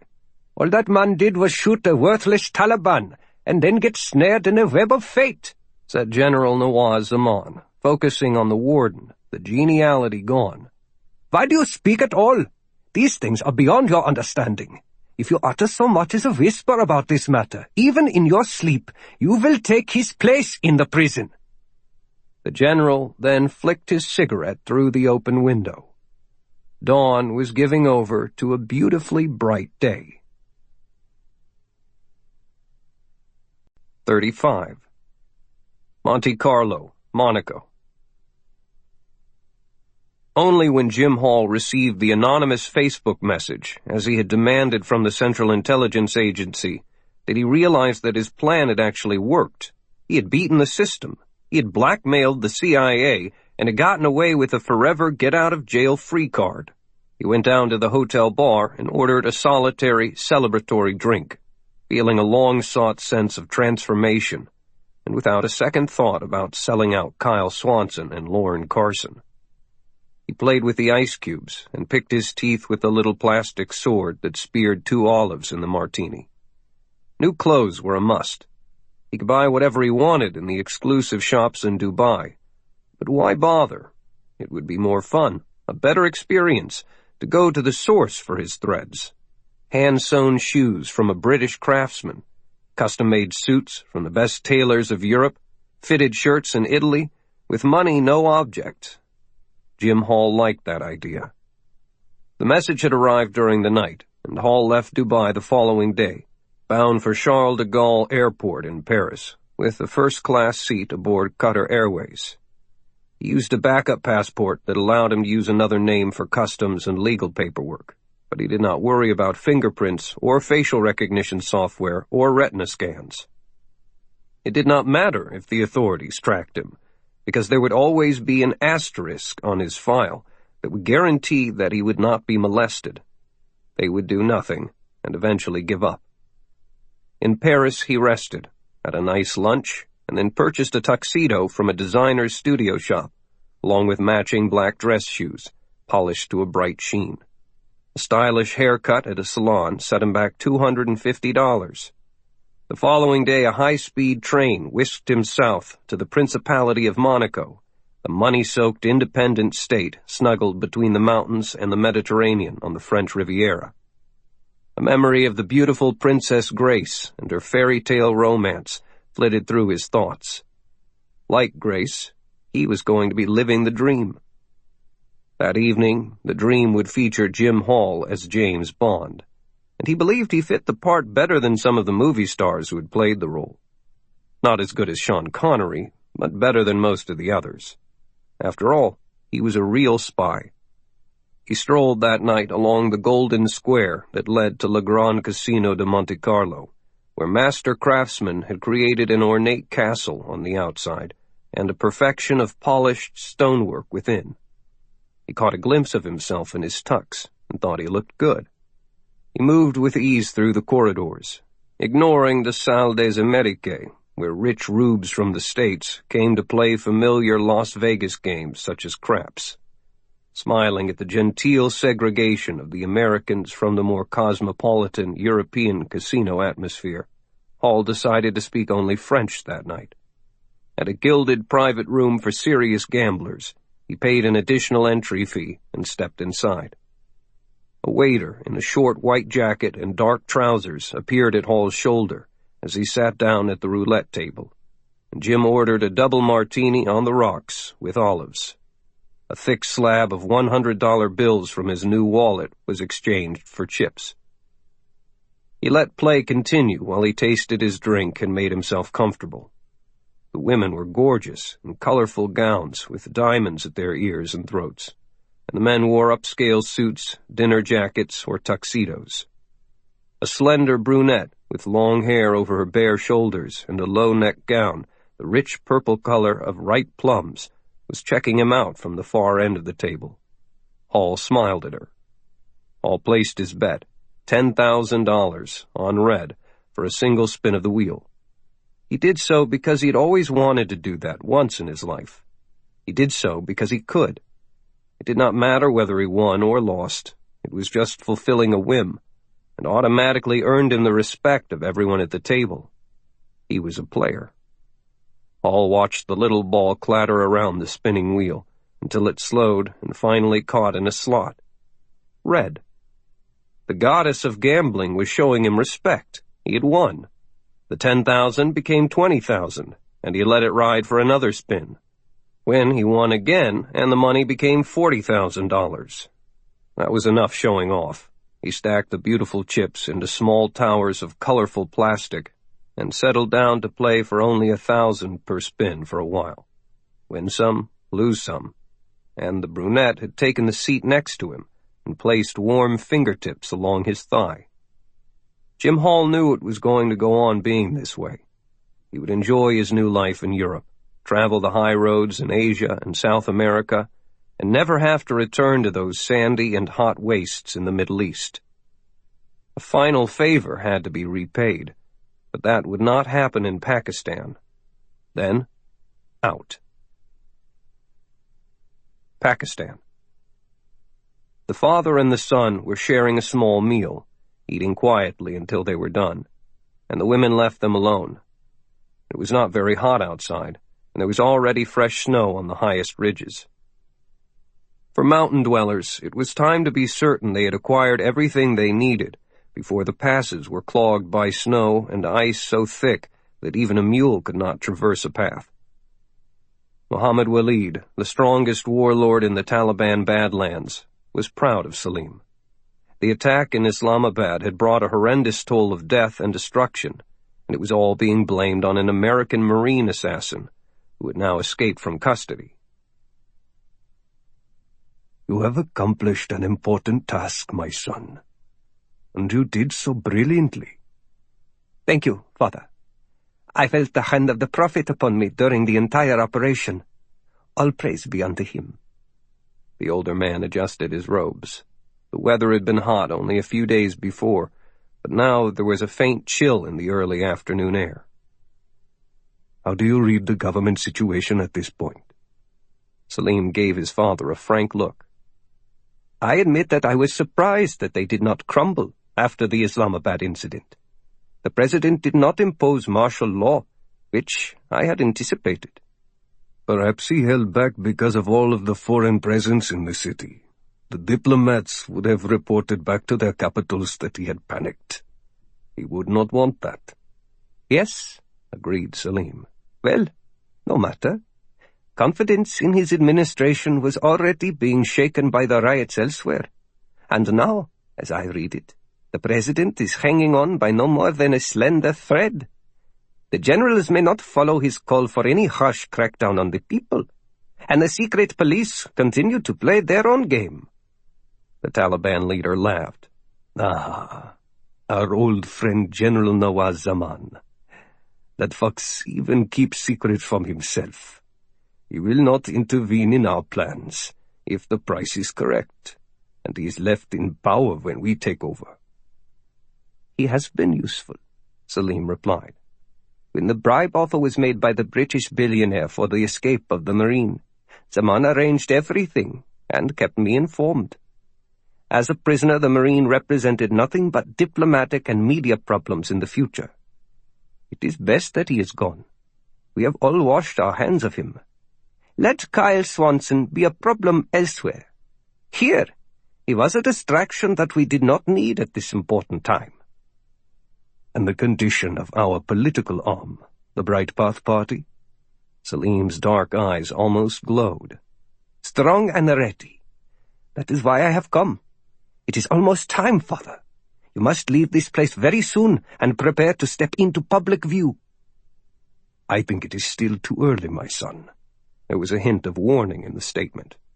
Please allow me to explain my thinking, Father. I would never presume to know as much as you, nor to instruct you in the proper thing to do. Speak. The leaders of the Western countries are showing great concern about the situation in Pakistan. I have learned that the President of Pakistan will be invited to meet the leaders of major European countries and reassure them. Where? That has not yet been decided. The United Nations, The Hague, Washington, London, Paris, are all possible, and it makes little difference for our next steps. He will not return from the trip, and his government will collapse. Walid got to his feet and walked to the main window. People in the village below were content and working. Soon he would be ruling the entire nation out in the open. The other Taliban warlords would fall in line or face his wrath. The West would be forced to accept him. Salim continued. The president will be killed while he is away, and you will step forth as the candidate of the Bright Path Party to be elected and bring stability and peace to Pakistan. There will be a token opposition candidate, but anyone else seeking the office would find that life will be very, very difficult. And Jim Hall does the job, wherever it may be? Yes, Father.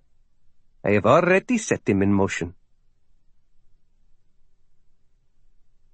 36. Aboard the Vagabond, Mediterranean Sea.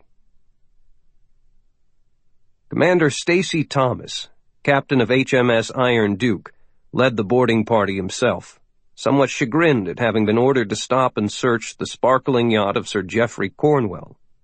The Type 23 frigate of the Royal Navy rode easily in the deep waters, parallel to and only 150 yards off the port side of the white pleasure vessel Vagabond, which had been ordered over the radio to heave to. Awaiting him on deck was Cornwell, the legendary former SAS colonel, now an international businessman. Cornwell was casually dressed, and although he was still confined to a wheelchair from his injuries in a terrorist attack, his welcome was warm and friendly. No sign of animosity for being confronted by the military. That came as a relief for Commander Thomas, who did not want to make an enemy of this influential man. "Welcome aboard, Commander Thomas," Sir Geoff said, extending his hand. "Allow me to introduce my wife, Lady Patricia." An elegant woman in a casual blue and white deck outfit with a white scarf around her neck gave a cheerful smile. The naval officer saluted, then accepted the offered handshakes. "Thank you, Sir Geoffrey, Lady Patricia. I'm terribly sorry for this intrusion." Cornwell waved away the apology. "You have your orders, sir. So why get all bothered with legalities when what you seek is not here? Come and join me at the table beneath the deck awning while your lads conduct a thorough search. They may have the run of the ship. My crew will help, if asked. It is important to clear this up as soon as possible." Stacy Thomas issued the command, and the 5 armed commandos spread fore and aft, scaling ladders and descending below decks. The entire crew of the Vagabond stayed together on the bridge for ease of identification. There was more polite chit-chat. Then Commander Thomas said, "May I get to the point, sir?" "Certainly. Some tea first?" "Not at the moment, sir. Perhaps some other time, when things are not as tense." "Then let me answer your question before you ask. No, we have neither seen nor heard from Kyle Swanson. I was delighted to learn that he had escaped from custody in Pakistan, for we, Pat and I, will never believe Kyle is guilty or even capable of mass murder." "That would be simply impossible, Commander," said Lady Pat in a pleasant voice. "Kyle is always very particular about whom he shoots." She removed a small gold case that snapped brightly in the sun, took out a slender cigar and lit it. She blew the smoke away from them. "Kyle is also a very bright and resourceful boy, Commander Thomas. He knows that Pat and I would automatically be viewed as having a hand in protecting him, and that would be true if he had asked, which he has not. He will not turn to us for help." "May I ask, then, why the Vagabond is out here?" "I do not doubt your word, but this yacht would provide a valuable refuge for a fugitive." Sir Geoff slid a notebook filled with diagrams and photos in plastic sleeves across the table to the commander. "This is one of the latest projects. We call it the Bird and Snake, and it is designed to be a low-cost and pinpoint weapon against pirates. So we are conducting some sea tests. It is a top-secret project, sir, so I must trust you to keep it confidential, other than for need-to-know personnel." The sailors were emerging from below decks and reporting nothing unusual. The cabins and workspaces were all clear. The engine room, galley, and communications shack were in order. All personnel on the bridge had proper identification and valid passports, and there was no evidence that Kyle Swanson had been aboard. "I can have my captain show you the Bird and Snake setup we have below, if you wish. Our computer hard drives contain proprietary data that I should not release to you without a proper court order. Nevertheless, we would welcome an electronics technician with proper security clearances to come aboard and review the contents, should you so desire. He would have to sign a separate and stringent government non-disclosure form, of course." Commander Thomas checked his men. All 5 were ready to return to the Iron Duke. "No, Sir Geoffrey, that will not be necessary," he said. "The Americans are running this manhunt, not us. I imagine we were tasked to this irksome duty just as a warning that they're covering all angles." "Naturally," said Sir Jeff. "Well then, sir, it was nice to meet you and watch your team work. I always enjoy seeing the operations of a well-trained unit." He smiled. "Have a pleasant voyage, and do not hesitate to notify us if you need us again. We remain at the Queen's service." "Thank you, sir," Thomas said, giving another salute. "Good day, Lady Patricia." The boarding team returned down the side staircase to the inflatable speedboat and shoved off as soon as Thomas was seated. "Nice enough, chap," observed Jeff as the boat sped away. He stayed at the table with Pat, drinking tea and nibbling an apple pastry as they watched the big frigate haul the inflatable boat back aboard, then slowly pull away, gaining speed as it went. He turned to the Vagabond's captain, William Stiles, and said, "Bring them up." Two figures with underwater breathing gear treaded water in the silent twilight world about 20 feet directly below the hull of the Vagabond, their rising air bubbles unnoticeable at the bow, where the water was rippled by gentle swells moving against the boat. For Kyle and Lauren, swimming together, the grumpy, loud noise of the British frigate getting underway meant their watery exile was about over, unless some Royal Navy sailors had been left on board, which was very unlikely. Treading water for 30 minutes, with weight belts and big flippers, was easy for both of them. Lauren Carson had been diving for years on vacations, and had been on a swim team as a kid, and she held her position with no trouble. She looked through her face mask at Kyle, about 10 feet away. His military training in underwater warfare and his passion for surfing had left him with an effortless stroke, and he appeared as a virtually stationary silhouette in the water, breathing easily. She thought about how normal people paid good money for scuba diving trips in the sunny Med. As the noisy engines of the frigate faded, Kyle held up 2 fingers, estimating they would remain down for only about 2 more minutes. For security, they had not carried radios when they had changed quickly and gone into the water at the approach of the naval vessel. All signals were made by hand. She could see the plain, bright surface above, and the dark, sleek shadow of the yacht that had been her home for the past 2 days. Kyle had arrived yesterday. 2 international fugitives from justice, hunted by every intelligence service in the world, and they were catching tans and eating well. It was not like she had imagined. Another sound reached her, a sudden dull thunk as a set of doors in the bottom of the Vagabond opened. Kyle immediately kicked toward the new rectangle of light. Lauren followed, and they broke the surface in the oblong launching well of a weapon she had never before seen, something called a snake. Crewmen helped them up and took off the vests, tanks, and other gear and handed them big towels. "Sir Geoffrey asks that you join him in the main salon as soon as you've changed," said a young woman, trying not to stare at their bodies. Miss Carson was perfectly shaped and toned, while Mr. Swanson bore numerous scars. She had heard tales about this American, a familiar figure aboard the vessel, who was a business associate and close friend of Sir Jeff, and a deadly sniper for the United States Marines. As he stood nearly naked in his baggy shorts, the jagged marks on his flesh bore out the truth of those stories. Lauren, in a t-shirt and blue shorts, was already with Pat and Jeff in the spacious cabin when Kyle joined them. He flopped into a chair and popped open a chilled bottle of water. "Man, it's good to be here. Even dodging the Royal Navy's a lot more fun than being locked in that damned cell." "I dare say," agreed Jeff. "Keeping you out of another prison is going to be difficult." Reading glasses were balanced precariously on his nose. "The visit by that frigate was a close-run thing. Next time, we might not have the advantage of seeing them coming 20 miles off." "They won't give up, will they?" Lauren's voice was low. Her legs were crossed and a sandal dangled from her toes. "No, they won't," said Kyle. "So, what do we do? Just keep running?" Her eyes were bright and watery as she considered the enormity of the opposing forces. Navy ships, satellites, paratroopers.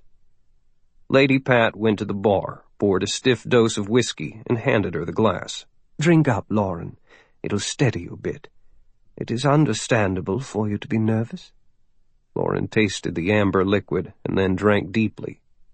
"I'm a wreck, and the rest of you don't even look very concerned." "Well, dear, we've been through much worse," Pat said, getting a drink for herself. "Lauren, there's a big difference," Kyle said, "between running away from something and running towards something. There's absolutely no way that we can evade capture for any extended length of time. Sooner or later, the odds will catch up with us. So we cannot just remain static. We have to be aggressive and careful." "True." Jeff rolled his wheelchair closer to her and leaned forward, resting on his elbows. "Never you fear, young lady. We will get you out of this jam." Kyle locked his hands behind his head and worked his neck muscles around. Lauren thought that he looked incredibly fit after such a short recuperation time. A bit of freedom and sunshine and getting out of prison was all he had really needed. Now he was eating like a horse and sleeping soundly. He showed no sign of being worried. "Do you have more magic up your sleeve, Jeff?" she asked. "Like bribing Kyle's way out of prison?" "Ah, I didn't use my money. I used his." "But Pat said that you paid $500,000. "Came right out of Kyle's shares.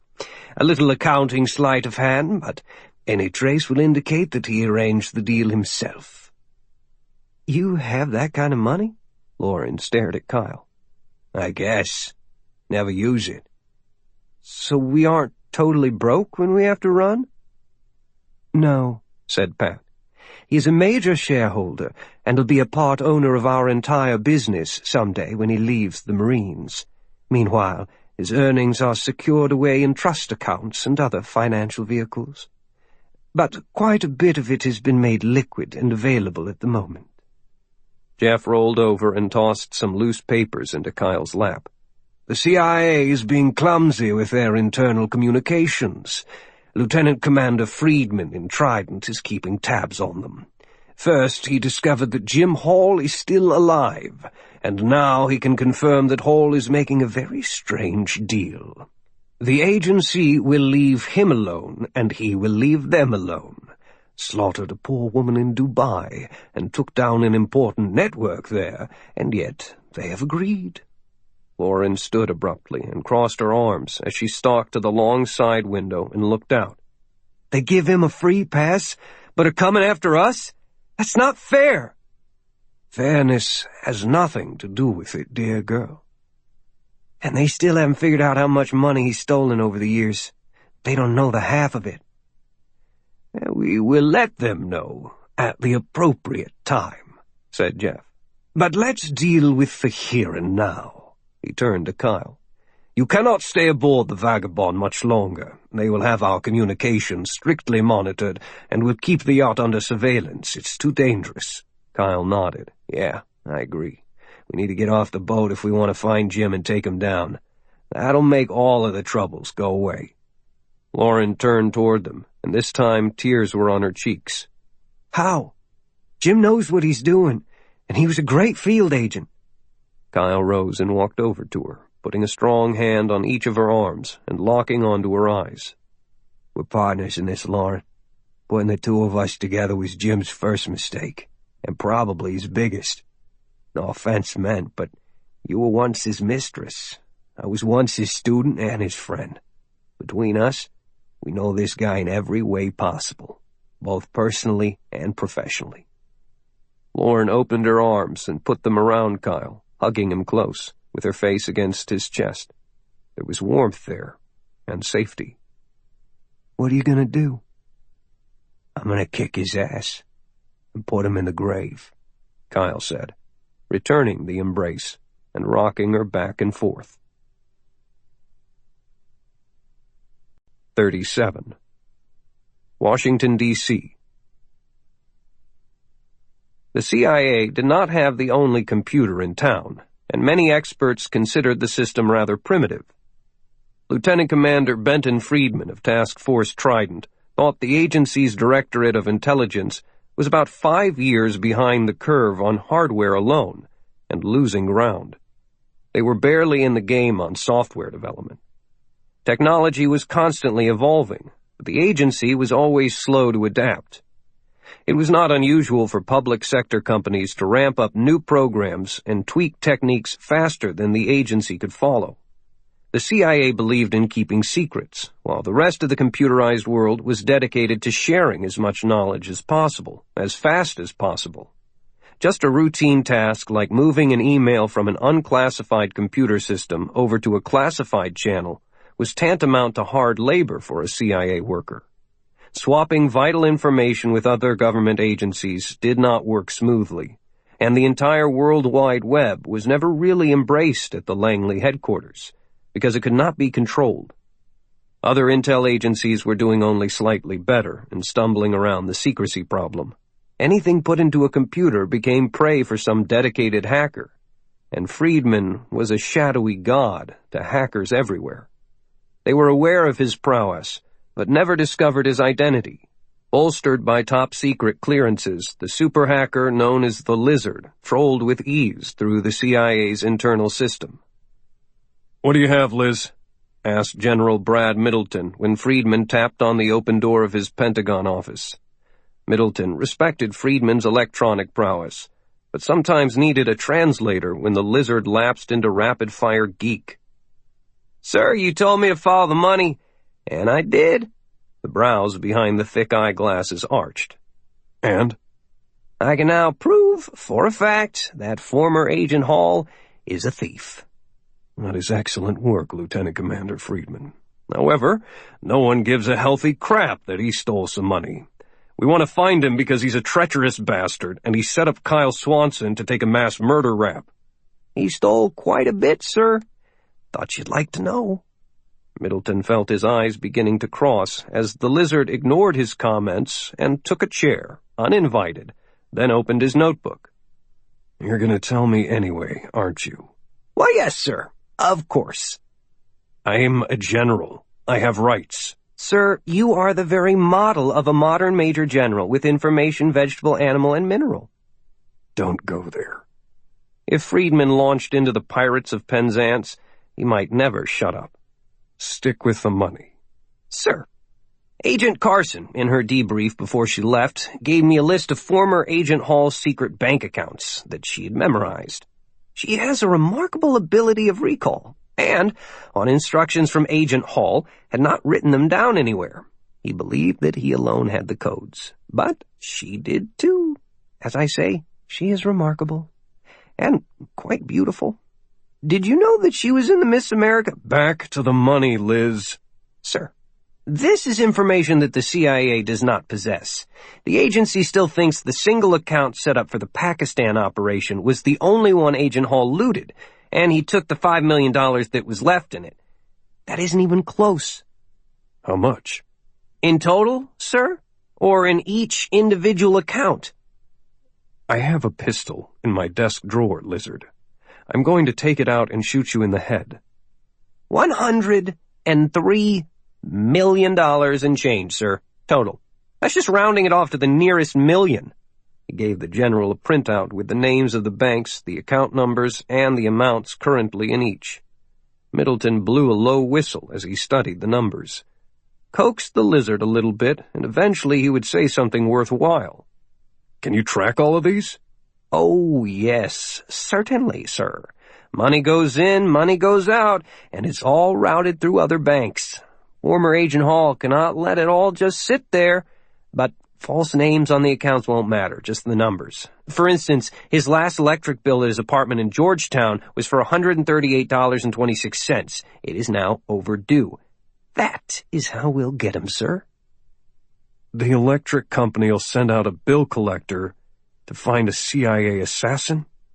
General Middleton began to scratch the stubble of his short hair, a sure sign of impatience. "Liz has something important to say.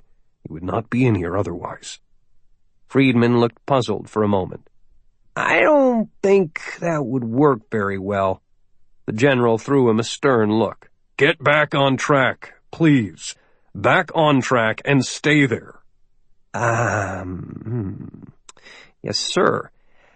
Well, even traitors and sources and snitches have to pay their bills. Former Agent Hall is going to have to dip into those accounts at some time. Perhaps not for $1 million. That would be unlikely, I think. But to pay a credit card or start a new checking account, or rent a car, or buy a dinner, something cheap. When he does, the trap programs I've set in place will locate the banks involved and the billing source. When he moves money, I will see it. Middleton tapped his pen against the desk a few times. Frustration was growing. So, has he paid some utility company $138? And 26 cents, sir. Oh, no, sir. I would not expect him to start paying routine bills for some time. I doubt if he's ever going to pay that bill. Has he made any withdrawals at all? No, sir. Not that I can tell. I would have known. The lizard smiled like a college freshman who had finished a chemistry experiment. General Middleton made a little spinning motion with his right index finger. So, Lieutenant Commander Friedman, you are sitting here... Why? The deposit, sir, not the withdrawals. He hasn't taken any money out, but yesterday, a wire transfer of funds was made into his Paris account from a casino in Monaco. $57,000. Son of a bitch went gambling. So he was in Monaco as of yesterday. And evidently won a substantial amount too, sir. I can now backtrack and find the name he's using and where he's staying. He's already opened up for us. And I anticipate a lot of new information very soon as I become able to establish more specific criteria. Should I inform the CIA? Oh, hell no. Keep this information within Trident for the time being.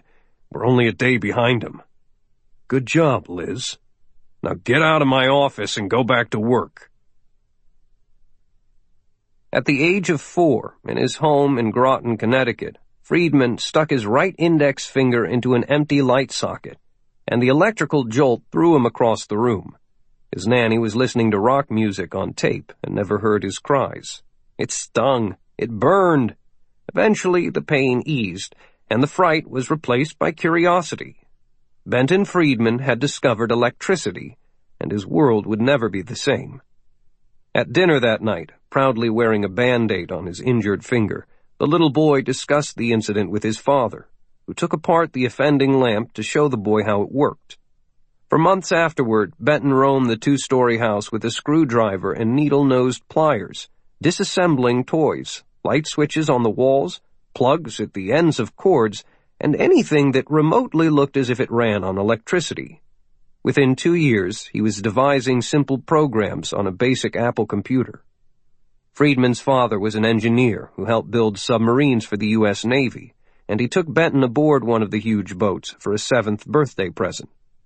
The electric boat yards on the Thames River was a howling 17 acres of pure construction bedlam, where some 25,000 workers worked with heavy machines performing some of the most intricate construction work in the world. Benton had often watched submarines gliding soundlessly up the smooth river, with only part of the long black hull and the conning tower showing above the water. His dad took him across a rickety gangway in a huge dry dock, down a hatch, and into a new world. Lighted dials, pipes and valves, television screens, and bundles of rubber-coated wires and sprawls of schematic diagrams.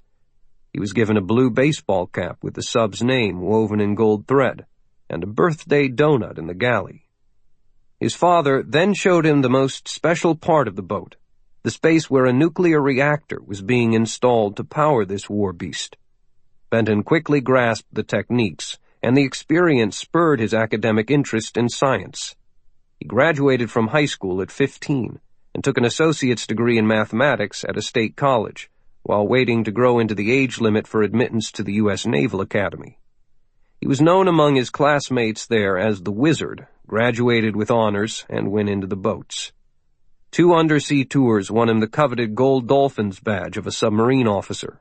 Then Friedman took a Ph.D. in computer technology from the Massachusetts Institute of Technology and was swept up into the dark world of military special operations. Despite his normal frazzled looks, Friedman never forgot the harrowing combat drills aboard the nukes, where he had honed his skills of working quickly and with total concentration in tight quarters, while under immense stress. Tons of ocean were just on the other side of the hull, waiting to crush you for a mistake. When General Middleton handpicked the young genius for Task Force Trident, the lieutenant commander thought that it was the best thing that had happened to him since he stuck his finger in that light socket.